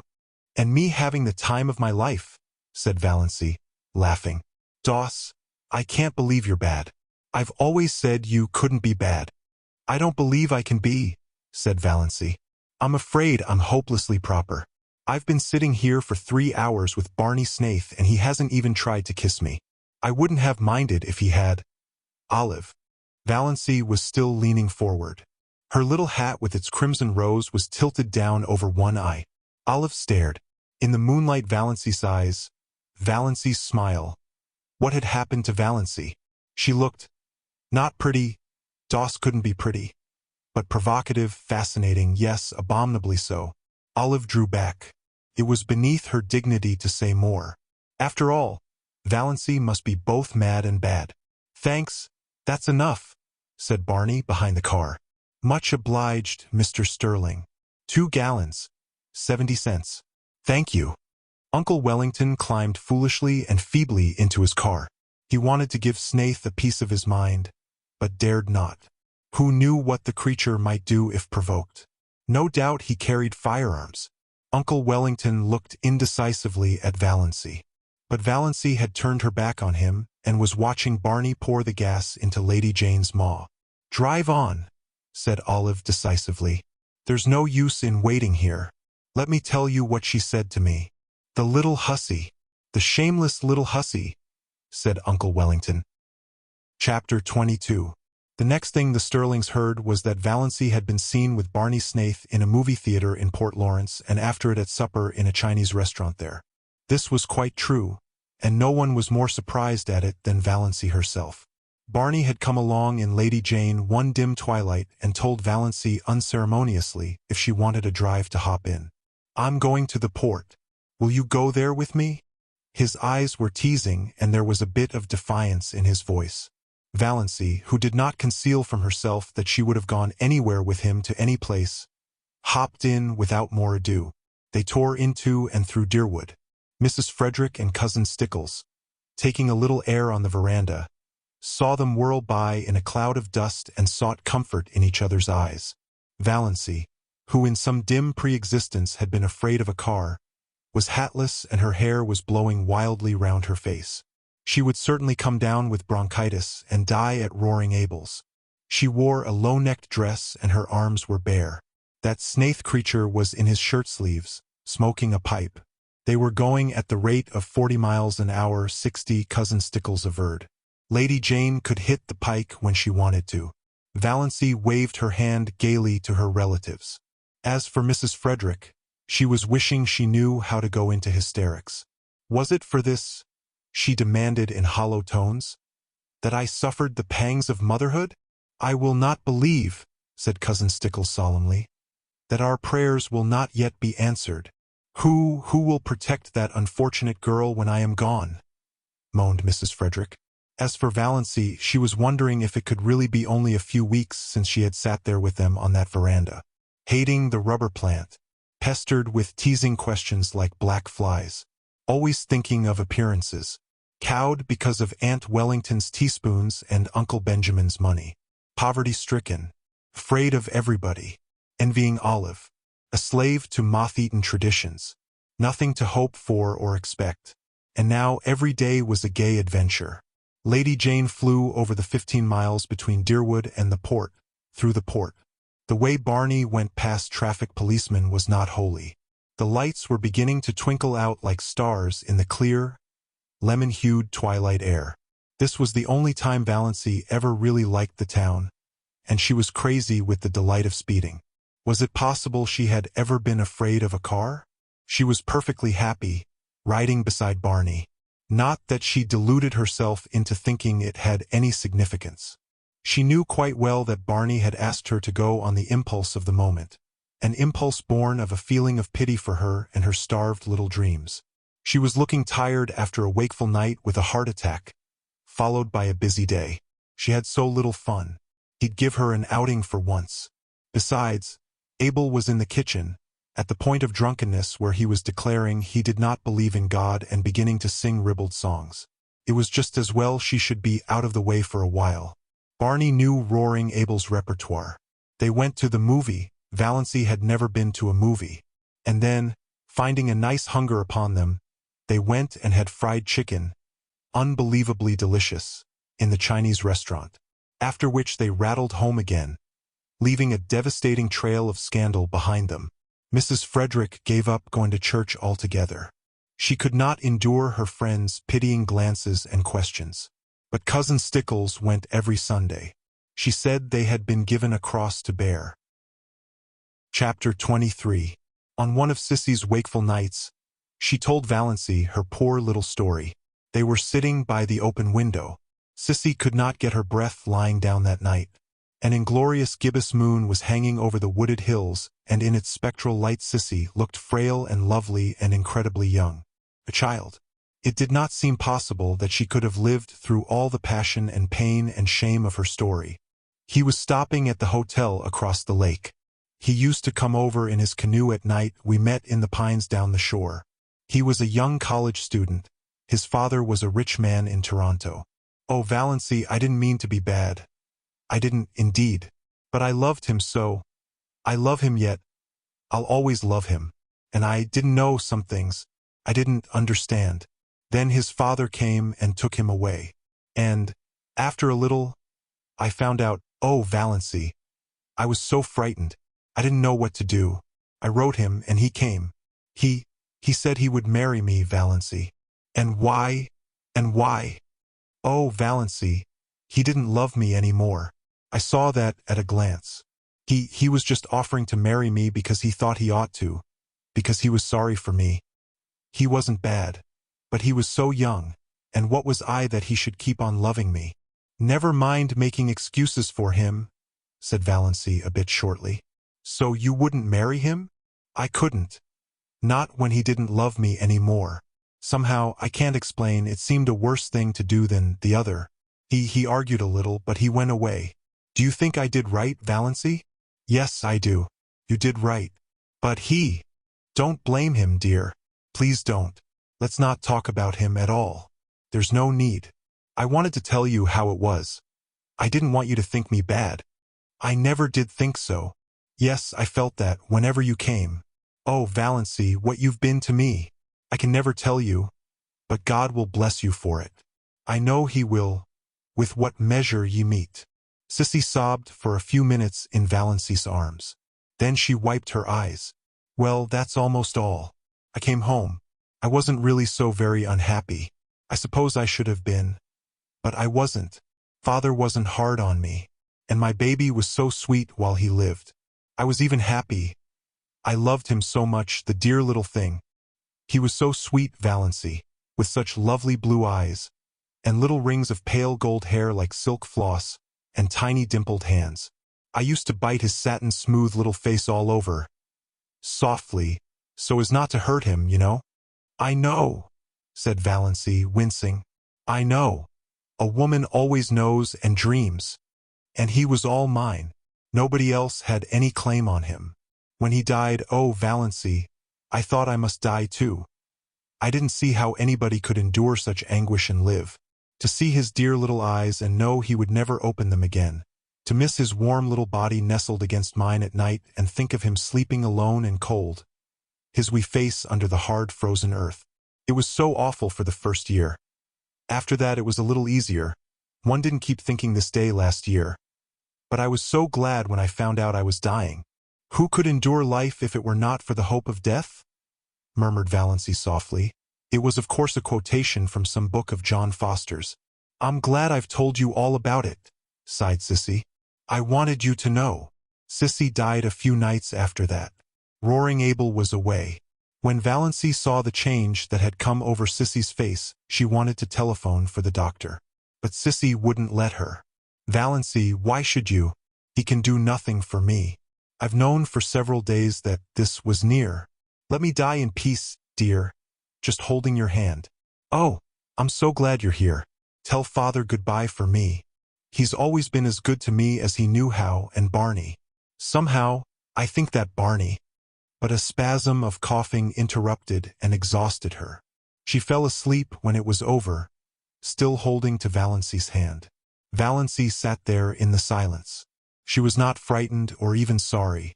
At sunrise Sissy died. She opened her eyes and looked past Valancy at something. Something that made her smile suddenly and happily. And smiling, she died. Valancy crossed Sissy's hands on her breast and went to the open window. In the eastern sky, amid the fires of sunrise, an old moon was hanging, as slender and lovely as a new moon. Valancy had never seen an old moon before. She watched it pale and fade until it paled and faded out of sight in the living rose of day. A little pool in the barrens shone in the sunrise like a great golden lily. But the world suddenly seemed a colder place to Valancy. Again nobody needed her. She was not in the least sorry Cecilia was dead. She was only sorry for all her suffering in life. But nobody could ever hurt her again. Valancy had always thought death dreadful. But Sissy had died so quietly, so pleasantly. And at the very last something had made up to her for everything. She was lying there now in her white sleep, looking like a child. Beautiful. All the lines of shame and pain gone. Roaring Abel drove in, justifying his name. Valancy went down and told him. The shock sobered him at once. He slumped down on the seat of his buggy, his great head hanging. Sissy dead, he said vacantly. I didn't think it would come so soon. Dead. She used to run down the lane to meet me with a little white rose stuck in her hair. Sissy used to be a pretty little girl. And a good little girl. She has always been a good little girl, said Valancy. Chapter 24. Valancy herself made Sissy ready for burial. No hands but hers should touch that pitiful, wasted little body. The old house was spotless on the day of the funeral. Barney Snaith was not there. He had done all he could to help Valancy before it. He had shrouded the pale Cecilia in white roses from the garden, and then had gone back to his island. But everybody else was there. All Deerwood and up back came. They forgave Sissy splendidly at last. Mr. Bradley gave a very beautiful funeral address. Valancy had wanted her old Free Methodist man, but Roaring Abel was obdurate. He was a Presbyterian, and no one but a Presbyterian minister should bury his daughter. Mr. Bradley was very tactful. He avoided all dubious points, and it was plain to be seen he hoped for the best. 6 reputable citizens of Deerwood bore Cecilia Gay to her grave in decorous Deerwood Cemetery. Among them was Uncle Wellington. The Stirlings all came to the funeral, men and women. They had had a family conclave over it. Surely now that Sissy Gay was dead, Valancy would come home. She simply could not stay there with Roaring Abel. That being the case, the wisest course, decreed Uncle James, was to attend the funeral, legitimize the whole thing, so to speak. Show Deerwood that Valancy had really done a most creditable deed in going to nurse poor Cecilia Gay, and that her family backed her up in it. Death, the miracle worker, suddenly made the thing quite respectable. If Valancy would return to home and decency while public opinion was under its influence, all might yet be well. Society was suddenly forgetting all Cecilia's wicked doings and remembering what a pretty, modest little thing she had been. And motherless, motherless. It was the psychological moment, said Uncle James. So the Stirlings went to the funeral.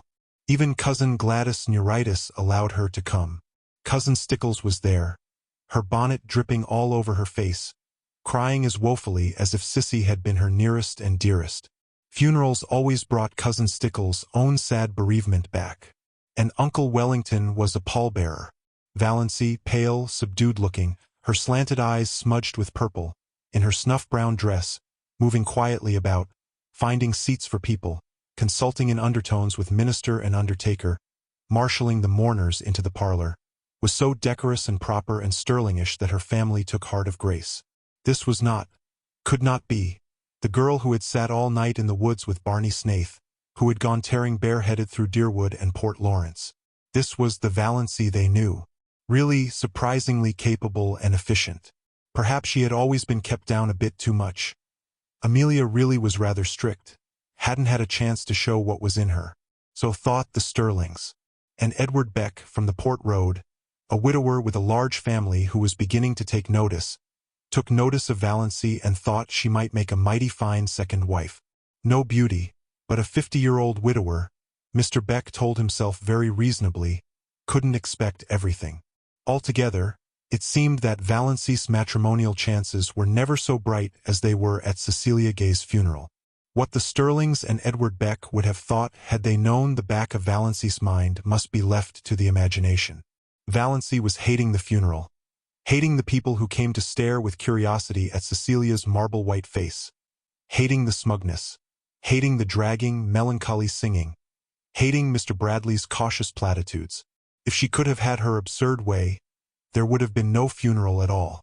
She would have covered Sissy over with flowers, shut her away from prying eyes, and buried her beside her nameless little baby in the grassy burying ground under the pines of the up-back church, with a bit of kindly prayer from the old Free Methodist minister. She remembered Sissy saying once, "I wish I could be buried deep in the heart of the woods where nobody would ever come to say, 'Sissy Gay is buried here,' and tell over my miserable story." But this, however, it would soon be over. Valancy knew if the Stirlings and Edward Beck didn't exactly what she intended to do then. She had lain awake all the preceding night thinking about it and finally deciding on it. When the funeral procession had left the house, Mrs. Frederick sought out Valancy in the kitchen. "My child," she said tremulously, "you'll come home now?" "Home," said Valancy absently. She was getting on an apron and calculating how much tea she must put to steep for supper.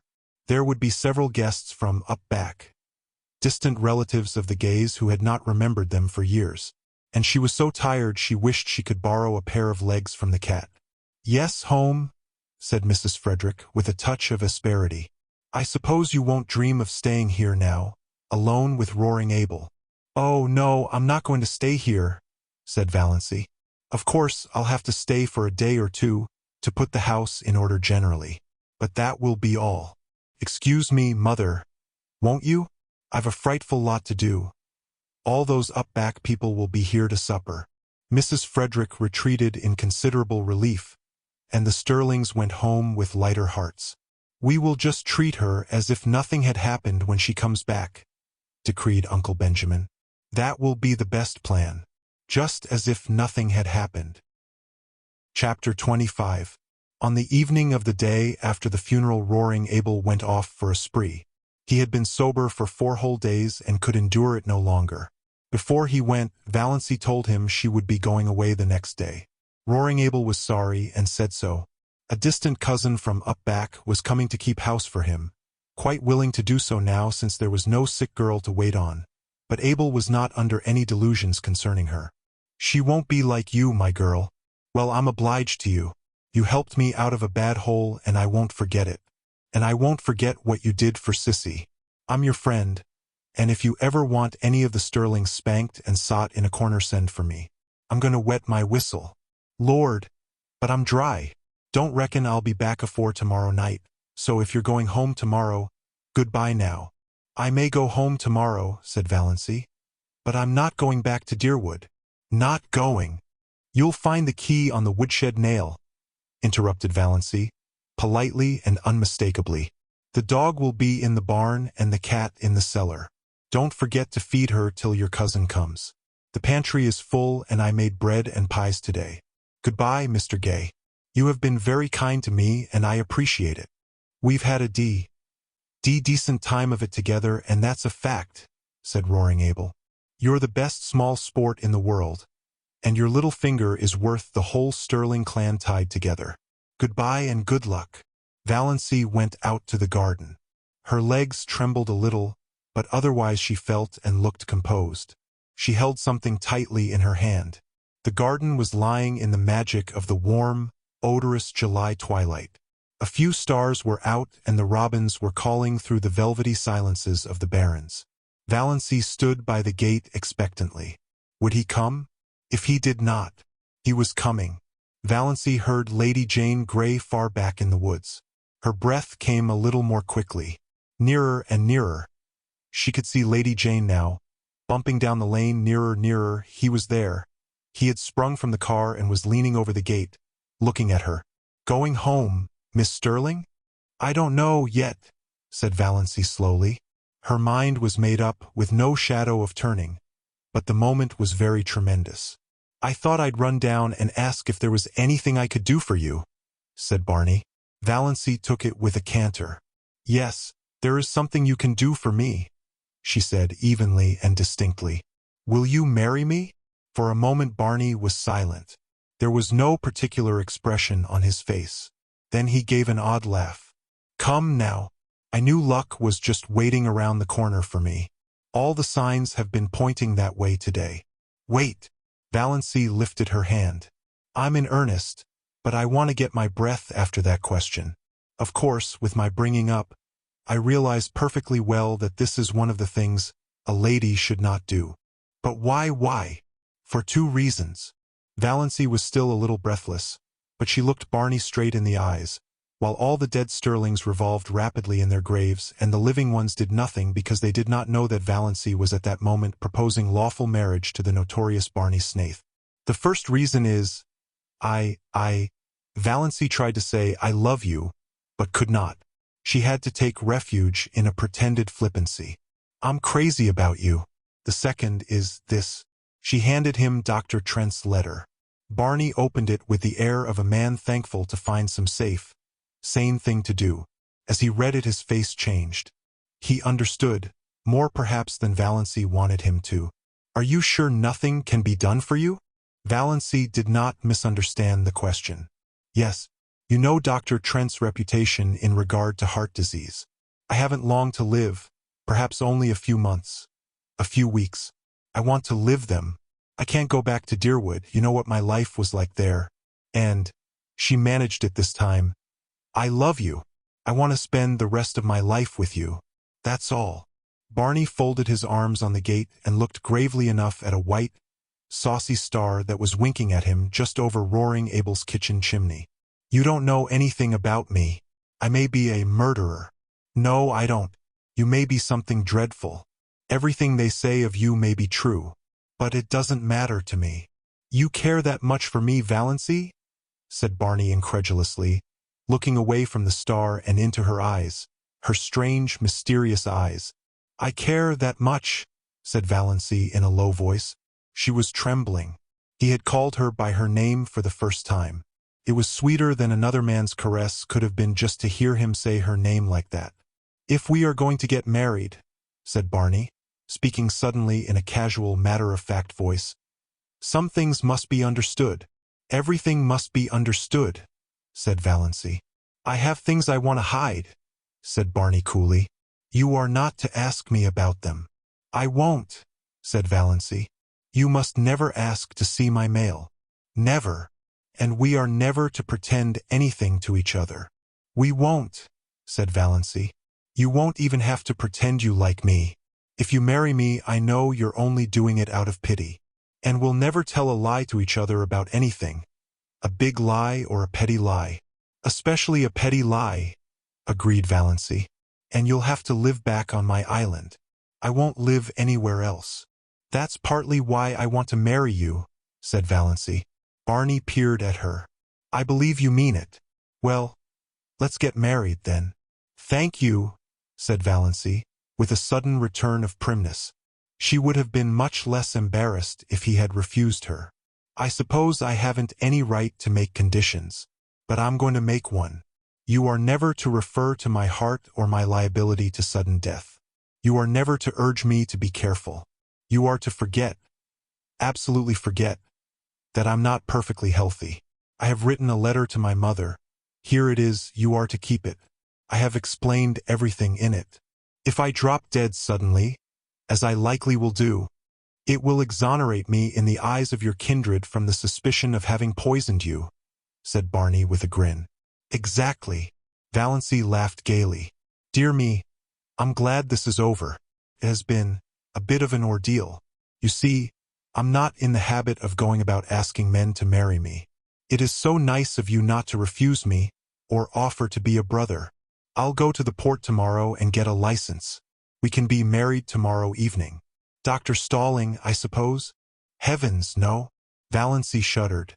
"Besides, he wouldn't do it. He'd shake his forefinger at me and I'd jilt you at the altar. No, I want my old Mr. Towers to marry me." "Will you marry me as I stand?" demanded Barney. A passing car, full of tourists, honked loudly. It seemed derisively. Valancy looked at him. Blue homespun shirt, nondescript hat, muddy overalls. Unshaved. "Yes," she said. Barney put his hands over the gate and took her little, cold ones gently in his. "Valancy," he said, trying to speak lightly. "Of course I'm not in love with you. Never thought of such a thing as being in love. But, do you know, I've always thought you were a bit of a dear." Chapter 26. The next day passed for Valancy like a dream. She could not make herself or anything she did seem real. She saw nothing of Barney, though she expected he must go rattling past on his way to the port for a license. Perhaps he had changed his mind.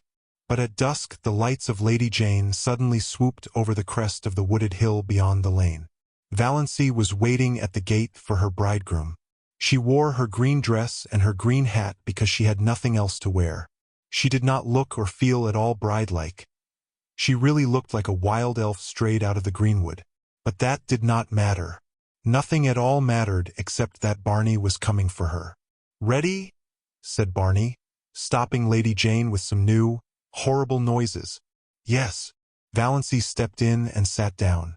Barney was in his blue shirt and overalls, but they were clean overalls. He was smoking a villainous-looking pipe and he was bareheaded. But he had a pair of oddly smart boots on under his shabby overalls. And he was shaved. They clattered into Deerwood and through Deerwood and hit the long, wooded road to the port. "Haven't changed your mind?" said Barney. "No." "Have you?" "No." That was their whole conversation on the 15 miles. Everything was more dreamlike than ever. Valancy didn't know whether she felt happy, or terrified, or just plain fool. Then the lights of Port Lawrence were about them. Valancy felt as if she were surrounded by the gleaming, hungry eyes of hundreds of great, stealthy panthers. Barney briefly asked where Mr. Towers lived, and Valancy as briefly told him. They stopped before the shabby little house in an unfashionable street. They went into the small, shabby parlor. Barney produced his license. So he had got it. Also a ring. This thing was real. She, Valancy Stirling, was actually on the point of being married. They were standing up together before Mr. Towers. Valancy heard Mr. Towers and Barney saying things. She heard some other person saying things. She herself was thinking of the way she had once planned to be married. Away back in her early teens when such a thing had not seemed impossible. White silk and tulle veil and orange blossoms. No bridesmaid.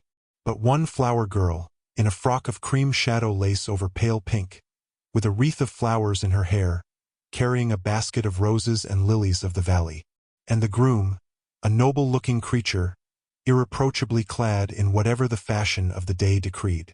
Valancy lifted her eyes and saw herself and Barney in the little, slanting, distorting mirror over the mantelpiece. She in her odd, unbridled green hat and dress. Barney in shirt and overalls. But it was Barney. That was all that mattered. No veil, no flowers, no guests, no presents, no wedding cake, but just Barney. For all the rest of her life there would be Barney. "Mrs. Snaith, I hope you will be very happy," Mr. Towers was saying. He had not seemed surprised at their appearance. Not even at Barney's overalls. He had seen plenty of queer weddings up back. He did not know Valancy was one of the Deerwood Stirlings. He did not even know there were Deerwood Stirlings. He did not know Barney Snaith was a fugitive from justice. Really, he was an incredibly ignorant old man. Therefore he married them and gave them his blessing very gently and solemnly and prayed for them that night after they had gone away. His conscience did not trouble him at all. "What a nice way to get married," Barney was saying as he put Lady Jane in gear. "No fuss and flub-dub. I never supposed it was half so easy." "For heaven's sake," said Valancy suddenly. "Let's forget we are married and talk as if we weren't. I can't stand another drive like the one we had coming in."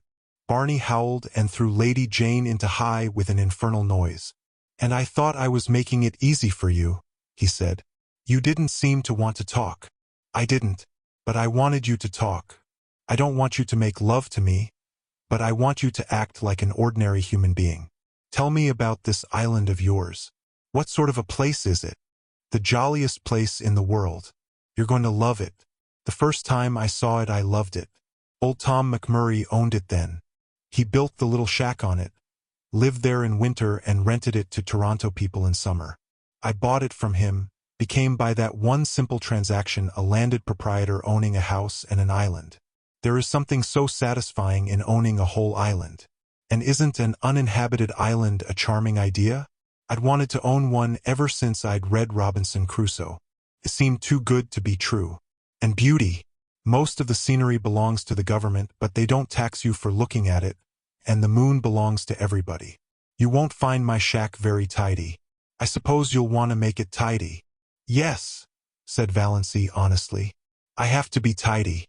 I don't really want to be, but untidiness hurts me. Yes, I'll have to tidy up your shack."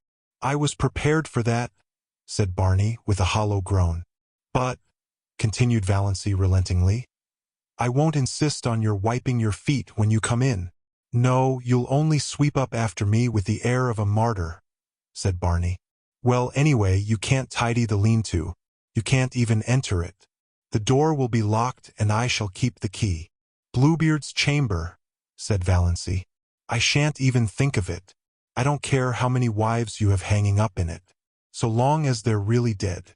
Dead as doornails. You can do as you like in the rest of the house. There's not much of it, just one big living room and one small bedroom. Well built, though. Old Tom loved his job. The beams of our house are cedar and the rafters fir. Our living room windows face west and east. It's wonderful to have a room where you can see both sunrise and sunset. I have 2 cats there, Banjo and Good Luck. Adorable animals. Banjo is a big, enchanting, gray devil cat. Striped, of course. I don't care a hang for any cat that hasn't stripes. I never knew a cat who could swear as genteelly and effectively as Banjo. His only fault is that he snores horribly when he is asleep. Luck is a dainty little cat, always looking wistfully at you, as if he wanted to tell you something. Maybe he will pull it off sometime. Once in 1,000 years, one cat is allowed to speak. My cats are philosophers. Neither of them ever cries over spilt milk. 2 old crows live in a pine tree on the point and are reasonably neighborly. Call him Nip and Tuck. And I have a demure little tame owl. Name, Leander. I brought him up from a baby and he lives over on the mainland and chuckles to himself o' nights. And bats, it's a great place for bats at night. Scared of bats? No, I like them. So do I. Nice, queer, uncanny, mysterious creatures. Coming from nowhere, going nowhere. Swoop. Banjo likes them too. Eats them. I have a canoe and a disappearing propeller boat. Went to the port in it today to get my license. Quieter than Lady Jane. I thought you hadn't gone at all. That you had changed your mind, admitted Valancy. Barney laughed. The laugh Valancy did not like, the little, bitter, cynical laugh. I never change my mind, he said shortly. They went back through Deerwood, up the Muskoka Road, past roaring Abels, over the rocky, daisied lane. The dark pine woods swallowed them up. Through the pine woods, where the air was sweet with the incense of the unseen, fragile bells of the lineas that carpeted the banks of the trail, out to the shore of Mistawis. Lady Jane must be left here. They got out. Barney led the way down a little path to the edge of the lake. There's our island, he said gloatingly. Valancy looked, and looked, and looked again. There was a diaphanous, lilac mist on the lake, shrouding the island. Through it, the 2 enormous pine trees that clasped hands over Barney's shack loomed out like dark turrets. Behind them was a sky still rose-hued in the afterlight, and a pale young moon. Valancy shivered like a tree the wind stirs suddenly. Something seemed to sweep over her soul. My blue castle, she said. Oh, my blue castle. They got into the canoe and paddled out to it. They left behind the realm of everyday and things known and landed on a realm of mystery and enchantment where anything might happen. Anything might be true. Barney lifted Valancy out of the canoe and swung her to a lichen-covered rock under a young pine tree. His arms were about her and suddenly his lips were on hers. Valancy found herself shivering with the rapture of her first kiss. Welcome home, dear, Barney was saying. Chapter 27. Cousin Georgiana came down the lane leading up to her little house. She lived half a mile out of Deerwood, and she wanted to go into Amelia's and find out if Doss had come home yet. Cousin Georgiana was anxious to see Doss. She had something very important to tell her. Something, she was sure, Doss would be delighted to hear. Poor Doss. She had had rather a dull life of it. Cousin Georgiana owned to herself that she would not like to live under Amelia's thumb. But that would be all changed now. Cousin Georgiana felt tremendously important. For the time being, she quite forgot to wonder which of them would go next. And here was Doss herself, coming along the road from roaring Abels in such a queer green dress and hat. Talk about luck. Cousin Georgiana would have a chance to impart her wonderful secret right away, with nobody else about to interrupt. It was, you might say, a providence. Valancy, who had been living for 4 days on her enchanted island, had decided that she might as well go into Deerwood and tell her relatives that she was married. Otherwise, finding that she had disappeared from roaring Abels, they might get out a search warrant for her. Barney had offered to drive her in, but she had preferred to go alone.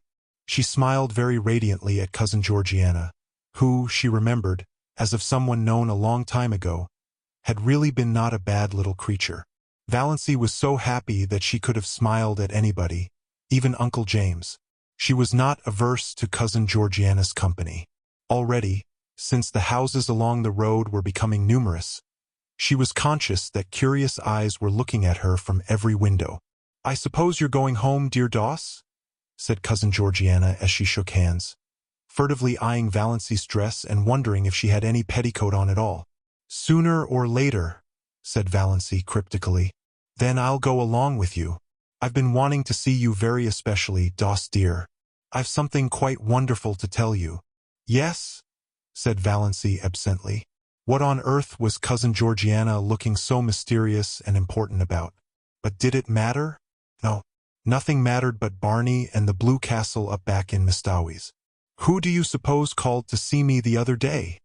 asked Cousin Georgiana archly. Valancy couldn't guess. "Edward Beck." Cousin Georgiana lowered her voice almost to a whisper. "Edward Beck." Why the italics? And was Cousin Georgiana blushing? "Who on earth is Edward Beck?" asked Valancy indifferently. Cousin Georgiana stared. "Surely you remember Edward Beck," she said reproachfully. "He lives in that lovely house on the Port Lawrence Road, and he comes to our church regularly. You must remember him." "Oh, I think I do now," said Valancy with an effort of memory.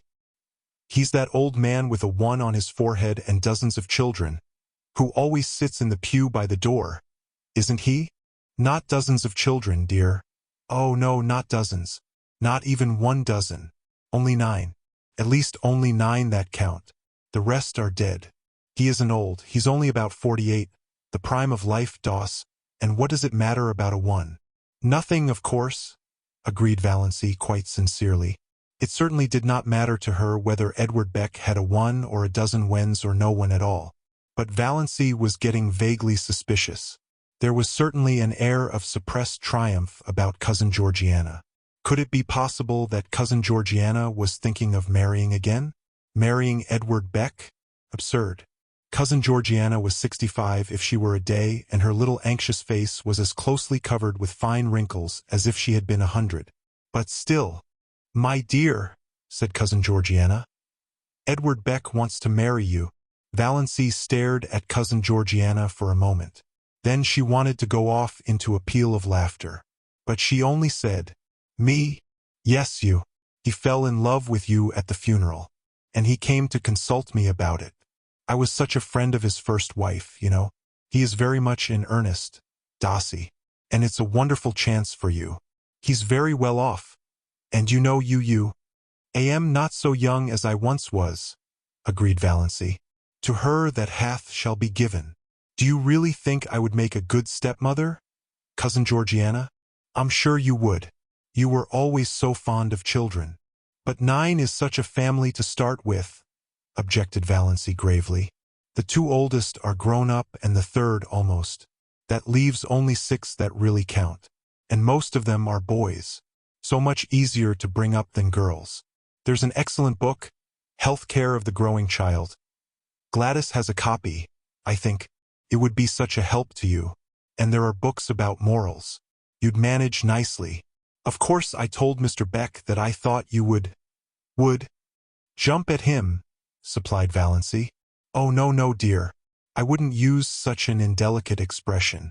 I told him I thought you would consider his proposal favorably. And you will, won't you, dearie?" "There's only one obstacle," said Valancy dreamily. "You see, I'm married already." "Married?" Cousin Georgiana stopped stock-still and stared at Valancy. "Married? Yes. I was married to Barney Snaith last Tuesday evening in Port Lawrence. There was a convenient gatepost hard by. Cousin Georgiana took firm hold of it. "Doss, dear, I'm an old woman. Are you trying to make fun of me?" "Not at all. I'm only telling you the truth.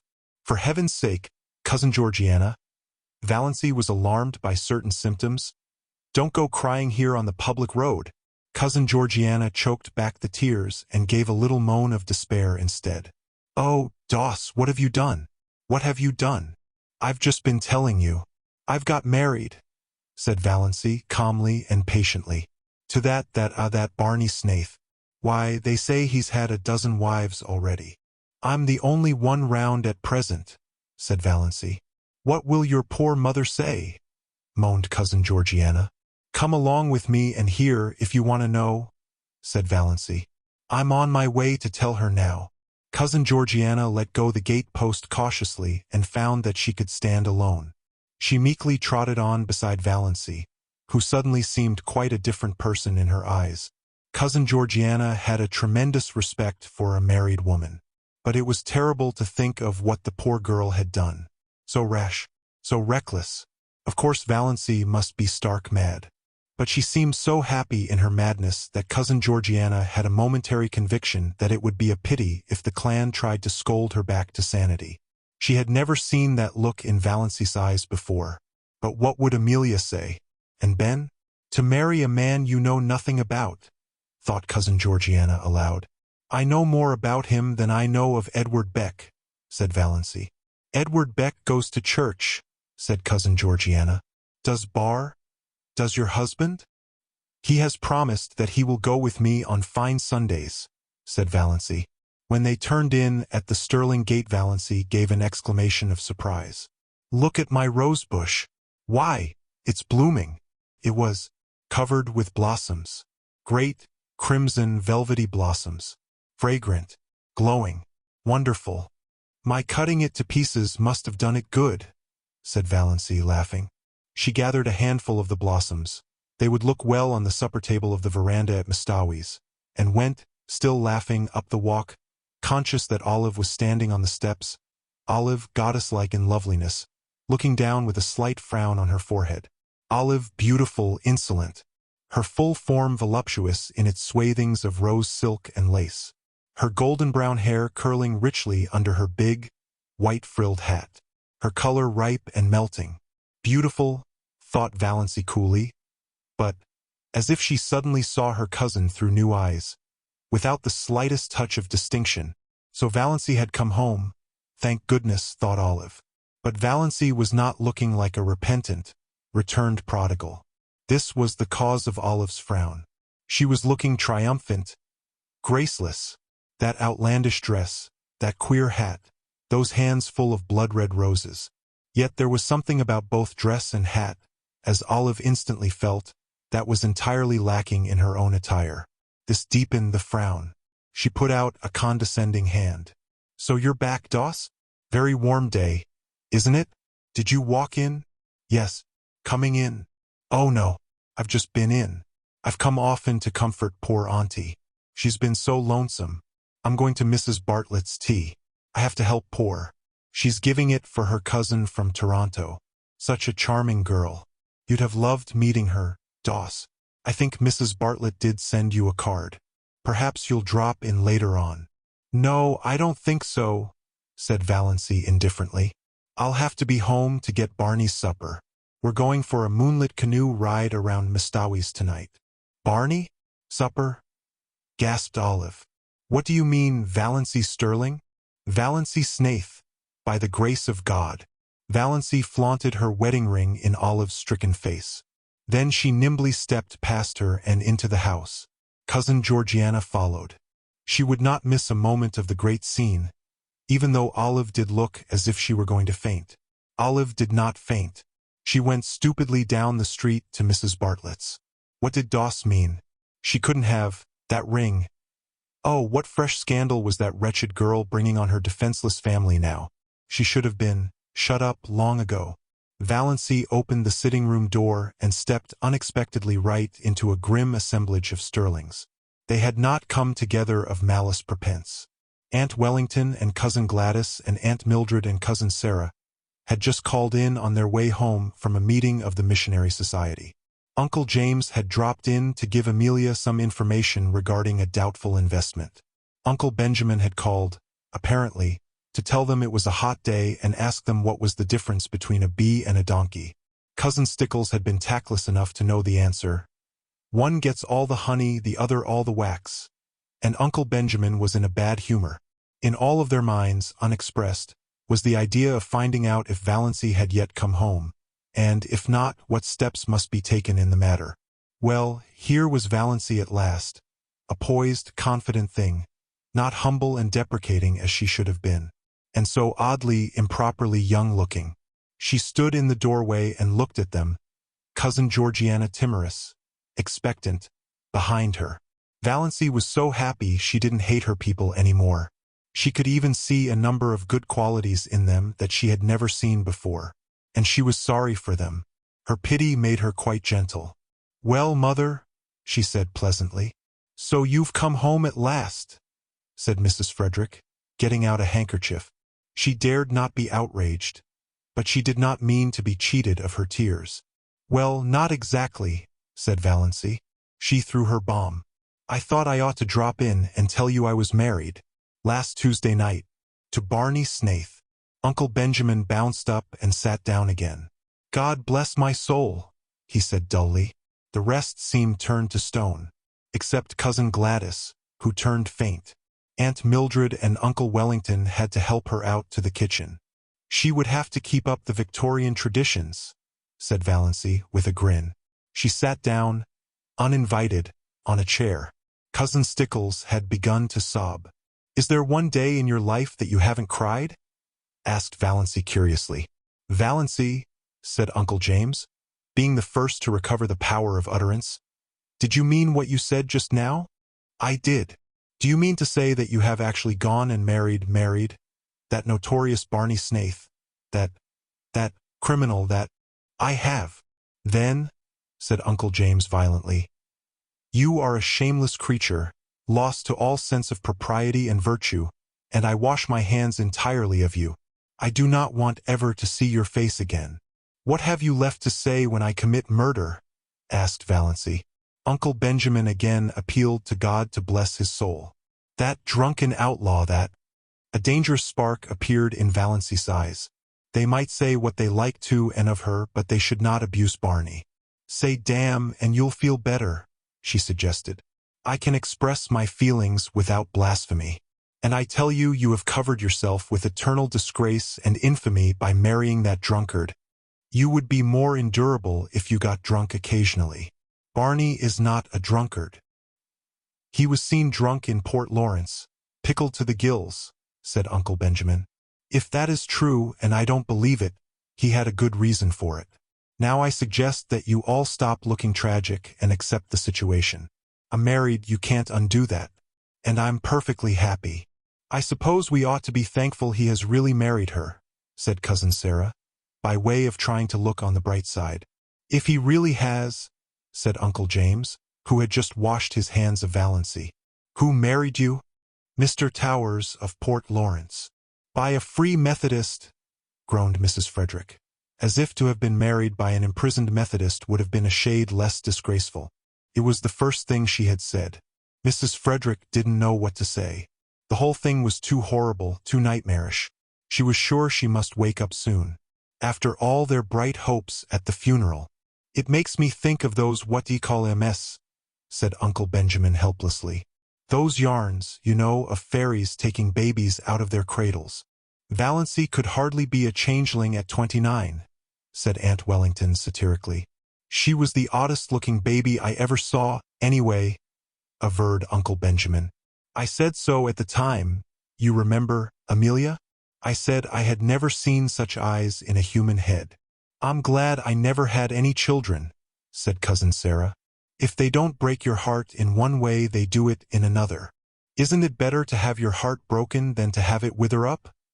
Queried Valancy. Before it could be broken, it must have felt something splendid. That would be worth the pain.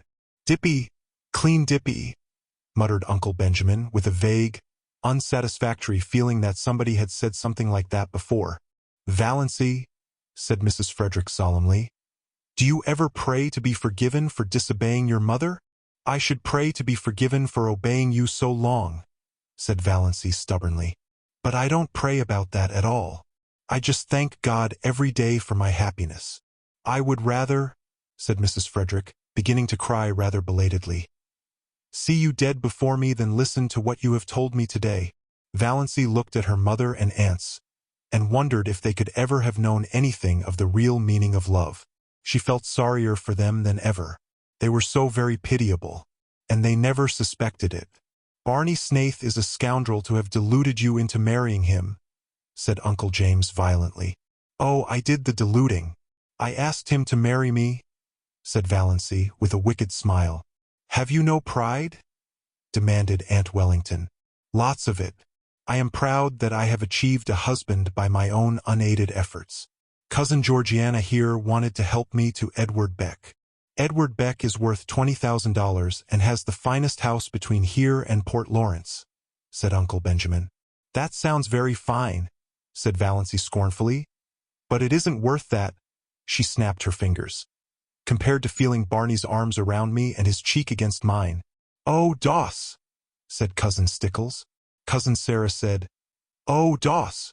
Aunt Wellington said, Valancy, you need not be indecent.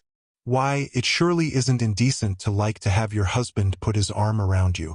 I should think it would be indecent if you didn't. Why expect decency from her? Inquired Uncle James sarcastically. She has cut herself off from decency forevermore. She has made her bed. Let her lie on it. Thanks, said Valancy very gratefully. How you would have enjoyed being Torquemada. Now I must really be getting back. Mother, may I have those 3 woolen cushions I worked last winter? Take them, take everything, said Mrs. Frederick. Oh, I don't want everything, or much. I don't want my blue castle cluttered. Just the cushions. I'll call for them some day when we motor in. Valancy rose and went to the door. There she turned. She was sorrier than ever for them all. They had no blue castle in the purple solitudes of Mistawis. The trouble with you people is that you don't laugh enough, she said. Doss, dear, said Cousin Georgiana mournfully. Some day you will discover that blood is thicker than water. Of course it is. But who wants water to be thick? Parried Valancy. We want water to be thin, sparkling, crystal clear. Cousin Stickles groaned. Valancy would not ask any of them to come and see her. She was afraid they would come out of curiosity. But she said, Do you mind if I drop in and see you once in a while, Mother? My house will always be open to you, said Mrs. Frederick with a mournful dignity. You should never recognize her again, said Uncle James sternly, as the door closed behind Valancy. I cannot quite forget that I am a mother, said Mrs. Frederick. My poor, unfortunate girl. I dare say the marriage isn't legal, said Uncle James comfortingly. He has probably been married 6 times before. But I am through with her. I have done all I could, Amelia. I think you will admit that. Henceforth, Uncle James was terribly solemn about it. Valancy is to me as one dead. Mrs. Barney Snaith, said Cousin Georgiana, as if trying it out to see how it would sound. He has a score of aliases, no doubt, said Uncle Benjamin. For my part, I believe the man is half Indian. I haven't a doubt they're living in a wigwam. If he has married her under the name of Snaith and it isn't his real name, wouldn't that make the marriage null and void? Asked Cousin Stickles hopefully. Uncle James shook his head. No, it is the man who marries, not the name. You know, said Cousin Gladys, who had recovered and returned but was still shaky. I had a distinct premonition of this at Herbert's silver dinner. I remarked it at the time, when she was defending Snaith. You remember, of course. Came over me like a revelation. I spoke to David when I went home about it. What? Demanded Aunt Wellington of the universe. Has come over Valancy? Valancy. The universe did not answer, but Uncle James did. Isn't there something coming up of late about secondary personalities cropping out? I don't hold with many of those newfangled notions, but there may be something in this one. It would account for her incomprehensible conduct. Valancy is so fond of mushrooms, sighed Cousin Georgiana. I'm afraid she'll get poisoned eating toadstools by mistake living up back in the woods. There are worse things than death, said Uncle James, believing that it was the first time in the world that such a statement had been made. Nothing can ever be the same again, sobbed Cousin Stickles. Valancy, hurrying along the dusty road, back to cool Mistawis and her purple island, had forgotten all about them, just as she had forgotten that she might drop dead at any moment if she hurried. Chapter 28. Summer passed by. The Stirling clan, with the insignificant exception of Cousin Georgiana, had tacitly agreed to follow Uncle James' example and look upon Valancy as one dead. To be sure, Valancy had an unquiet, ghostly habit of recurring resurrections when she and Barney clattered through Deerwood and out to the port in that unspeakable car. Valancy, bareheaded, with stars in her eyes. Barney, bareheaded, smoking his pipe, but shaved. Always shaved now, if any of them had noticed it. They even had the audacity to go in to Uncle Benjamin's store to buy groceries. Twice Uncle Benjamin ignored them. Was not Valancy one of the dead? While Snaith had never existed. But the third time he told Barney he was a scoundrel who should be hung for luring an unfortunate, weak-minded girl away from her home and friends. Barney's one straight eyebrow went up. I have made her happy, he said coolly. And she was miserable with her friends. So that's that. Uncle Benjamin stared. It had never occurred to him that women had to be, or ought to be, made happy. You pup, he said. Why be so unoriginal? Queried Barney amiably. Anybody could call me a pup. Why not think of something worthy of the Stirlings? Besides, I'm not a pup. I'm really quite a middle-aged dog. 35 if you're interested in knowing. Uncle Benjamin remembered just in time that Valancy was dead. He turned his back on Barney. Valancy was happy. Gloriously and entirely so. She seemed to be living in a wonderful house of life, and every day opened a new, mysterious room. It was in a world which had nothing in common with the one she had left behind. A world where time was not, which was young with immortal youth, where there was neither past nor future but only the present. She surrendered herself utterly to the charm of it. The absolute freedom of it all was unbelievable. They could do exactly as they liked. No Mrs. Grundy, no traditions, no relatives, or in-laws. Peace, perfect peace, with loved ones far away, as Barney quoted shamelessly. Valancy had gone home once and got her cushions, and Cousin Georgiana had given her one of her famous candlewick spreads of most elaborate design. For your spare room bed, dear, she said. But I haven't got any spare room, said Valancy. Cousin Georgiana looked horrified. A house without a spare room was monstrous to her. But it's a lovely spread, said Valancy with a kiss. And I'm so glad to have it. I'll put it on my own bed. Barney's old patchwork quilt is getting ragged. I don't see how you can be contented to live up back, sighed Cousin Georgiana. It's so out of the world. Contented. Valancy laughed.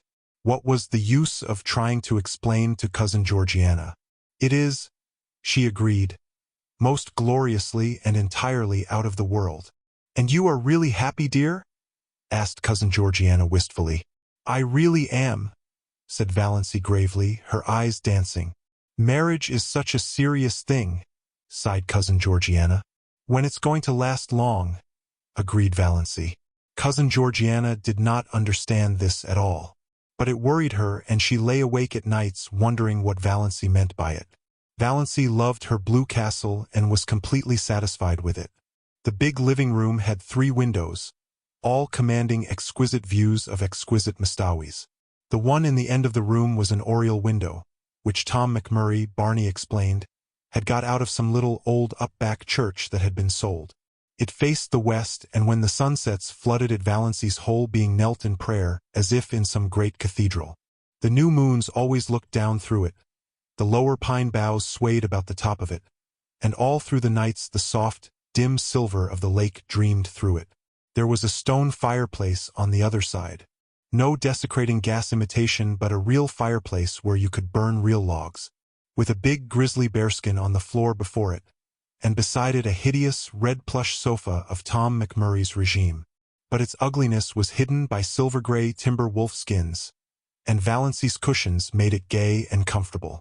In a corner a nice, tall, lazy old clock ticked, the right kind of a clock. One that did not hurry the hours away but ticked them off deliberately. It was the jolliest-looking old clock. A fat, corpulent clock with a great, round, man's face painted on it, the hands stretching out of its nose and the hours encircling it like a halo. There was a big glass case of stuffed owls and several deer heads, likewise of Tom McMurray's vintage. Some comfortable old chairs that asked to be sat upon. A squat little chair with a cushion was prescriptively Banjo's. If anybody else dared sit on it, Banjo glared him out of it with his topaz-hued, black-ringed eyes. Banjo had an adorable habit of hanging over the back of it, trying to catch his own tail, losing his temper because he couldn't catch it, giving it a fierce bite for spite when he did catch it, yowling malignantly with pain. Barney and Valancy laughed at him until they ached. But it was Good Luck they loved. They were both agreed that Good Luck was so lovable that he practically amounted to an obsession. One side of the wall was lined with rough, homemade bookshelves filled with books, and between the 2 side windows hung an old mirror in a faded gilt frame, with fat cupids gamboling in the panel over the glass. A mirror, Valancy thought, That must be like the fabled mirror into which Venus had once looked and which thereafter reflected as beautiful every woman who looked into it. Valancy thought she was almost pretty in that mirror. But that may have been because she had shingled her hair.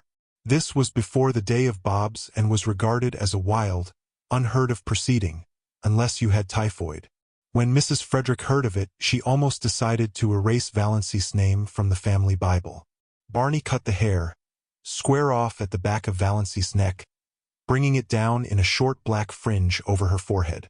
It gave a meaning and a purpose to her little three-cornered face that it never had possessed before. Even her nose ceased to irritate her. Her eyes were bright, and her sallow skin had cleared to the hue of creamy ivory. The old family joke had come true. She was really fat at last. Anyway, no longer skinny. Valancy might never be beautiful, but she was of the type that looks its best in the woods, elfin, mocking, alluring. Her heart bothered her very little. When an attack threatened, she was generally able to head it off with Dr. Trent's prescription. The only bad one she had was one night when she was temporarily out of medicine. And it was a bad one. For the time being, Valancy realized keenly that death was actually waiting to pounce on her any moment. But the rest of the time she did not let herself remember it at all. Chapter 29.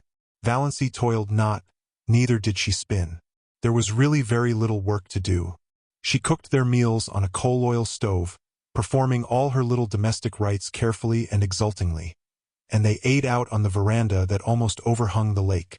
Before them lay Mistawis like a scene out of some fairy tale of old time, and Barney smiling his twisted, enigmatical smile at her across the table. "What a view old Tom picked out when he built this shack," Barney would say exultantly. Supper was the meal Valancy liked best.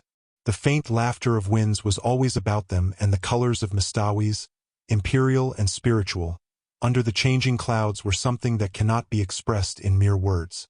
Shadows, too, clustering in the pines until a wind shook them out and pursued them over Mistawis. They lay all day along the shores, threaded by ferns and wild blossoms. They stole around the headlands in the glow of the sunset, until twilight wove them all into one great web of dusk. The cats, with their wise, innocent little faces, would sit on the veranda railing and eat the tidbits Barney flung them. And how good everything tasted! Valancy, amid all the romance of Mistawis, never forgot that men had stomachs. Barney paid her no end of compliments on her cooking. "After all," he admitted, "there's something to be said for square meals. I've mostly got along by boiling 2 or 3 dozen eggs hard at once and eating a few when I got hungry, with a slice of bacon once in a while and a jorum of tea." Valancy poured tea out of Barney's little battered old pewter teapot of incredible age.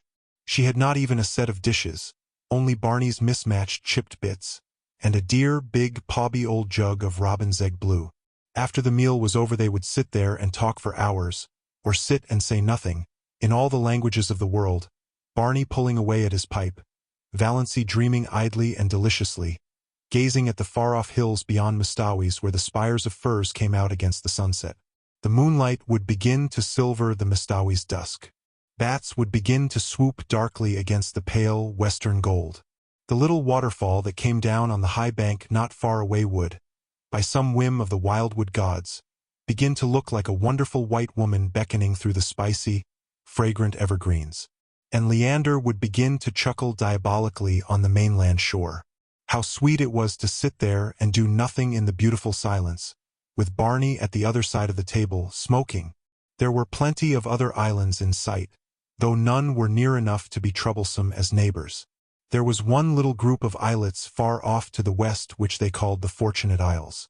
At sunrise they looked like a cluster of emeralds, at sunset like a cluster of amethysts. They were too small for houses, but the lights on the larger islands would bloom out all over the lake, and bonfires would be lighted on their shores, streaming up into the wood shadows and throwing great, blood-red ribbons over the waters. Music would drift to them alluringly from boats here and there, or from the verandas on the big house of the millionaire on the biggest island. "Would you like a house like that, Moonlight?" Barney asked once, waving his hand at it. He had taken to calling her Moonlight, and Valancy loved it. "No," said Valancy, who had once dreamed of a mountain castle 10 times the size of the rich man's cottage, and now pitied the poor inhabitants of palaces. No, it's too elegant. I would have to carry it with me everywhere I went. On my back like a snail. It would own me, possess me body and soul. I like a house I can love and cuddle and boss, just like ours here. I don't envy Hamilton Gossard, the finest summer residence in Canada. It is magnificent, but it isn't my blue castle. Away down at the far end of the lake they got every night a glimpse of a big, continental train rushing through a clearing. Valancy liked to watch its lighted windows flash by and wonder who was on it and what hopes and fears it carried. She also amused herself by picturing Barney and herself going to the dances and dinners in the houses on the islands, but she did not want to go in reality. Once they did go to a masquerade dance in the pavilion at one of the hotels up the lake, and had a glorious evening, but slipped away in their canoe before unmasking time, back to the Blue Castle. It was lovely, but I don't want to go again, said Valancy. So many hours a day Barney shut himself up in Bluebeard's chamber. Valancy never saw the inside of it. From the smells that filtered through at times she concluded he must be conducting chemical experiments, or counterfeiting money. Valancy supposed there must be smelly processes in making counterfeit money, but she did not trouble herself about it. She had no desire to peer into the locked chambers of Barney's house of life. His past and his future concerned her not. Only this rapturous present. Nothing else mattered. Once he went away and stayed away 2 days and nights. He had asked Valancy if she would be afraid to stay alone, and she had said she would not. He never told her where he had been. She was not afraid to be alone, but she was horribly lonely. The sweetest sound she had ever heard was Lady Jane's clatter through the woods when Barney returned, and then his signal whistle from the shore. She ran down to the landing rock to greet him, to nestle herself into his eager arms. They did seem eager. "Have you missed me, Moonlight?" Barney was whispering. "It seems 100 years since you went away," said Valancy. "I won't leave you again." "You must," protested Valancy. "If you want to. I'd be miserable if I thought you wanted to go and didn't, because of me. I want you to feel perfectly free." Barney laughed, a little cynically. "There is no such thing as freedom on earth," he said. "Only different kinds of bondages, and comparative bondages. You think you are free now because you've escaped from a peculiarly unbearable kind of bondage. But are you? You love me. That's a bondage. Who said or wrote that the prison unto which we doom ourselves no prison is?" asked Valancy dreamily, clinging to his arm as they climbed up the rock steps. "Ah, now you have it," said Barney. "That's all the freedom we can hope for, the freedom to choose our prison. But Moonlight—" He stopped at the door of the Blue Castle and looked about him. At the glorious lake, the great, shadowy woods, the bonfires, the twinkling lights. "Moonlight, I'm glad to be home again. When I came down through the woods and saw my home lights mine, gleaming out under the old pines. Something I'd never seen before. Oh, girl, I was glad. But in spite of Barney's doctrine of bondage, Valancy thought they were splendidly free. It was amazing to be able to sit up half the night and look at the moon if you wanted to be late for meals if you wanted to. She who had always been rebuked so sharply by her mother and so reproachfully by Cousin Stickles if she were 1 minute late. Dawdle over meals as long as you wanted to. Leave your crusts if you wanted to. Not come home at all for meals if you wanted to. Sit on a sun-warm rock and paddle your bare feet in the hot sand if you wanted to.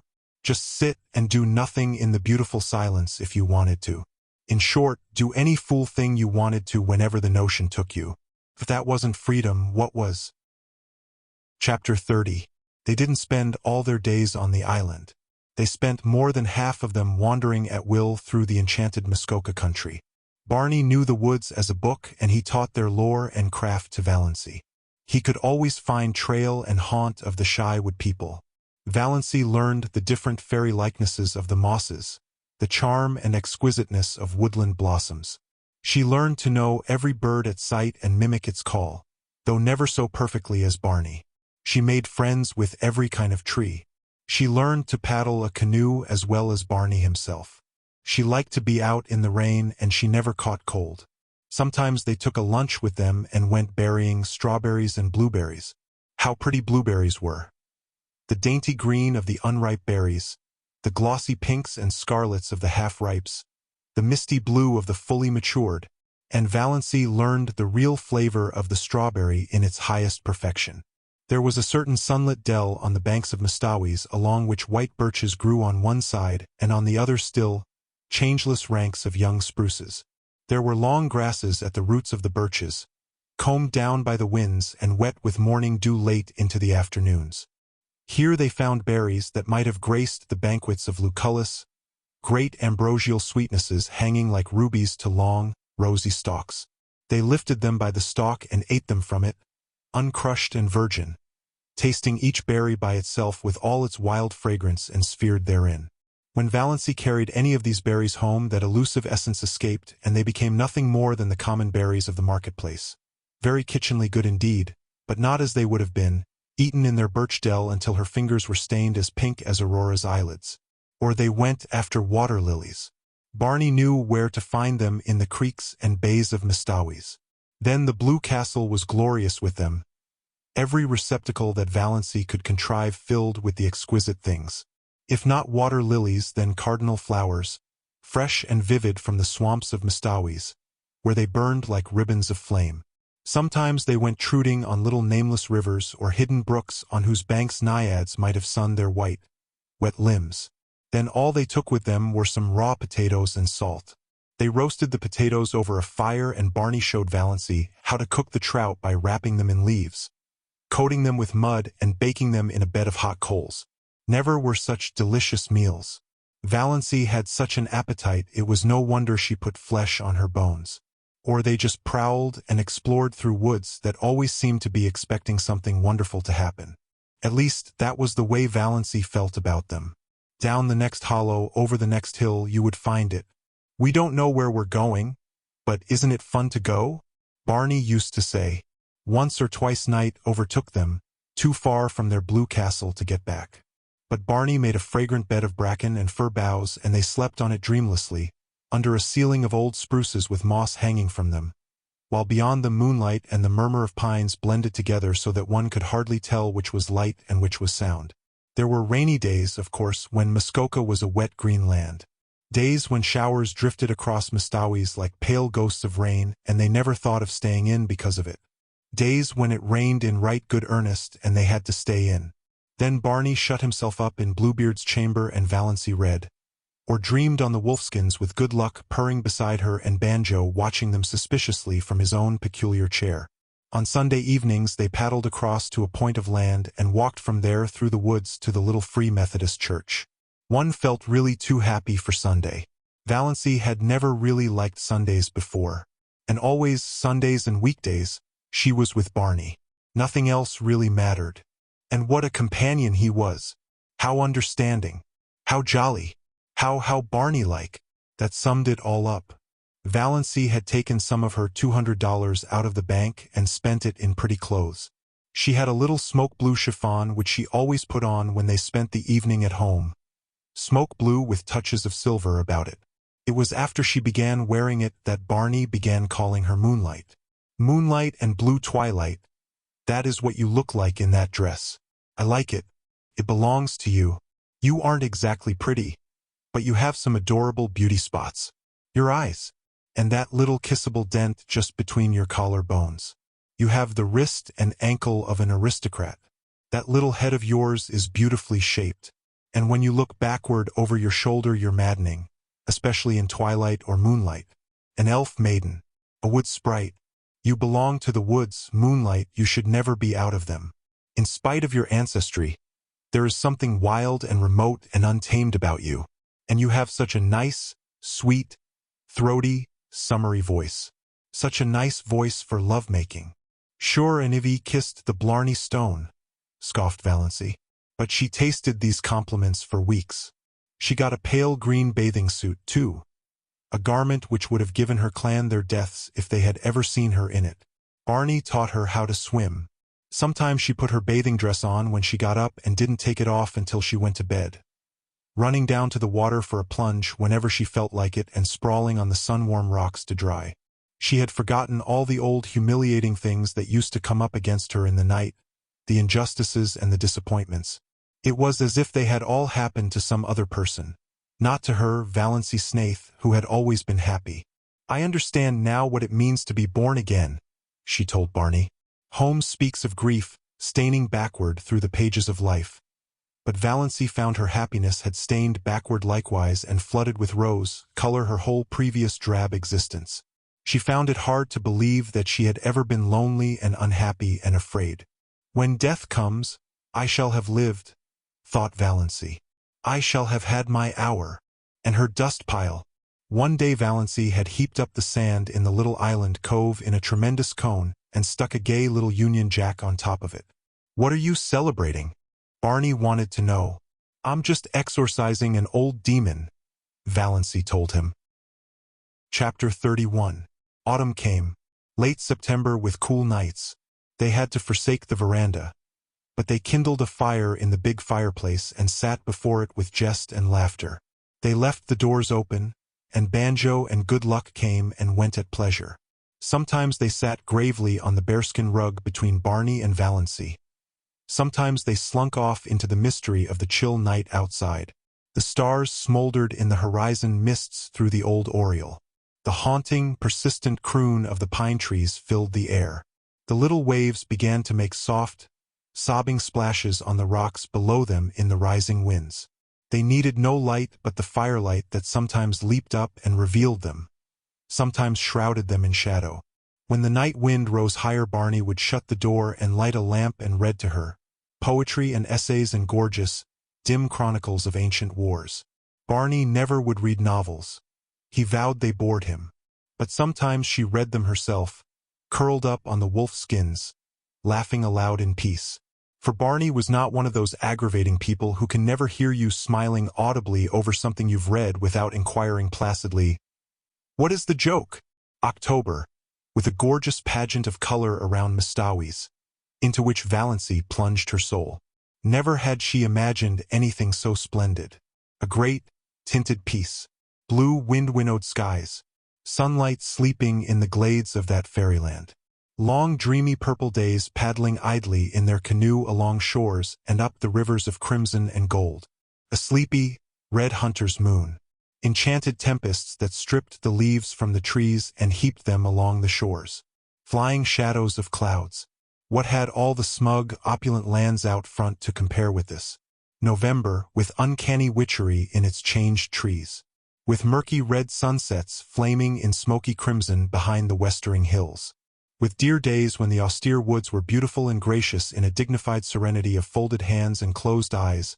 Days full of a fine, pale sunshine that sifted through the late, leafless gold of the juniper trees and glimmered among the gray beeches, lighting up evergreen banks of moss and washing the colonnades of the pines. Days with a high-sprung sky of flawless turquoise.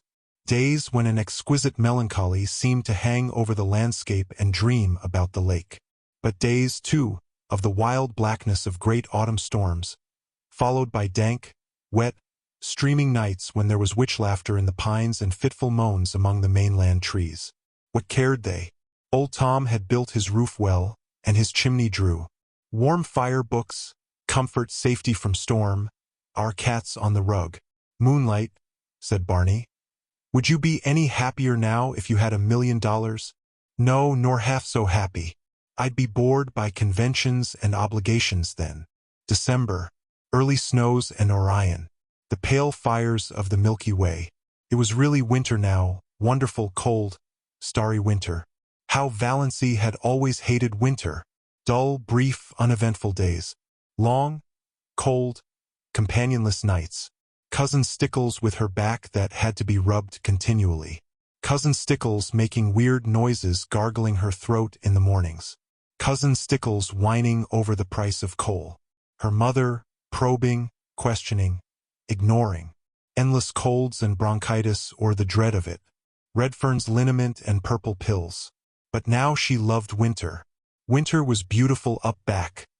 Almost intolerably beautiful. Days of clear brilliance. Evenings that were like cups of glamour, the purest vintage of winter's wine. Nights with their fire of stars.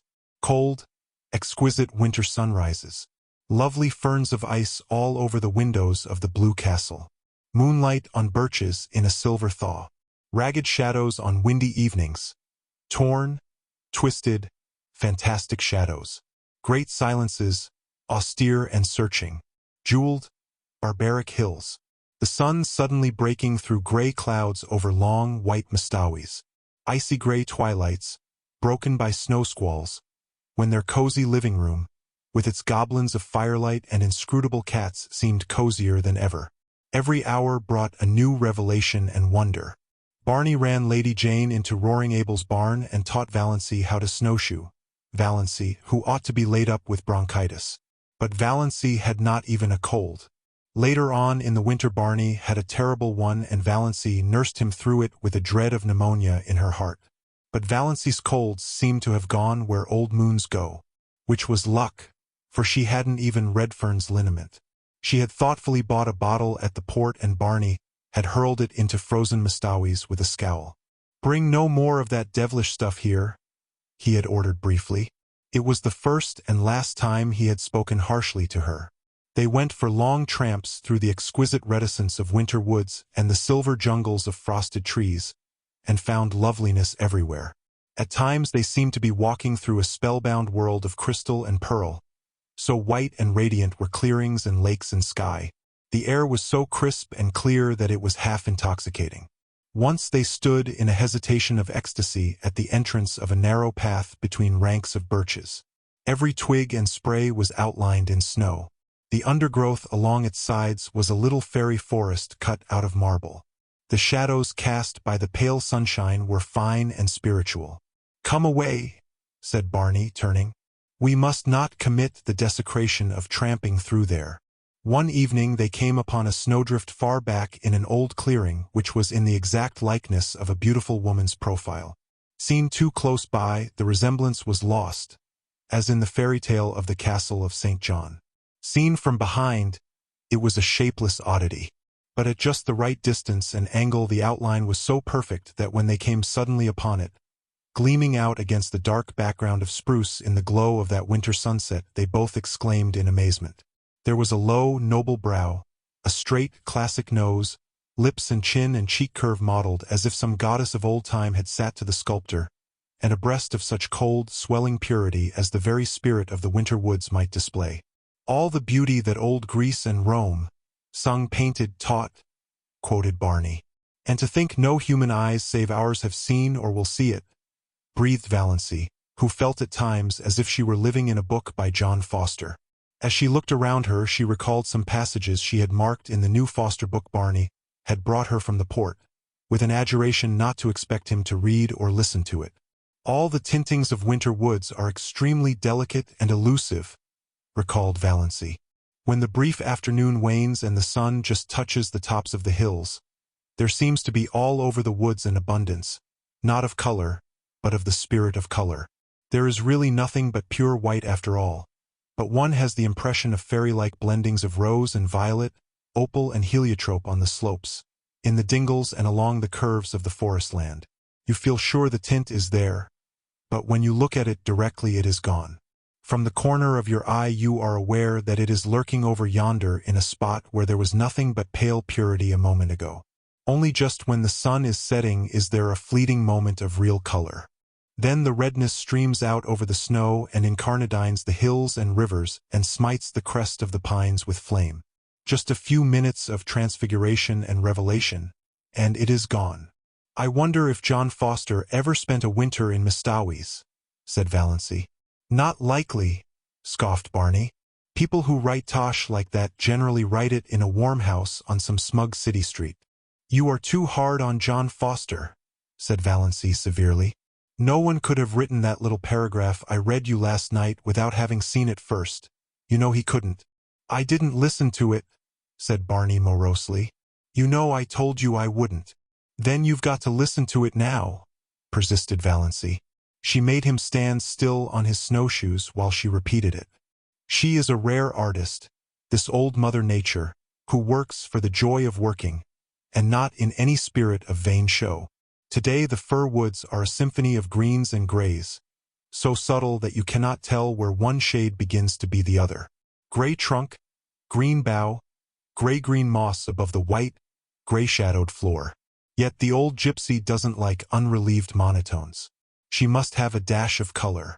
See it, a broken dead fir bough, of a beautiful red-brown, swinging among the beards of moss. Good Lord, do you learn all that fellow's books by heart? Was Barney's disgusted reaction as he strode off. John Foster's books were all that saved my soul alive the past 5 years, averred Valancy. Oh, Barney, look at that exquisite filigree of snow in the furrows of that old elm tree trunk. When they came out to the lake, they changed from snowshoes to skates and skated home. For a wonder Valancy had learned, when she was a little schoolgirl, to skate on the pond behind the Deerwood School. She never had any skates of her own, but some of the other girls had lent her theirs, and she seemed to have a natural knack of it. Uncle Benjamin had once promised her a pair of skates for Christmas, but when Christmas came he had given her rubbers instead. She had never skated since she grew up, but the old trick came back quickly, and glorious were the hours she and Barney spent skimming over the white lakes and past the dark islands where the summer cottages were closed and silent. Tonight they flew down Mistawis before the wind, in an exhilaration that crimsoned Valancy's cheeks under her white tam. And at the end was her dear little house, on the island of pines, with a coating of snow on its roof, sparkling in the moonlight. Its windows glinted impishly at her in the stray gleams. Looks exactly like a picture book, doesn't it? Said Barney. They had a lovely Christmas. No rush, no scramble, no niggling attempts to make ends meet. No wild effort to remember whether she hadn't given the same kind of present to the same person 2 Christmases before. No mob of last-minute shoppers. No dreary family reunions where she sat mute and unimportant. No attacks of nerves. They decorated the blue castle with pine boughs, and Valancy made delightful little tinsel stars and hung them up amid the greenery. She cooked a dinner to which Barney did full justice, while Good Luck and Banjo picked the bones. A land that can produce a goose like that is an admirable land, vowed Barney. Canada forever. And they drank to the Union Jack a bottle of dandelion wine that Cousin Georgiana had given Valancy along with the bedspread. One never knows, Cousin Georgiana had said solemnly, when one may need a little stimulant. Barney had asked Valancy what she wanted for a Christmas present. Something frivolous and unnecessary, said Valancy, who had got a pair of galoshes last Christmas and 2 long-sleeved, woolen undervests the year before, and so on back. To her delight, Barney gave her a necklace of pearl beads. Valancy had wanted a string of milky pearl beads, like congealed moonshine, all her life, and these were so pretty. All that worried her was that they were really too good. They must have cost a great deal, $15 at least. Could Barney afford that? She didn't know a thing about his finances. She had refused to let him buy any of her clothes. She had enough for that, she told him, as long as she would need clothes.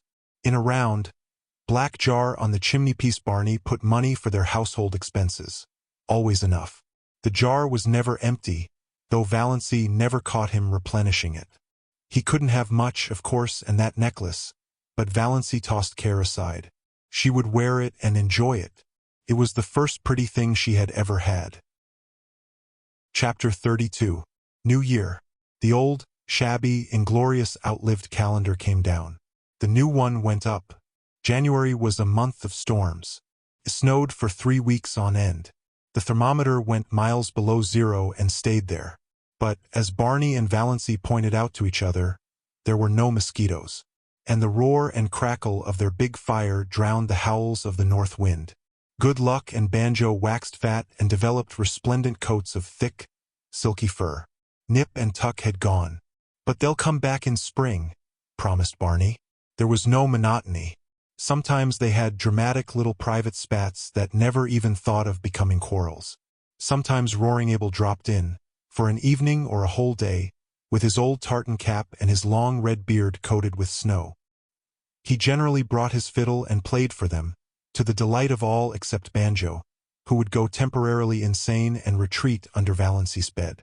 Sometimes Abel and Barney talked while Valancy made candy for them. Sometimes they sat and smoked in silence a la Tennyson and Carlyle, until the blue castle reeked and Valancy fled to the open. Sometimes they played checkers fiercely and silently the whole night through. Sometimes they all ate the russet apples Abel had brought, while the jolly old clock ticked the delightful minutes away. A plate of apples, an open fire, and a jolly good book whereon to look, are a fair substitute for heaven, vowed Barney. Any one can have the streets of gold. Let's have another whack at Carmen. It was easier now for the Stirlings to believe Valancy of the dead. Not even dim rumors of her having been over at the port came to trouble them, though she and Barney used to skate there occasionally to see a movie and eat hot dogs shamelessly at the corner stand afterwards. Presumably none of the Stirlings ever thought about her, except Cousin Georgiana, who used to lie awake worrying about poor Doss. Did she have enough to eat? Was that dreadful creature good to her? Was she warm enough at nights? Valancy was quite warm at nights. She used to wake up and revel silently in the coziness of those winter nights on that little island in the frozen lake. The nights of other winters had been so cold and long. Valancy hated to wake up in them and think about the bleakness and emptiness of the day that had passed and the bleakness and emptiness of the day that would come. Now she almost counted that night lost on which she didn't wake up and lie awake for half an hour just being happy, while Barney's regular breathing went on beside her, and through the open door the smoldering brands in the fireplace winked at her in the gloom. It was very nice to feel a little lucky cat jump up on your bed in the darkness and snuggle down at your feet, purring. But Banjo would be sitting dourly by himself out in front of the fire like a brooding demon. At such moments Banjo was anything but canny, but Valancy loved his uncanniness. The side of the bed had to be right against the window. There was no other place for it in the tiny room. Valancy, lying there, could look out of the window, through the big pine boughs that actually touched it, away up Mistawis, white and lustrous as a pavement of pearl, or dark and terrible in the storm. Sometimes the pine boughs tapped against the panes with friendly signals. Sometimes she heard the little hissing whisper of snow against them right at her side. Some nights the whole outer world seemed given over to the empery of silence. Then came nights when there would be a majestic sweep of wind in the pines. Nights of dear starlight when it whistled freakishly and joyously around the blue castle. Brooding nights before storm when it crept along the floor of the lake with a low, wailing cry of boding and mystery. Valancy wasted many perfectly good sleeping hours in these delightful communings. But she could sleep as long in the morning as she wanted to. Nobody cared. Barney cooked his own breakfast of bacon and eggs and then shut himself up in Bluebeard's chamber till supper time. Then they had an evening of reading and talk. They talked about everything in this world and a good many things in other worlds. They laughed over their own jokes until the blue castles re-echoed. "You do laugh beautifully," Barney told her once.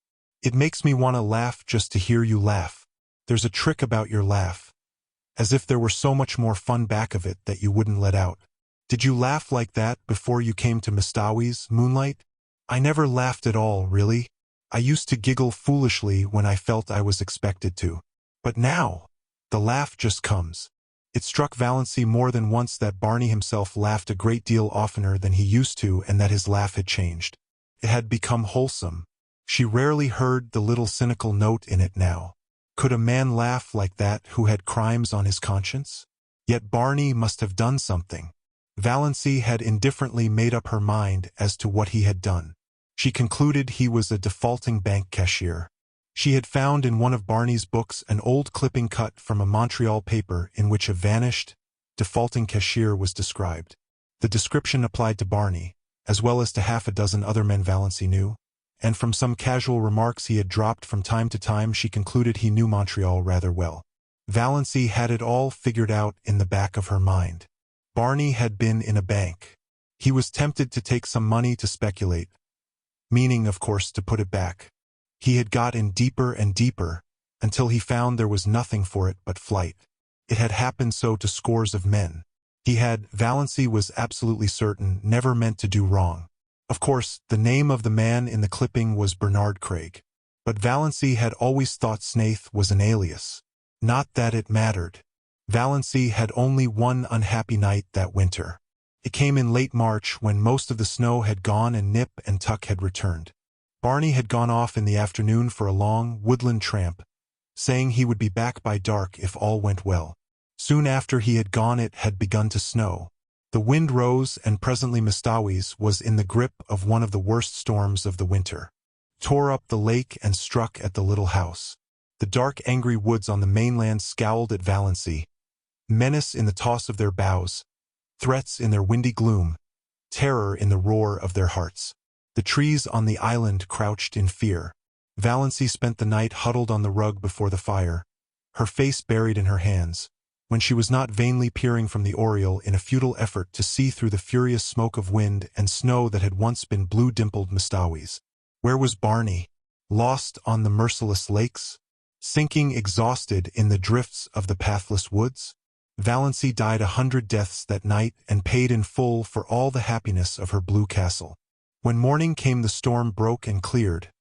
The sun shone gloriously over Mistawis, and at noon Barney came home.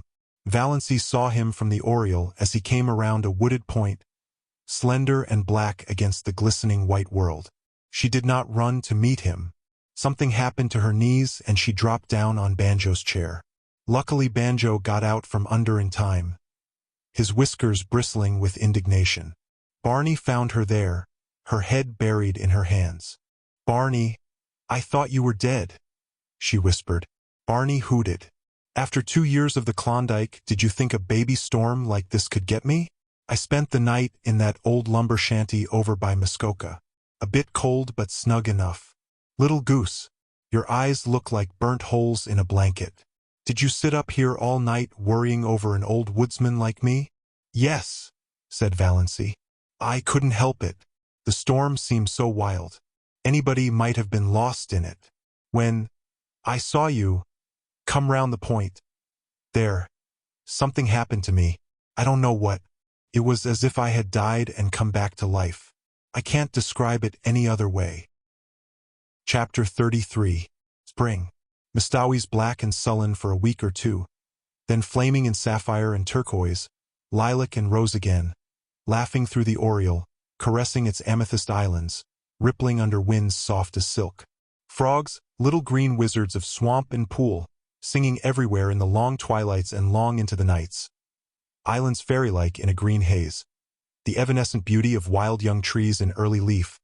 Frost-like loveliness of the new foliage of juniper trees. The woods putting on a fashion of spring flowers, dainty, spiritual things akin to the soul of the wilderness. Red mist on the maples, willows decked out with glossy silver pussies. All the forgotten violets of Mistawis blooming. Again, lure of April moons. Think how many thousands of springs have been here on Mistawis, and all of them beautiful, said Valancy. "Oh, Barney, look at that wild plum." I must quote from John Foster. There's a passage in one of his books. I've reread it 100 times. He must have written it before a tree just like that. "Behold the young wild plum tree which has adorned herself after immemorial fashion in a wedding veil of fine lace. The fingers of wood pixies must have woven it, for nothing like it ever came from an earthly loom. I vow the tree is conscious of its loveliness. It is bridling before our very eyes, as if its beauty were not the most ephemeral thing in the woods, as it is the rarest and most exceeding. For today it is and tomorrow it is not. Every south wind purring through the boughs will winnow away a shower of slender petals. But what matter? Today it is queen of the wild places, and it is always today in the woods." "I'm sure you feel much better since you've got that out of your system," said Barney heartlessly. "Here's a patch of dandelions," said Valancy, unsubdued. "Dandelions shouldn't grow in the woods, though. They haven't any sense of the fitness of things at all. They are too cheerful and self-satisfied. They haven't any of the mystery and reserve of the real woodflowers. In short, they've no secrets," said Barney. "But wait a bit.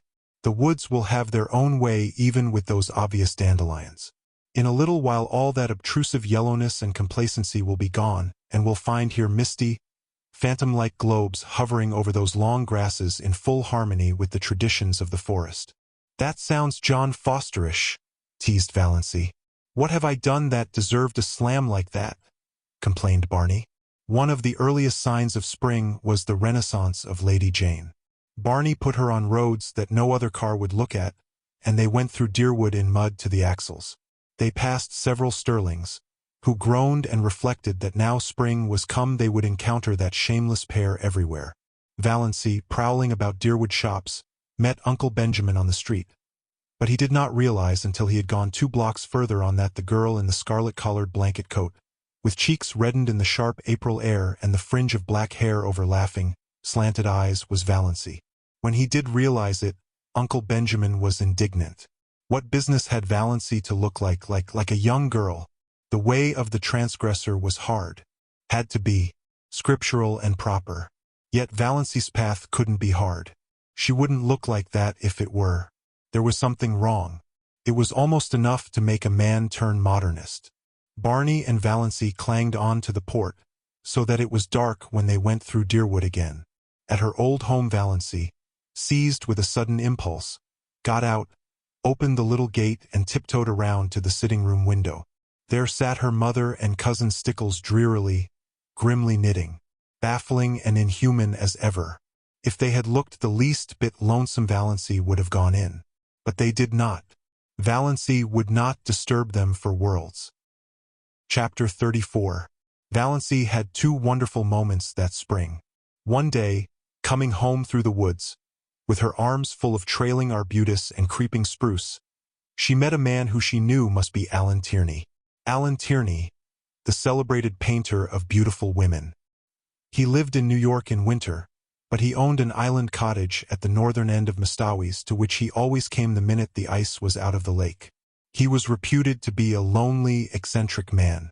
He never flattered his sitters. There was no need to, for he would not paint anyone who required flattery.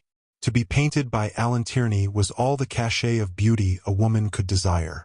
Valancy had heard so much about him that she couldn't help turning her head back over her shoulder for another shy, curious look at him. A shaft of pale spring sunlight fell through a great pine athwart her bare black head and her slanted eyes. She wore a pale green sweater and had bound a fillet of linnea vine about her hair. The feathery fountain of trailing spruce overflowed her arms and fell around her. Alan Tierney's eyes lighted up. "I've had a caller," said Barney the next afternoon, when Valancy had returned from another flower quest. "Who?" Valancy was surprised but indifferent. She began filling a basket with arbutus. "Alan Tierney. He wants to paint you, Moonlight." "Me?" Valancy dropped her basket and her arbutus. "You're laughing at me, Barney." "I'm not. That's what Tierney came for. To ask my permission to paint my wife, as the spirit of Muskoka or something like that." But, stammered Valancy. "Alan Tierney never paints any but beautiful women," finished Barney. Conceited. Q.E.D. Mistress Barney Snaith is a beautiful woman. "Nonsense," said Valancy, stooping to retrieve her arbutus. "You know that's nonsense, Barney. I know I'm a heap better looking than I was a year ago, but I'm not beautiful." "Alan Tierney never makes a mistake," said Barney. "You forget, Moonlight, that there are different kinds of beauty. Your imagination is obsessed by the very obvious type of your cousin Olive. Oh, I've seen her. She's a stunner. But you'd never catch Alan Tierney wanting to paint her. In the horrible but expressive slang phrase, she keeps all her goods in the shop window. But in your subconscious mind you have a conviction that nobody can be beautiful who doesn't look like Olive. Also, you remember your face as it was in the days when your soul was not allowed to shine through it. Tierney said something about the curve of your cheek as you looked back over your shoulder. You know, I've often told you it was distracting. And he's quite batty about your eyes. If I wasn't absolutely sure it was solely professional. He's really a crabbed old bachelor, you know, I'd be jealous." "Well, I don't want to be painted," said Valancy. "I hope you told him that." "I couldn't tell him that. I didn't know what you wanted. But I told him I didn't want my wife painted, hung up in a salon for the mob to stare at, belonging to another man. For of course I couldn't buy the picture. So even if you had wanted to be painted, Moonlight, your tyrannous husband would not have permitted it." Tierney was a bit squiffy. He isn't used to being turned down like that. His requests are almost like royalties. "But we are outlaws," laughed Valancy. "We bow to no decrees. We acknowledge no sovereignty." In her heart she thought unashamedly, "I wish Olive could know that Alan Tierney wanted to paint me. Me. Little old maid Valancy Stirling, that was.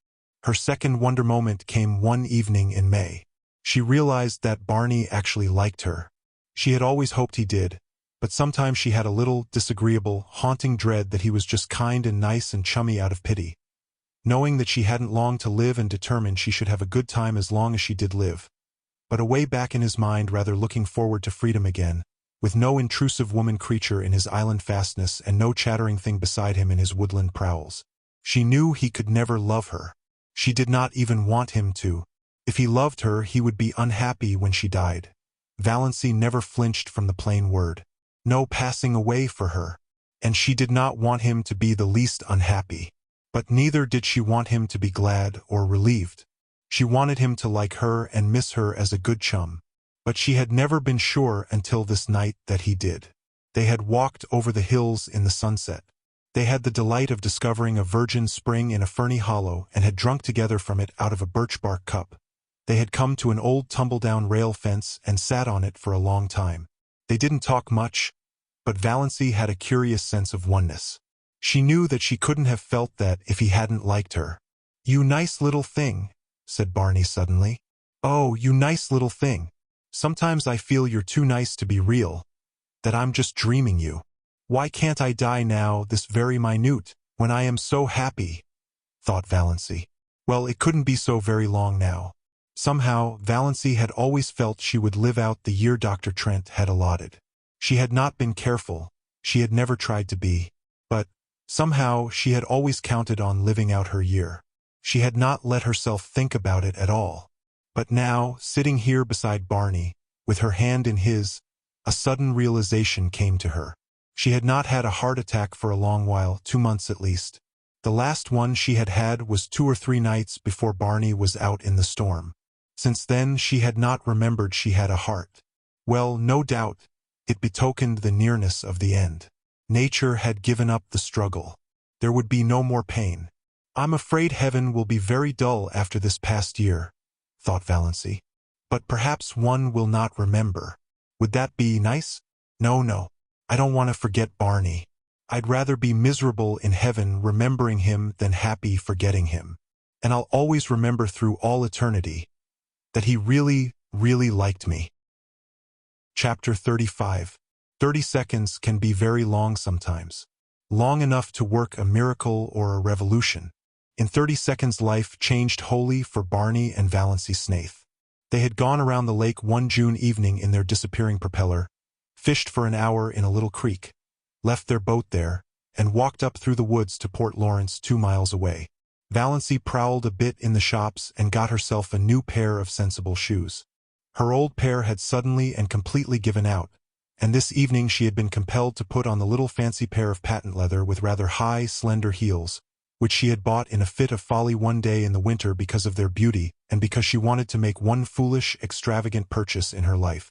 She sometimes put them on of an evening in the Blue Castle, but this was the first time she had worn them outside. She had not found it any too easy walking up through the woods in them, and Barney guyed her unmercifully about them. But in spite of the inconvenience, Valancy secretly rather liked the look of her trim ankles and high instep above those pretty, foolish shoes and did not change them in the shop as she might have done. The sun was hanging low above the pines when they left Port Lawrence. To the north of it, the woods closed around the town quite suddenly. Valancy always had a sense of stepping from one world to another, from reality to fairyland, when she went out of Port Lawrence and in a twinkling found it shut off behind her by the armies of the pines. 1.5 miles from Port Lawrence there was a small railroad station with a little station house which at this hour of the day was deserted, since no local train was due. Not a soul was in sight when Barney and Valancy emerged from the woods. Off to the left a sudden curve in the track hid it from view, but over the treetops beyond, the long plume of smoke betokened the approach of a through train. The rails were vibrating to its thunder as Barney stepped across the switch. Valancy was a few steps behind him, loitering to gather June bells along the little, winding path. But there was plenty of time to get across before the train came. She stepped unconcernedly over the first rail. She could never tell how it happened. The ensuing 30 seconds always seemed in her recollection like a chaotic nightmare in which she endured the agony of 1,000 lifetimes. The heel of her pretty, foolish shoe caught in a crevice of the switch. She could not pull it loose. "Barney, Barney!" she called in alarm. Barney turned, saw her predicament, saw her ashen face, dashed back. He tried to pull her clear. He tried to wrench her foot from the prisoning hold. In vain. In a moment the train would sweep around the curve, would be on them. "Go! Go! Quick! You'll be killed, Barney!" shrieked Valancy, trying to push him away. Barney dropped on his knees, ghost white, frantically tearing at her shoelace. The knot defied his trembling fingers. He snatched a knife from his pocket and slashed at it. Valancy still strove blindly to push him away. Her mind was full of the hideous thought that Barney was going to be killed. She had no thought for her own danger. "Barney, go, go! For God's sake, go!" "Never!" muttered Barney between his set teeth. He gave one mad wrench at the lace. As the train thundered around the curve, he sprang up and caught Valancy, dragging her clear, leaving the shoe behind her. The wind from the train as it swept by turned to icy cold, the streaming perspiration on his face. "Thank God!" he breathed. For a moment they stood stupidly staring at each other, two white, shaken, wild-eyed creatures. Then they stumbled over to the little seat at the end of the station house and dropped on it. Barney buried his face in his hands and said not a word.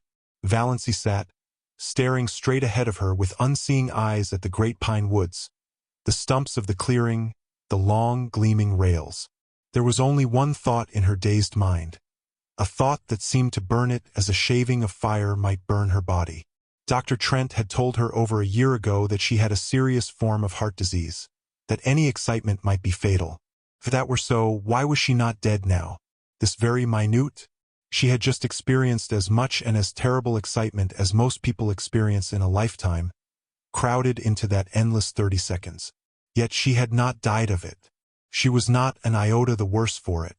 A little wobbly at the knees as anyone would have been. A quicker heartbeat as anyone would have. Nothing more. Why? Was it possible Dr. Trent had made a mistake?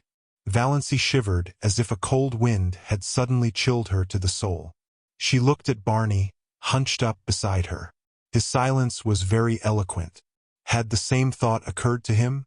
Did he suddenly find himself confronted by the appalling suspicion that he was married, not for a few months or a year, but for good and all to a woman he did not love and who had foisted herself upon him by some trick or lie?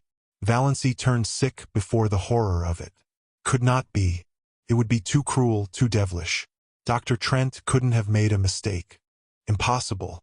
He was one of the best heart specialists in Ontario. She was foolish, unnerved by the recent horror. She remembered some of the hideous spasms of pain she had had. There must be something serious the matter with her heart to account for them.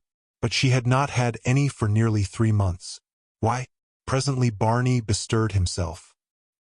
He stood up, without looking at Valancy, and said casually, "I suppose we'd better be hiking back. Sun's getting low. Are you good for the rest of the road?" "I think so," said Valancy miserably. Barney went across the clearing and picked up the parcel he had dropped, the parcel containing her new shoes. He brought it to her and let her take out the shoes and put them on without any assistance, while he stood with his back to her and looked out over the pines. They walked in silence down the shadowy trail to the lake. In silence Barney steered his boat into the sunset miracle that was Mistawi's. In silence they went around feathery headlands and across coral bays and silver rivers where canoes were slipping up and down in the afterglow. In silence they went past cottages echoing with music and laughter. In silence drew up at the landing place below the Blue Castle.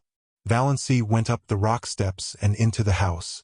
She dropped miserably on the first chair she came to and sat there staring through the oriel, oblivious of Good Luck's frantic purrs of joy and Banjo's savage glares of protest at her occupancy of his chair. Barney came in a few minutes later. He did not come near her, but he stood behind her and asked gently if she felt any the worse for her experience. Valancy would have given her year of happiness to have been able honestly to answer yes. "No," she said flatly. Barney went into Bluebeard's chamber and shut the door. She heard him pacing up and down. Up and down. He had never paced like that before. And an hour ago, only an hour ago, She had been so happy. Chapter 36. Finally Valancy went to bed. Before she went she reread Dr. Trent's letter. Comforted her a little. So positive. So assured. The writing so black and steady. Not the writing of a man who didn't know what he was writing about. But she could not sleep.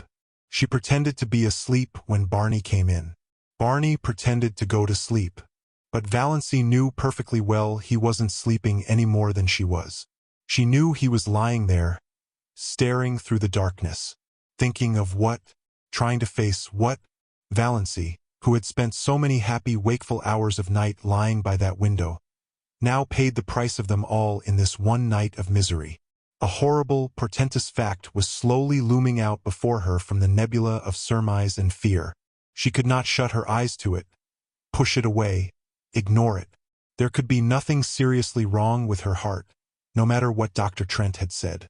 If there had been, those 30 seconds would have killed her. It was no use to recall Dr. Trent's letter and reputation. The greatest specialists made mistakes sometimes. Dr. Trent had made one. Towards morning Valancy fell into a fitful doze with ridiculous dreams. One of them was of Barney taunting her with having tricked him. In her dream she lost her temper and struck him violently on the head with her rolling pin. He proved to be made of glass and shivered into splinters all over the floor. She woke with a cry of horror, a gasp of relief, a short laugh over the absurdity of her dream, a miserable sickening recollection of what had happened. Barney was gone. Valancy knew, as people sometimes know things, inescapably without being told, that he was not in the house or in Bluebeard's chamber either. There was a curious silence in the living room, a silence with something uncanny about it. The old clock had stopped. Barney must have forgotten to wind it up, something he had never done before. The room without it was dead, though the sunshine streamed in through the aureole and dimples of light from the dancing waves beyond quivered over the walls. The canoe was gone, but Lady Jane was under the mainland trees. So Barney had betaken himself to the wilds. He would not return till night. Perhaps not even then. He must be angry with her. That furious silence of his must mean anger. Cold, deep, justifiable resentment. Well, Valancy knew what she must do first. She was not suffering very keenly now. Yet the curious numbness that pervaded her being was in a way worse than pain. It was as if something in her had died. She forced herself to cook and eat a little breakfast. Mechanically she put the blue castle in perfect order. Then she put on her hat and coat, locked the door and hid the key in the hollow of the old pine and crossed to the mainland in the motor boat. She was going into Deerwood to see Dr. Trent. She must know. Chapter 37. Dr. Trent looked at her blankly and fumbled among his recollections. Mrs. Snaith, said Valancy quietly. I was Miss Valancy Stirling when I came to you last May, over a year ago. I wanted to consult you about my heart. Dr. Trent's face cleared. Oh, of course. I remember now. I'm really not to blame for not knowing you. You've changed splendidly. And married. Well, it has agreed with you. You don't look much like an invalid now, hey? I remember that day. I was badly upset. Hearing about poor Ned bowled me over. But Ned's as good as new and you, too, evidently. I told you so, you know. Told you there was nothing to worry over. Valancy looked at him.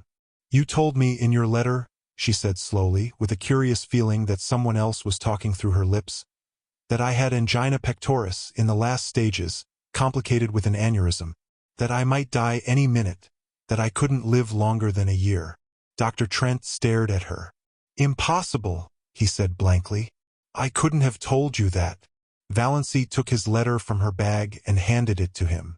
Miss Valancy Stirling, he read. Yes. Of course I wrote you on the train that night. But I told you there was nothing serious. Read your letter, insisted Valancy. Dr. Trent took it out, unfolded it, glanced over it. A dismayed look came into his face. He jumped to his feet and strode agitatedly about the room. Good heavens! This is the letter I meant for old Miss Jane Stirling. From Port Lawrence. She was here that day, too. I sent you the wrong letter. What unpardonable carelessness! But I was beside myself that night. My God. And you believed that. You believed, but you didn't. You went to another doctor. Valancy stood up, turned round, looked foolishly about her and sat down again. I believed it, she said faintly. I didn't go to any other doctor. It would take too long to explain. But I believed I was going to die soon. Dr. Trent halted before her. I can never forgive myself. What a year you must have had. But you don't look. I can't understand. Never mind, said Valancy dully. And so there's nothing the matter with my heart? Well, nothing serious. You had what is called pseudoangina. It's never fatal, passes away completely with proper treatment. Or sometimes with a shock of joy. Have you been troubled much with it? Not at all since March, answered Valancy. She remembered the marvelous feeling of recreation she had had when she saw Barney coming home safe after the storm. Had that shock of joy cured her? Then likely you're all right. I told you what to do in the letter you should have got. And of course I supposed you'd go to another doctor. Child, why didn't you? I didn't want anybody to know. Idiot, said Dr. Trent bluntly. I can't understand such folly. And poor old Miss Stirling. She must have got your letter, telling her there was nothing serious the matter.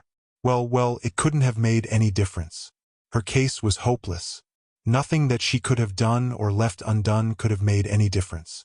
I was surprised she lived as long as she did, 2 months. She was here that day, not long before you. I hated to tell her the truth. You think I'm a blunt old curmudgeon, and my letters are blunt enough. I can't soften things. But I'm a sniveling coward when it comes to telling a woman face to face that she's got to die soon. I told her I'd look up some features of the case I wasn't quite sure of and let her know next day. But you got her letter, look here. Dear Miss Stirling.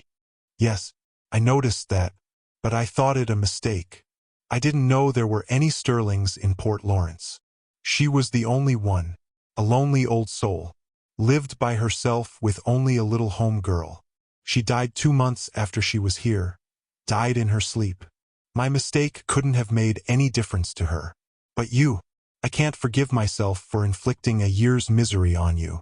It's time I retired, all right, when I do things like that, even if my son was supposed to be fatally injured. Can you ever forgive me? A year of misery. Valancy smiled a tortured smile as she thought of all the happiness Dr. Trent's mistake had bought her. But she was paying for it now. Oh, she was paying. If to feel was to live, she was living with a vengeance. She let Dr. Trent examine her and answered all his questions. When he told her she was fit as a fiddle and would probably live to be 100, she got up and went away silently. She knew that there were a great many horrible things outside waiting to be thought over. Dr. Trent thought she was odd. Anybody would have thought, from her hopeless eyes and woebegone face, that he had given her a sentence of death instead of life. Snaith? Snaith? Who the devil had she married? He had never heard of Snaiths in Deerwood, and she had been such a sallow, faded little old maid. Gad, but marriage had made a difference in her anyhow, whoever Snaith was. Snaith? Dr. Trent remembered. That rapscallion up back. Had Valancy Stirling married him? And her clan had let her. Well, probably that solved the mystery. She had married in haste and repented at leisure, and that was why she wasn't overjoyed at learning she was a good insurance prospect after all. Married? To God knew whom. Or what? Jailbird? Defaulter? Fugitive from justice? It must be pretty bad if she had looked to death as a release, poor girl. But why were women such fools?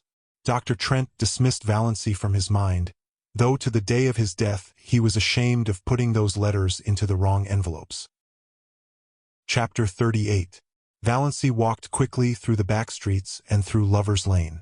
She did not want to meet anyone she knew. She didn't want to meet even people she didn't know. She hated to be seen. Her mind was so confused, so torn, so messy. She felt that her appearance must be the same. She drew a sobbing breath of relief as she left the village behind and found herself on the up-back road. There was little fear of meeting anyone she knew here. The cars that fled by her with raucous shrieks were filled with strangers. One of them was packed with young people who whirled past her singing uproariously. "My wife has the fever. Oh, then my wife has the fever. Oh, then my wife has the fever. Oh, I hope it won't leave her, for I want to be single again. Valancy flinched as if one of them had leaned from the car and cut her across the face with a whip. She had made a covenant with death and death had cheated her. Now life stood mocking her. She had trapped Barney, trapped him into marrying her. And divorce was so hard to get in Ontario, so expensive. And Barney was poor. With life, fear had come back into her heart. Sickening fear. Fear of what Barney would think, would say. Fear of the future that must be lived without him. Fear of her insulted, repudiated clan. She had had one draught from a divine cup and now it was dashed from her lips. With no kind, friendly death to rescue her. She must go on living and longing for it. Everything was spoiled, smirched, defaced. Even that year in the Blue Castle. Even her unashamed love for Barney. It had been beautiful because death waited. Now it was only sordid because death was gone. How could anyone bear an unbearable thing? She must go back and tell him. Make him believe she had not meant to trick him. She must make him believe that. She must say goodbye to her Blue Castle and return to the brick house on Elm Street. Back to everything she had thought left behind forever. The old bondage, the old fears. But that did not matter. All that mattered now was that Barney must somehow be made to believe she had not consciously tricked him. When Valancy reached the pines by the lake, she was brought out of her daze of pain by a startling sight. There, parked by the side of old, battered, ragged Lady Jane, was another car. A wonderful car. A purple car. Not a dark, royal purple but a blatant, screaming purple. It shone like a mirror and its interior plainly indicated the car cast of Vere de Vere. On the driver's seat sat a haughty chauffeur in livery.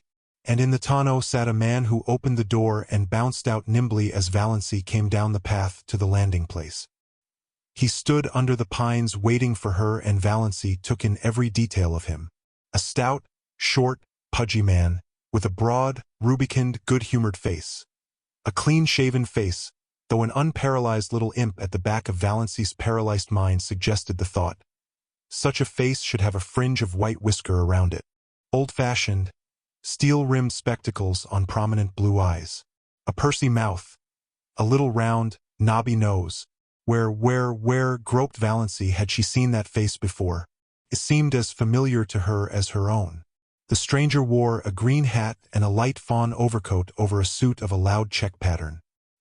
His tie was a brilliant green of lighter shade. On the plump hand he outstretched to intercept Valancy, an enormous diamond winked at her. But he had a pleasant, fatherly smile, and in his hearty, unmodulated voice was a ring of something that attracted her. "Can you tell me, miss, if that house yonder belongs to a Mr. Redfern? And if so, how can I get to it?" Redfern. A vision of bottles seemed to dance before Valancy's eyes. Long bottles of bitters, round bottles of hair tonic, square bottles of liniment, short, corpulent little bottles of purple pills, and all of them bearing that very prosperous, beaming moon face and steel-rimmed spectacles on the label. "Dr. Redfern." "No," said Valancy faintly. "No, that house belongs to Mr. Snaith." Dr. Redfern nodded. "Yes, I understand Bernie's been calling himself Snaith. Well, it's his middle name was his poor mother's. Bernard Snaith Redfern, that's him. And now, miss, you can tell me how to get over to that island? Nobody seems to be home there. I've done some waving and yelling. Henry there wouldn't yell. He's a one-job man. But old Doc Redfern can yell with the best of them yet, and ain't above doing it. Raised nothing but a couple of crows. Guess Bernie's out for the day." "He was away when I left this morning," said Valancy. "I suppose he hasn't come home yet." She spoke flatly and tonelessly. This last shock had temporarily bereft her of whatever little power of reasoning had been left her by Dr. Trent's revelation. In the back of her mind, the aforesaid little imp was jeeringly repeating a silly old proverb. It never rains but it pours. But she was not trying to think. What was the use? Dr. Redfern was gazing at her in perplexity. "When you left this morning, do you live over there?" He waved his diamond at the Blue Castle. "Of course," said Valancy stupidly. "I'm his wife." Dr. Redfern took out a yellow silk handkerchief, removed his hat and mopped his brow. He was very bald, and Valancy's imp whispered, "Why be bald? Why lose your manly beauty? Try Redfern's hair vigor. It keeps you young." "Excuse me," said Dr. Redfern. "This is a bit of a shock. Shocks seem to be in the air this morning." The imp said this out loud before Valancy could prevent it. "I didn't know Bernie was married. I didn't think he would have got married without telling his old dad." Were Dr. Redfern's eyes misty? Amid her own dull ache of misery and fear and dread, Valancy felt a pang of pity for him.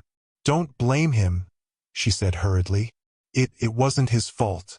It was all my doing." "You didn't ask him to marry you, I suppose?" twinkled Dr. Redfern. "He might have let me know. I'd have got acquainted with my daughter-in-law before this if he had. But I'm glad to meet you now, my dear. Very glad. You look like a sensible young woman.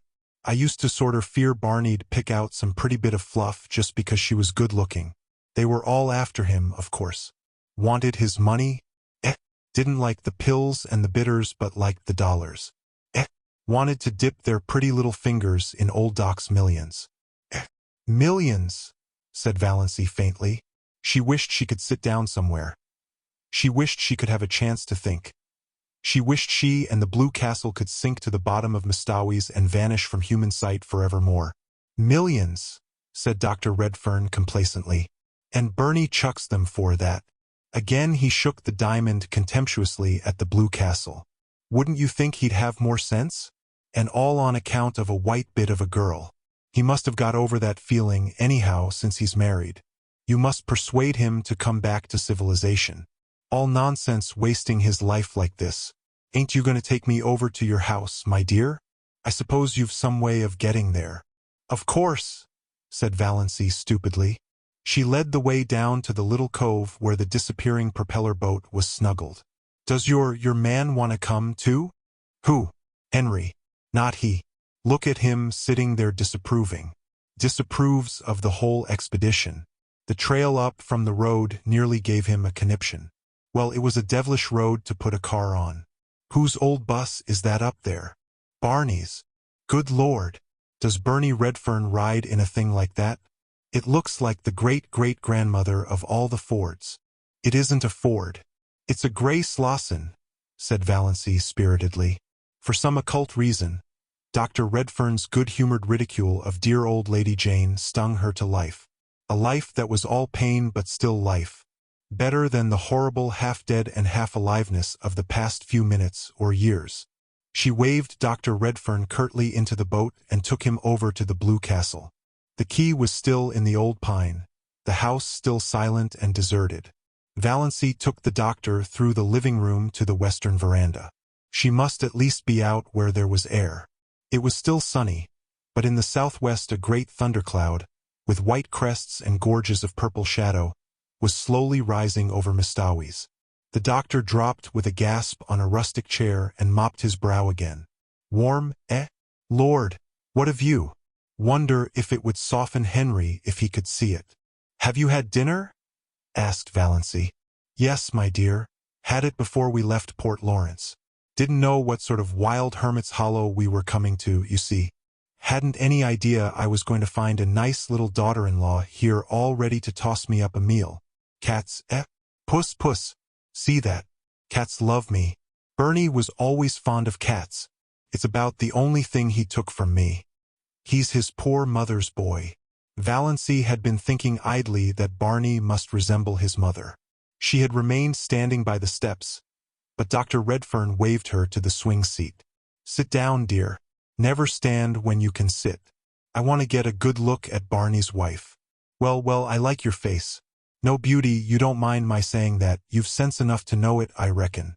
Sit down. Valancy sat down. To be obliged to sit still when mental agony urges us to stride up and down is the refinement of torture. Every nerve in her being was crying out to be alone, to be hidden. But she had to sit and listen to Dr. Redfern, who didn't mind talking at all. When do you think Bernie will be back? I don't know. Not before night, probably. Where did he go? I don't know that either. Likely to the woods up back. So he doesn't tell you his comings and goings, either? Bernie was always a secretive young devil. Never understood him, just like his poor mother. But I thought a lot of him. It hurt me when he disappeared as he did. 11 years ago. I haven't seen my boy for 11 years. 11 years. Valancy was surprised. It's only 6 since he came here. Oh, he was in the Klondike before that and all over the world. He used to drop me a line now and then, never give any clue to where he was but just a line to say he was all right. I suppose he's told you all about it. No, I know nothing of his past life, said Valancy with sudden eagerness. She wanted to know. She must know now. It hadn't mattered before. Now she must know all. And she could never hear it from Barney. She might never even see him again. If she did, it would not be to talk of his past. What happened? Why did he leave his home? Tell me. Tell me. Well, it ain't much of a story. Just a young fool gone mad because of a quarrel with his girl. Only Bernie was a stubborn fool. Always stubborn. You never could make that boy do anything he didn't want to do. From the day he was born. Yet he was always a quiet, gentle little chap, too. Good as gold. His poor mother died when he was only 2 years old. I'd just begun to make money with my hair vigor. I dreamed the formula for it, you see. Some dreamed that. The cash rolled in. Bernie had everything he wanted. I sent him to the best schools, private schools. I meant to make a gentleman of him. Never had any chance myself. Meant he should have every chance. He went through McGill. Got honors and all that. I wanted him to go in for law. He hankered after journalism and stuff like that.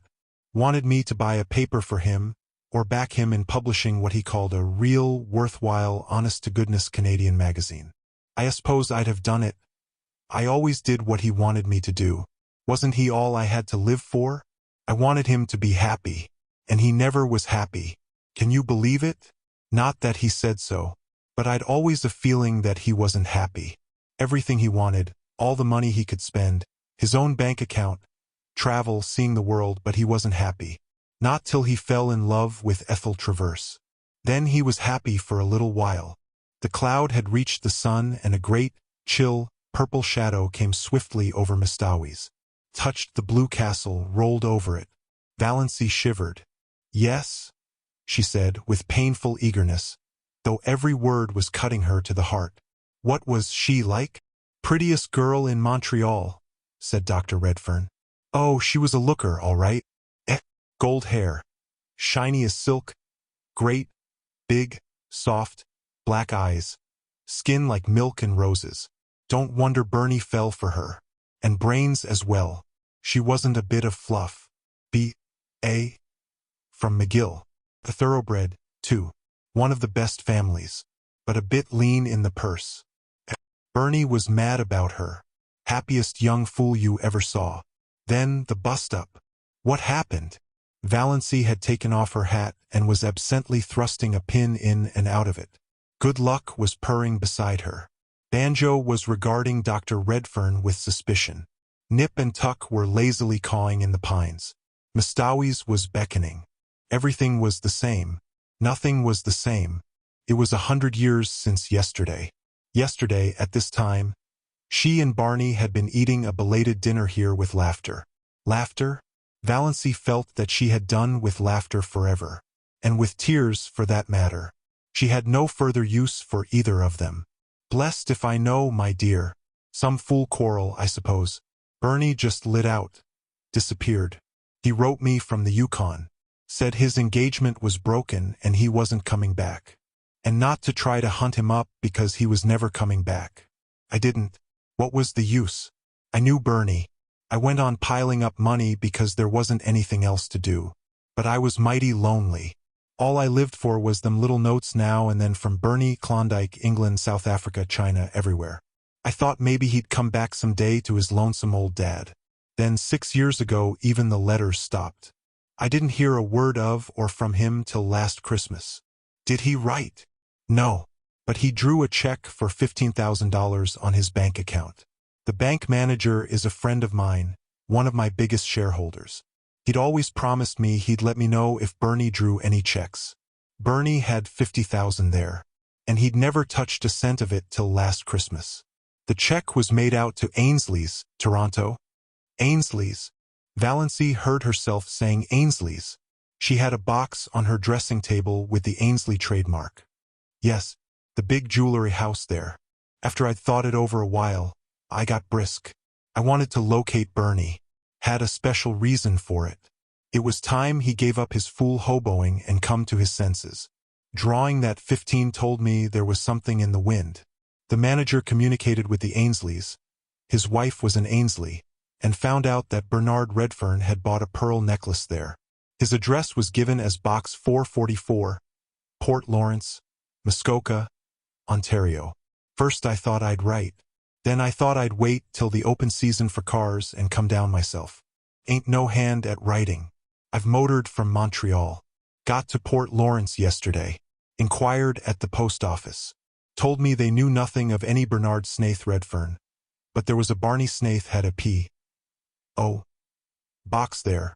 Lived on an island out here, they said. So here I am. And where's Barney? Valancy was fingering her necklace. She was wearing $15,000 around her neck. And she had worried lest Barney had paid $15 for it and couldn't afford it. Suddenly she laughed in Dr. Redfern's face. Excuse me. It's so amusing, said poor Valancy. Isn't it? Said Dr. Redfern, seeing a joke, but not exactly hers. Now, you seem like a sensible young woman, and I dare say you've lots of influence over Bernie. Can't you get him to come back to civilization and live like other people? I've a house up there, big as a castle, furnished like a palace. I want company in it, Bernie's wife, Bernie's children. Did Ethel Traverse ever marry? Queried Valancy irrelevantly. Bless you, yes. 2 years after Bernie Levant. But she's a widow now, pretty as ever. To be frank, that was my special reason for wanting to find Bernie. I thought they'd make it up, maybe. But of course that's all off now. Doesn't matter. Bernie's choice of a wife is good enough for me. It's my boy I want. Think he'll soon be back? I don't know. But I don't think he'll come before night. Quite late, perhaps. And perhaps not till tomorrow. But I can put you up comfortably. He'll certainly be back tomorrow. Dr. Redfern shook his head. Too damp. I'll take no chances with rheumatism. Why suffer that ceaseless anguish?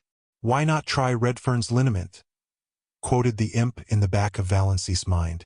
I must get back to Port Lawrence before rain starts.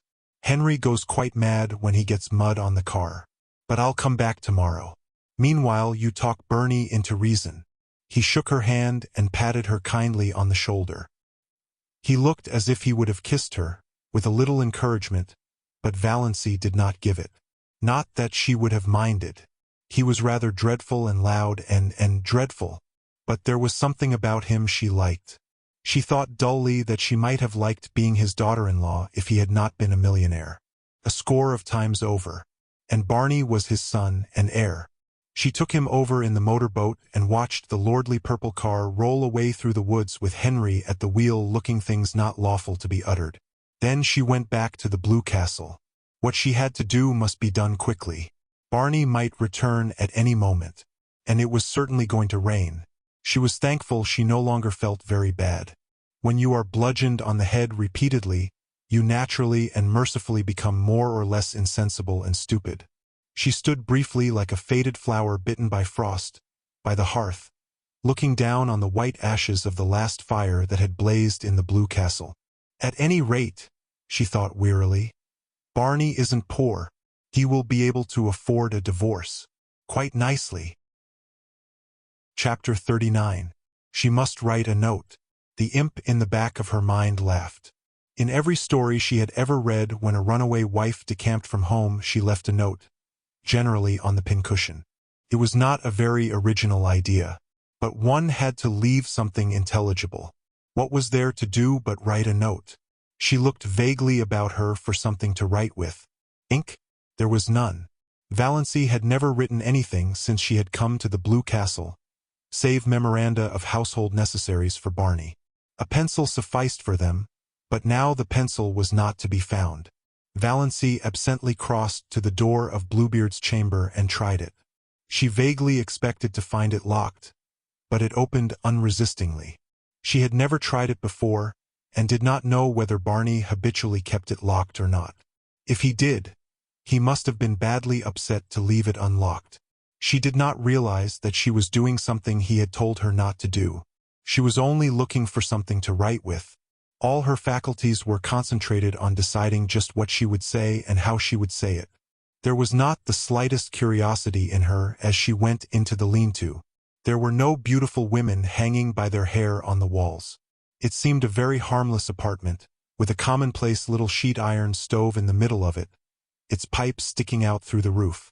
At one end was a table or counter crowded with odd-looking utensils, used no doubt by Barney in his smelly operations.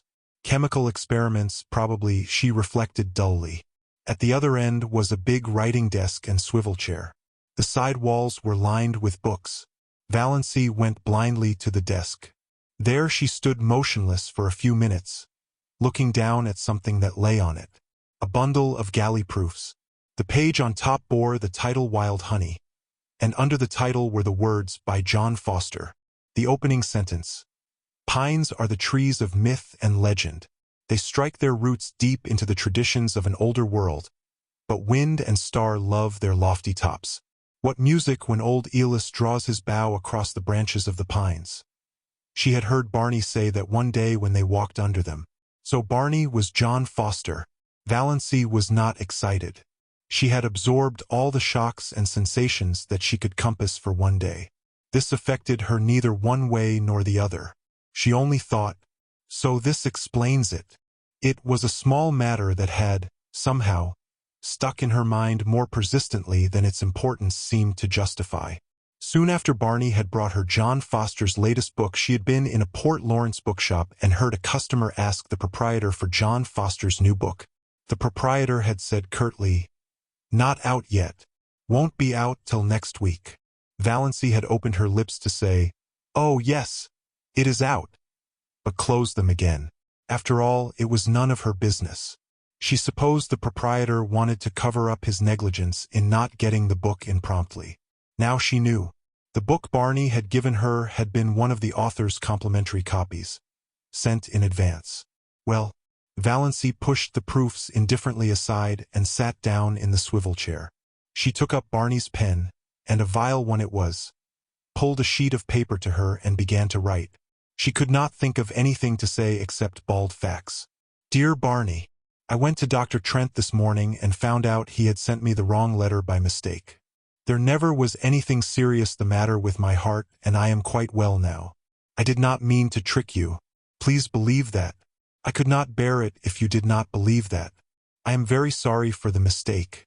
But surely you can get a divorce if I leave you. Is desertion a ground for divorce in Canada? Of course, if there is anything I can do to help or hasten it, I will do it gladly, if your lawyer will let me know. I thank you for all your kindness to me. I shall never forget it. Think as kindly of me as you can, because I did not mean to trap you. Goodbye. Yours gratefully, Valancy." It was very cold and stiff, she knew, but to try to say anything else would be dangerous, like tearing away a dam. She didn't know what torrent of wild incoherences and passionate anguish might pour out. In a postscript she added, "Your father was here today. He is coming back tomorrow. He told me everything. I think you should go back to him. He is very lonely for you." She put the letter in an envelope, wrote Barney across it, and left it on the desk. On it she laid the string of pearls. If they had been the beads she believed them, she would have kept them in memory of that wonderful year. But she could not keep the $15,000 gift of a man who had married her out of pity and whom she was now leaving. It hurt her to give up her pretty bauble. That was an odd thing, she reflected. The fact that she was leaving Barney did not hurt her. Yet, it lay at her heart like a cold, insensible thing. If it came to life. Valancy shuddered and went out. She put on her hat and mechanically fed Good Luck and Banjo. She locked the door and carefully hid the key in the old pine. Then she crossed to the mainland in the disappearing propeller. She stood for a moment on the bank, looking at her blue castle. The rain had not yet come, but the sky was dark, and Mestawi's gray and sullen. The little house under the pines looked very pathetic, a casket rifled of its jewels, a lamp with its flame blown out. I shall never again hear the wind crying over Mastawis at night, thought Valancy. This hurt her, too. She could have laughed to think that such a trifle could hurt her at such a time. Chapter 40. Valancy paused a moment on the porch of the brick house in Elm Street. She felt that she ought to knock like a stranger. Her rosebush, she idly noticed, was loaded with buds. The rubber plant stood beside the prim door.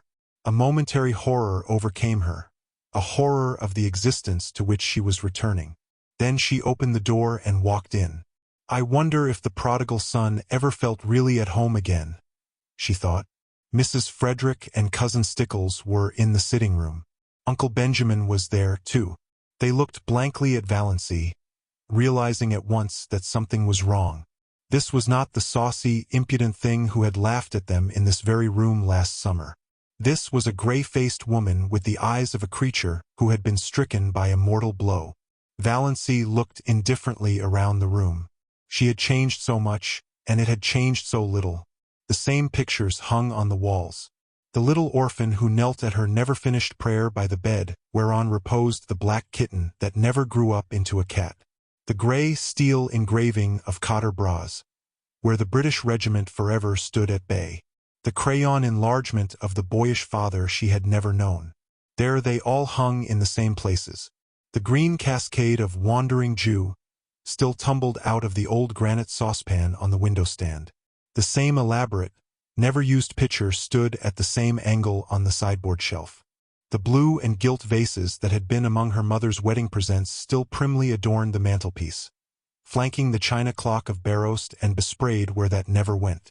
The chairs in exactly the same places. Her mother and Cousin Stickles, likewise unchanged, regarding her with stony unwelcome. Valancy had to speak first. "I've come home, Mother," she said tiredly. "So I see." Mrs. Frederick's voice was very icy. She had resigned herself to Valancy's desertion. She had almost succeeded in forgetting there was a Valancy. She had rearranged and organized her systematic life without any reference to an ungrateful, rebellious child. She had taken her place again in a society which ignored the fact that she had ever had a daughter and pitied her, if it pitied her at all, only in discreet whispers and asides. The plain truth was that, by this time, Mrs. Frederick did not want Valancy to come back, did not want ever to see or hear of her again.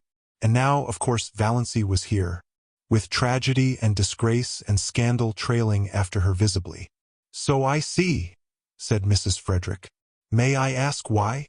"Because I'm not going to die," said Valancy huskily.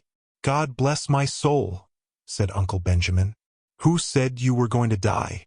"I suppose," said Cousin Stickles shrewishly. Cousin Stickles did not want Valancy back either. "I suppose you found out he has another wife, as we've been sure all along." "No. I only wish he had," said Valancy. She was not suffering particularly, but she was very tired. If only the explanations were all over and she were upstairs in her old, ugly room. Alone. Just alone. The rattle of the beads on her mother's sleeves, as they swung on the arms of the reed chair, almost drove her crazy. Nothing else was worrying her. But all at once it seemed that she simply could not endure that thin, insistent rattle. "My home, as I told you, is always open to you," said Mrs. Frederick stonily. "But I can never forgive you." Valancy gave a mirthless laugh. "I'd care very little for that if I could only forgive myself," she said. "Come, come," said Uncle Benjamin testily, but rather enjoying himself. He felt he had Valancy under his thumb again. "We've had enough of mystery. What has happened? Why have you left that fellow? No doubt there's reason enough, but what particular reason is it?" Valancy began to speak mechanically. She told her tale bluntly and barely. "A year ago Dr. Trent told me I had angina pectoris and could not live long. I wanted to have some life before I died. That's why I went away. Why I married Barney. And now I've found it is all a mistake. There is nothing wrong with my heart. I've got to live, and Barney only married me out of pity. So I have to leave him free." "God bless me," said Uncle Benjamin. Cousin Stickles began to cry. "Valancy, if you'd only had confidence in your own mother." "Yes, yes, I know," said Valancy impatiently. What's the use of going into that now? I can't undo this year. God knows I wish I could. I've tricked Barney into marrying me, and he's really Bernard Redfern, Dr. Redfern's son of Montreal, and his father wants him to go back to him. Uncle Benjamin made a queer sound. Cousin Stickles took her black-bordered handkerchief away from her eyes and stared at Valancy. A queer gleam suddenly shot into Mrs. Frederick's stone-gray orbs. Dr. Redfern, not the purple pill man? She said. Valancy nodded. He's John Foster, too, the writer of those nature books. But, Mrs. Frederick was visibly agitated, though not over the thought that she was the mother-in-law of John Foster. Dr. Redfern is a millionaire. Uncle Benjamin shut his mouth with a snap. 10 times over, he said. Valancy nodded. Yes, Barney left home years ago because of some trouble, some disappointment. Now he will likely go back. So you see, I had to come home. He doesn't love me. I can't hold him to a bond he was tricked into. Uncle Benjamin looked incredibly sly. Did he say so? Does he want to get rid of you? No, I haven't seen him since I found out. But I tell you, he only married me out of pity, because I asked him to, because he thought it would only be for a little while. Mrs. Frederick and Cousin Stickles both tried to speak, but Uncle Benjamin waved a hand at them and frowned portentously. Let me handle this. Wave and frown seemed to say. To Valancy, well, dear, we'll talk it all over later. You see, we don't quite understand everything yet. As Cousin Stickles says, you should have confided in us before. Later on. I dare say we can find a way out of this. You think Barney can easily get a divorce, don't you? Said Valancy eagerly. Uncle Benjamin silenced with another wave the exclamation of horror he knew was trembling on Mrs. Frederick's lips. Trust to me, Valancy.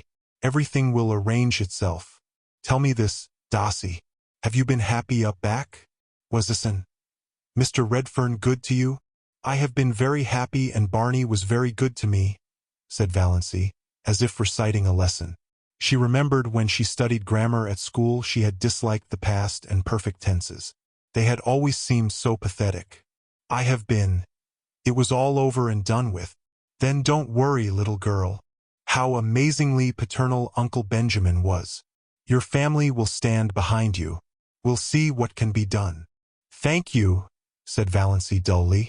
Really, it was quite decent of Uncle Benjamin. Can I go and lie down a little while? I'm tired.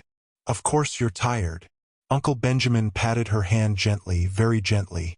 All worn out and nervous. Go and lie down by all means.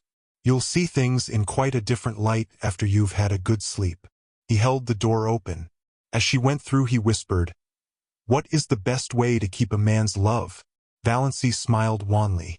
But she had come back to the old life, the old shackles. What? She asked as meekly as of yore. Not to return it, said Uncle Benjamin with a chuckle. He shut the door and rubbed his hands, nodded and smiled mysteriously round the room. Poor little Doss, he said pathetically. Do you really suppose that Snaith can actually be Dr. Redfern's son? Gasped Mrs. Frederick. I see no reason for doubting it. She says Dr. Redfern has been there. Why, the man is rich as wedding cake. Amelia, I've always believed there was more in Doss than most people thought. You kept her down too much, repressed her. She never had a chance to show what was in her. And now she's landed a millionaire for a husband. But, hesitated Mrs. Frederick, they told terrible tales about him. All gossip and invention, all gossip and invention. It's always been a mystery to me why people should be so ready to invent and circulate slanders about other people they know absolutely nothing about. I can't understand why you paid so much attention to gossip and surmise. Just because he didn't choose to mix up with everybody, people resented it. I was surprised to find what a decent fellow he seemed to be that time he came into my store with Valancy. I discounted all the yarns then and there. But he was seen dead drunk in Port Lawrence once, said Cousin Stickles, doubtfully, yet as one very willing to be convinced to the contrary. Who saw him? Demanded Uncle Benjamin truculently. Who saw him? Old Jemmy Strang said he saw him. I wouldn't take old Jemmy Strang's word on oath. He's too drunk himself half the time to see straight. He said he saw him lying drunk on a bench in the park. Shaw. Redfern's been asleep there. Don't worry over that. But his clothes and that awful old car, said Mrs. Frederick uncertainly.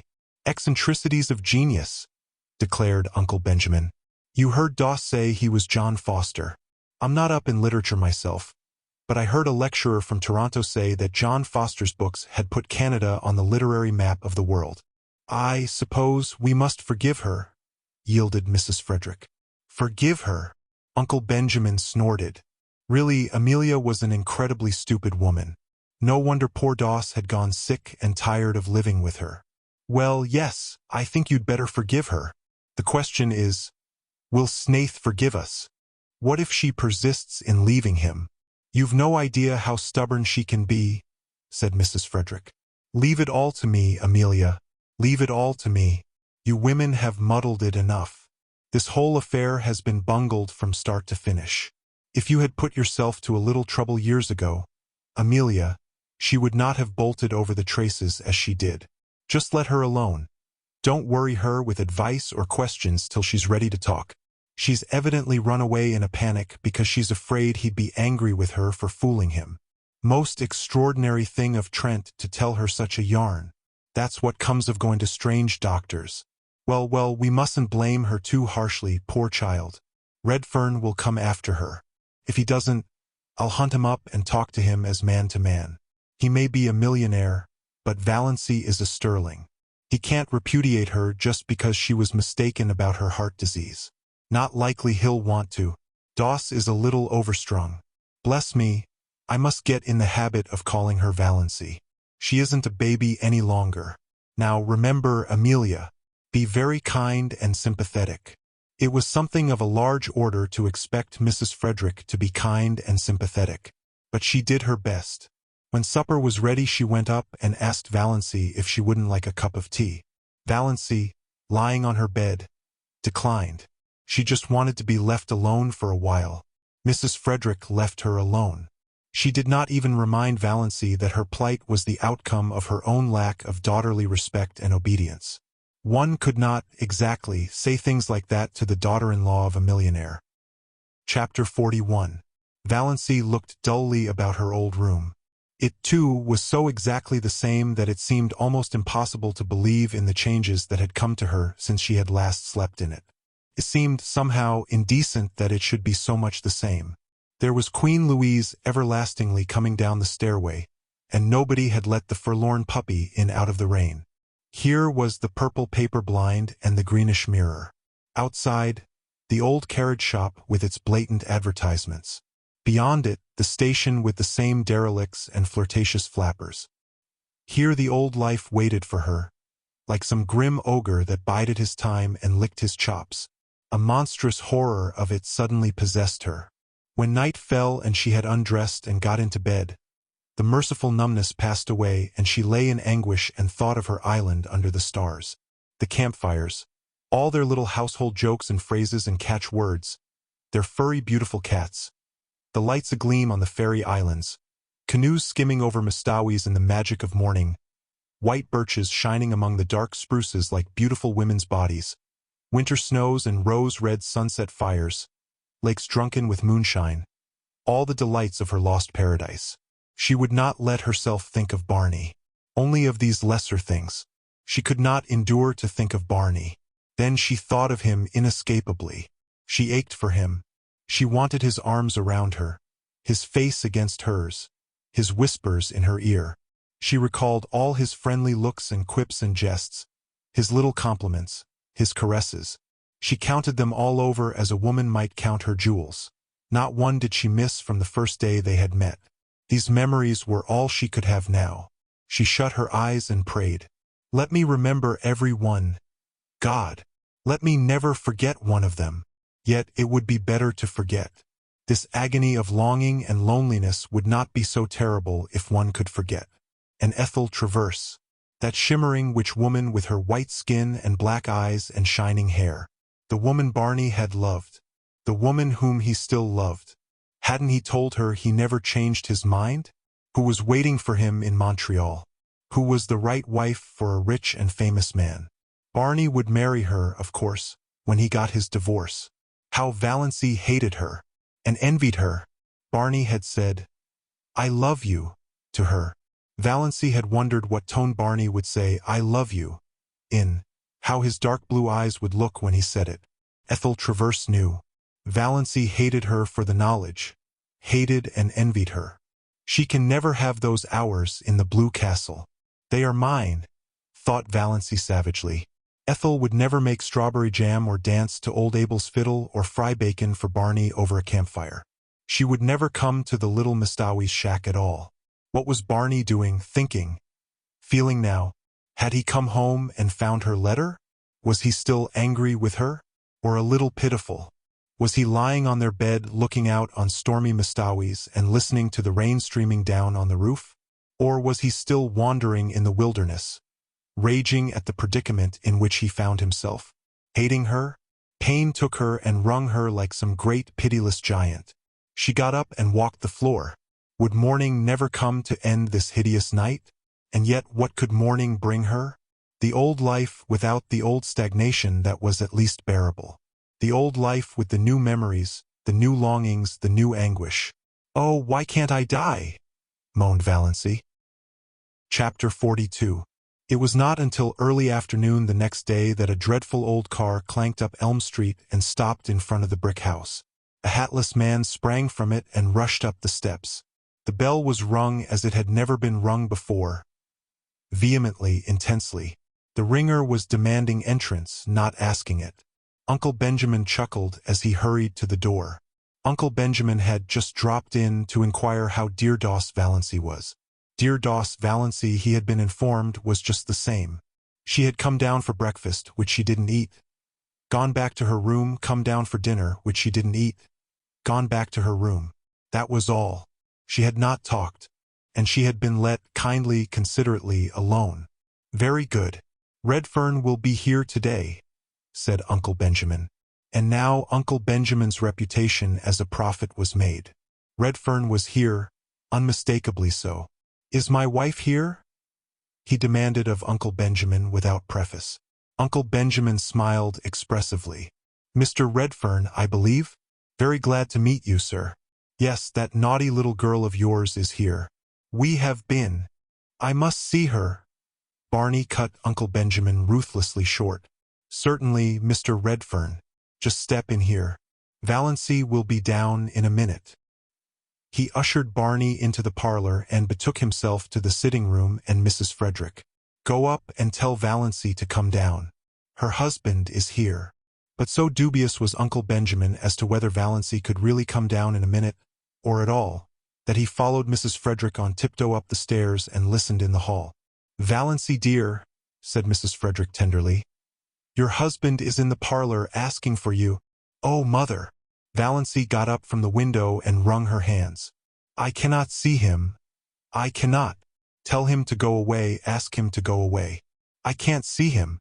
Tell her," hissed Uncle Benjamin through the keyhole, "that Redfern says he won't go away until he has seen her." Redfern had not said anything of the kind, but Uncle Benjamin thought he was that sort of a fellow. Valancy knew he was. She understood that she might as well go down first as last. She did not even look at Uncle Benjamin as she passed him on the landing. Uncle Benjamin did not mind. Rubbing his hands and chuckling, he retreated to the kitchen, where he genially demanded of Cousin Stickles, "Why are good husbands like bread?" Cousin Stickles asked why. "Because women need them," beamed Uncle Benjamin. Valancy was looking anything but beautiful when she entered the parlor. Her white night had played fearful havoc with her face. She wore an ugly old brown and blue gingham, having left all her pretty dresses in the Blue Castle. But Barney dashed across the room and caught her in his arms. "Valancy, darling. Oh, you darling little idiot. Whatever possessed you to run away like that? When I came home last night and found your letter, I went quite mad. It was 12 o'clock. I knew it was too late to come here then. I walked the floor all night. Then this morning Dad came. I couldn't get away till now. Valancy, whatever got into you? Divorce? Forsooth. Don't you know?" "I know you only married me out of pity," said Valancy, brushing him away feebly. I know you don't love me. I know. You've been lying awake at 3 o'clock too long, said Barney, shaking her. That's all that's the matter with you. Love you. Oh, don't I love you, my girl. When I saw that train coming down on you, I knew whether I loved you or not. Oh, I was afraid you would try to make me think you cared, cried Valancy passionately. Don't. I know all about Ethel Traverse. Your father told me everything. Oh, Barney, don't torture me. I can never go back to you. Barney released her and looked at her for a moment.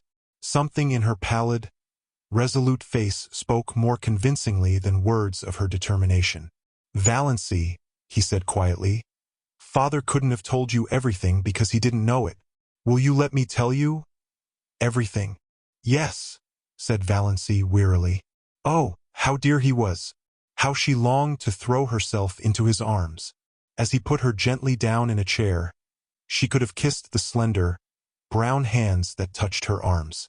She could not look up as he stood before her. She dared not meet his eyes. For his sake she must be brave. She knew him kind, unselfish. Of course he would pretend he did not want his freedom. She might have known he would pretend that once the first shock of realization was over. He was so sorry for her. He understood her terrible position. When had he ever failed to understand? But she would never accept his sacrifice. Never. You've seen Dad, and you know I'm Bernard Redfern. And I suppose you've guessed that I'm John Foster, since you went into Bluebeard's chamber. Yes, but I didn't go in out of curiosity. I forgot you had told me not to go in. I forgot. Never mind. I'm not going to kill you and hang you up on the wall, so there's no need to call for Sister N. I'm only going to tell you my story from the beginning. I came back last night intending to do it. Yes, I'm Old Document Redfern's son. Of Purple Pills and Bitters fame. Oh, don't I know it? Wasn't it rubbed into me for years? Barney laughed bitterly and strode up and down the room a few times. Uncle Benjamin, tiptoeing through the hall, heard the laugh and frowned. Surely Doss wasn't going to be a stubborn little fool. Barney threw himself into a chair before Valancy. Yes, as long as I can remember I've been a millionaire's son. But when I was born Dad wasn't a millionaire. He wasn't even a doctor, isn't yet. He was a veterinary and a failure at it. He and Mother lived in a little village up in Quebec and were abominably poor. I don't remember Mother. Haven't even a picture of her. She died when I was 2 years old. She was 15 years younger than Father, a little school teacher. When she died Dad moved into Montreal and formed a company to sell his hair tonic. He dreamed the prescription one night, it seems. Well, it caught on. Money began to flow in. Dad invented or dreamed the other things, 2 pills, bitters, liniment, and so on. He was a millionaire by the time I was 10. With a house so big a small chap like myself always felt lost in it. I had every toy a boy could wish for, and I was the loneliest little devil in the world. I remember only one happy day in my childhood, Valancy. Only one. Even you were better off than that. Dad had gone out to see an old friend in the country and took me along. I was turned loose in the barnyard and I spent the whole day hammering nails in a block of wood. I had a glorious day. When I had to go back to my roomful of playthings in the big house in Montreal I cried. But I didn't tell Dad why. I never told him anything. It's always been a hard thing for me to tell things, Valancy. Anything that went deep. And most things went deep with me. I was a sensitive child and I was even more sensitive as a boy. No one ever knew what I suffered. Dad never dreamed of it. When he sent me to a private school, I was only 11. The boys ducked me in the swimming tank until I stood on a table and read aloud all the advertisements of Father's patent abominations. I did it, then Barney clenched his fists. I was frightened and half drowned and all my world was against me. But when I went to college and the Softs tried the same stunt, I didn't do it. Barney smiled grimly. They couldn't make me do it. But they could and did make my life miserable. I never heard the last of the pills and the bitters and the hair tonic. After using was my nickname, you see I'd always such a thick thatch. My 4 college years were a nightmare. You know, or you don't know, what merciless beasts boys can be when they get a victim like me. I had few friends. There was always some barrier between me and the kind of people I cared for. And the other kind, who would have been very willing to be intimate with rich Old Document Redfern's son. I didn't care for. But I had one friend, or thought I had. A clever, bookish chap. A bit of a writer. That was a bond between us. I had some secret aspirations along that line. He was older than I was. I looked up to him and worshipped him. For a year I was happier than I'd ever been. Then, a burlesque sketch came out in the college magazine. A mordant thing ridiculing Dad's remedies. The names were changed, of course, but everybody knew what and who was meant. Oh, it was clever, damnably so, and witty. McGill rocked with laughter over it. I found out he had written it. Oh, were you sure? Valancy's dull eyes flamed with indignation. Yes, he admitted it when I asked him. Said a good idea was worth more to him than a friend, any time. And he added a gratuitous thrust. You know, Redfern, there are some things money won't buy. For instance, it won't buy you a grandfather. Well, it was a nasty slam. I was young enough to feel cut up. And it destroyed a lot of my ideals and illusions, which was the worst thing about it. I was a young misanthrope after that. Didn't want to be friends with anyone. And then, the year after I left college, I met Ethel Traverse. Valancy shivered. Barney, his hands stuck in his pockets, was regarding the floor moodily and didn't notice it. Dad told you about her, I suppose. She was very beautiful. And I loved her. Oh yes, I loved her. I won't deny it or belittle it now. It was a lonely, romantic boy's first passionate love. And it was very real. And I thought she loved me. I was fool enough to think that. I was wildly happy when she promised to marry me. For a few months. Then I found out she didn't. I was an involuntary eavesdropper on a certain occasion for a moment. That moment was enough. The proverbial fate of the eavesdropper overtook me. A girlfriend of hers was asking her how she could stomach document Redfern's son and the patent medicine background. His money will gild the pills and sweeten the bitters, said Ethel with a laugh. Mother told me to catch him if I could. We're on the rocks. But Pa, I smell turpentine whenever he comes near me. Oh, Barney, cried Valancy, wrung with pity for him. She had forgotten all about herself and was filled with compassion for Barney and rage against Ethel Traverse. How dared she? Well, Barney got up and began pacing round the room. That finished me. Completely. I left civilization and those accursed dopes behind me and went to the Yukon. For 5 years I knocked about the world, in all sorts of outlandish places. I earned enough to live on. I wouldn't touch a cent of Dad's money. Then one day I woke up to the fact that I no longer cared a hang about Ethel, one way or another. She was somebody I'd known in another world, that was all. But I had no hankering to go back to the old life. None of that for me. I was free and I meant to keep so. I came to Mistawis, saw Tom McMurray's Island. My first book had been published the year before and made a hit. I had a bit of money from my royalties. I bought my island. But I kept away from people. I had no faith in anybody. I didn't believe there was such a thing as real friendship or true love in the world. Not for me, anyhow, the son of purple pills. I used to revel in all the wild yarns they told of me. In fact, I'm afraid I suggested a few of them myself. By mysterious remarks which people interpreted in the light of their own prepossessions. Then you came. I had to believe you loved me. Really loved me. Not my father's millions. There was no other reason why you should want to marry a penniless devil with my supposed record. And I was sorry for you. Oh, yes, I don't deny I married you because I was sorry for you. And then, I found you the best and jolliest and dearest little pal and chum a fellow ever had. Witty, loyal, sweet. You made me believe again in the reality of friendship and love. The world seemed good again just because you were in it, honey. I'd have been willing to go on forever just as we were. I knew that, the night I came home and saw my home light shining out from the island for the first time, and knew you were there waiting for me. After being homeless all my life, it was beautiful to have a home. To come home hungry at night and know there was a good supper and a cheery fire, and you. But I didn't realize what you actually meant to me till that moment at the switch. Then it came like a lightning flash. I knew I couldn't live without you. That if I couldn't pull you loose in time, I'd have to die with you. I admit it bowled me over, knocked me silly. I couldn't get my bearings for a while. That's why I acted like a mule.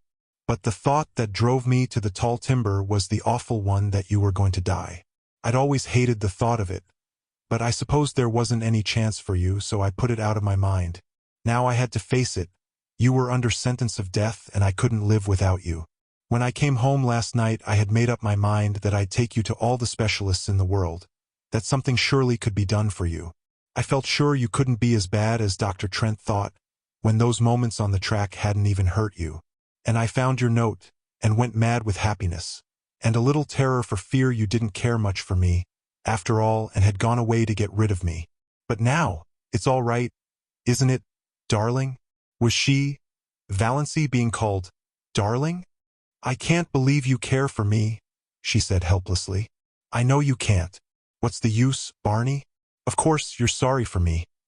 Of course you want to do the best you can to straighten out the mess. But it can't be straightened out that way. You couldn't love me. She stood up and pointed tragically to the mirror over the mantel. Certainly, not even Alan Tierney could have seen beauty in the woeful, haggard little face reflected there. Barney didn't look at the mirror. He looked at Valancy as if he would like to snatch her, or beat her. Love you. Girl, you're in the very core of my heart. I hold you there like a jewel. Didn't I promise you I'd never tell you a lie? Love you. I love you with all there is of me to love. Heart, soul, brain. Every fiber of body and spirit thrilling to the sweetness of you. There's nobody in the world for me but you, Valancy. You're a good actor, Barney, said Valancy with a wan little smile. Barney looked at her. So you don't believe me, yet? I can't. Oh, damn, said Barney violently. Valancy looked up startled. She had never seen this Barney. Scowling, eyes black with anger, sneering lips, dead white face. You don't want to believe it, said Barney in the silk-smooth voice of ultimate rage. You're tired of me. You want to get out of it, free from me. You're ashamed of the pills and the liniment, just as she was. Your sterling pride can't stomach them. It was all right as long as you thought you hadn't long to live. A good lark, you could put up with me. But a lifetime with old Doc Redfern's son is a different thing. Oh, I understand perfectly. I've been very dense, but I understand at last. Valancy stood up. She stared into his furious face. Then, she suddenly laughed. You darling, she said. You do mean it. You do really love me. You wouldn't be so enraged if you didn't. Barney stared at her for a moment. Then he caught her in his arms with the little low laugh of the triumphant lover. Uncle Benjamin, who had been frozen with horror at the keyhole, suddenly thawed out and tiptoed back to Mrs. Frederick and Cousin Stickles. Everything is all right, he announced jubilantly. Dear little Doss. He would send for his lawyer right away and alter his will again. Doss should be his sole heiress. To her that had should certainly be given. Mrs. Frederick, returning to her comfortable belief in an overruling providence, got out the family Bible and made an entry under marriages. Chapter 43. But, Barney, protested Valancy after a few minutes, your father, somehow, gave me to understand that you still loved her. He would. Dad holds the championship for making blunders. If there's a thing that's better left unsaid, you can trust him to say it. But he isn't a bad old soul, Valancy. You'll like him. I do now. And his money isn't tainted money. He made it honestly. His medicines are quite harmless. Even his purple pills do people whole heaps of good when they believe in them.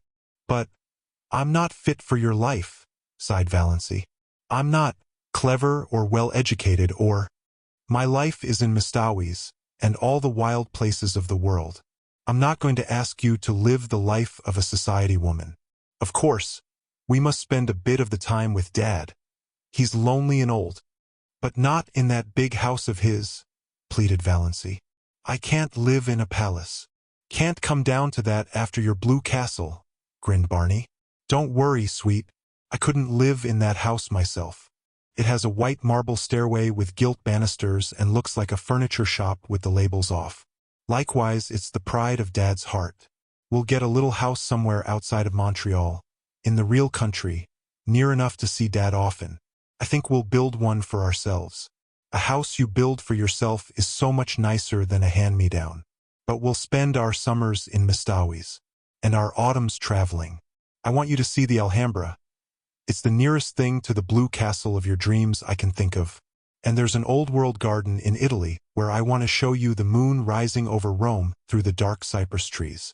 Will that be any lovelier than the moon rising over Mistawis? Not lovelier, but a different kind of loveliness. There are so many kinds of loveliness. Valancy, before this year you've spent all your life in ugliness.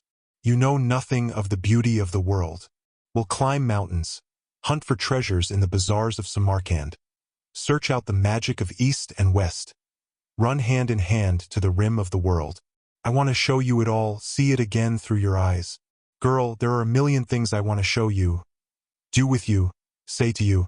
It will take a lifetime. And we must see about that picture by Tierney, after all. Will you promise me one thing? Asked Valancy solemnly. Anything, said Barney recklessly. Only one thing. You are never, under any circumstances or under any provocation, to cast it up to me that I asked you to marry me. Chapter 44. Extract from letter written by Miss Olive Stirling to Mr. Cecil Bruce. It's really disgusting that Doss' crazy adventures should have turned out like this. It makes one feel that there is no use in behaving properly. I'm sure her mind was unbalanced when she left home. What she said about a dust pile showed that. Of course, I don't think there was ever a thing the matter with her heart. Or perhaps Snaith or Redfern or whatever his name really is fed purple pills to her, back in that Mistawi's hut and cured her. It would make quite a testimonial for the family ads, wouldn't it? He's such an insignificant-looking creature. I mentioned this to Doss, but all she said was, I don't like collar-ad men. Well, he's certainly no collar-ad man. Though I must say there is something rather distinguished about him, now that he has cut his hair and put on decent clothes. I really think, Cecil, you should exercise more. It doesn't do to get too fleshy. He also claims, I believe, to be John Foster. We can believe that or not as we like, I suppose. Old Doc Redfern has given them $2 million for a wedding present. Evidently the purple pills bring in the bacon. They're going to spend the fall in Italy and the winter in Egypt and motor through Normandy in apple blossom time. Not in that dreadful old Lizzie, though. Redfern has got a wonderful new car. Well, I think I'll run away, too, and disgrace myself. It seems to pay. Uncle Ben is a scream. Likewise Uncle James. The fuss they all make over Doss now is absolutely sickening. To hear Aunt Amelia talking of my son-in-law, Bernard Redfern, and my daughter, Mrs. Bernard Redfern. Mother and father are as bad as the rest. And they can't see that Valancy is just laughing at them all in her sleeve. Chapter 45. Valancy and Barney turned under the mainland pines in the cool dusk of the September night for a farewell look at the Blue Castle. Mistawis was drowned in sunset lilac light, incredibly delicate and elusive. Nip and Tuck were cawing lazily in the old pines. Good Luck and Banjo were mewed and mewing in separate baskets in Barney's new, dark green car en route to Cousin Georgiana's. Cousin Georgiana was going to take care of them until Barney and Valancy came back. Aunt Wellington and Cousin Sarah and Aunt Alberta had also entreated the privilege of looking after them, but to Cousin Georgiana was it given. Valancy was in tears. Don't cry, Moonlight. We'll be back next summer. And now we're off for a real honeymoon. Valancy smiled through her tears. She was so happy that her happiness terrified her. But, despite the delights before her, the glory that was Greece and the grandeur that was Rome, lure of the ageless Nile, glamour of the Riviera, mosque and palace and minaret, she knew perfectly well that no spot or place or home in the world could ever possess the sorcery of her blue castle. The end. Dear listener, we close the pages on another tale, a journey through words, imagination, and emotion. Here at the Falls Audiobook, where stories flow like a river's current, carrying you to distant worlds and uncharted depths. We thank you for joining us. As always, we invite you to linger a little longer. Subscribe to our channel to discover more stories waiting to be heard, each a cascade of voices, ideas, and artistry. And remember, every great story begins with a single word. Perhaps the next one will begin with you. Until our voices meet again, May your days be filled with quiet moments, rich pages, and the soothing sound of a story well told. This is the Fall's Audiobook, signing off.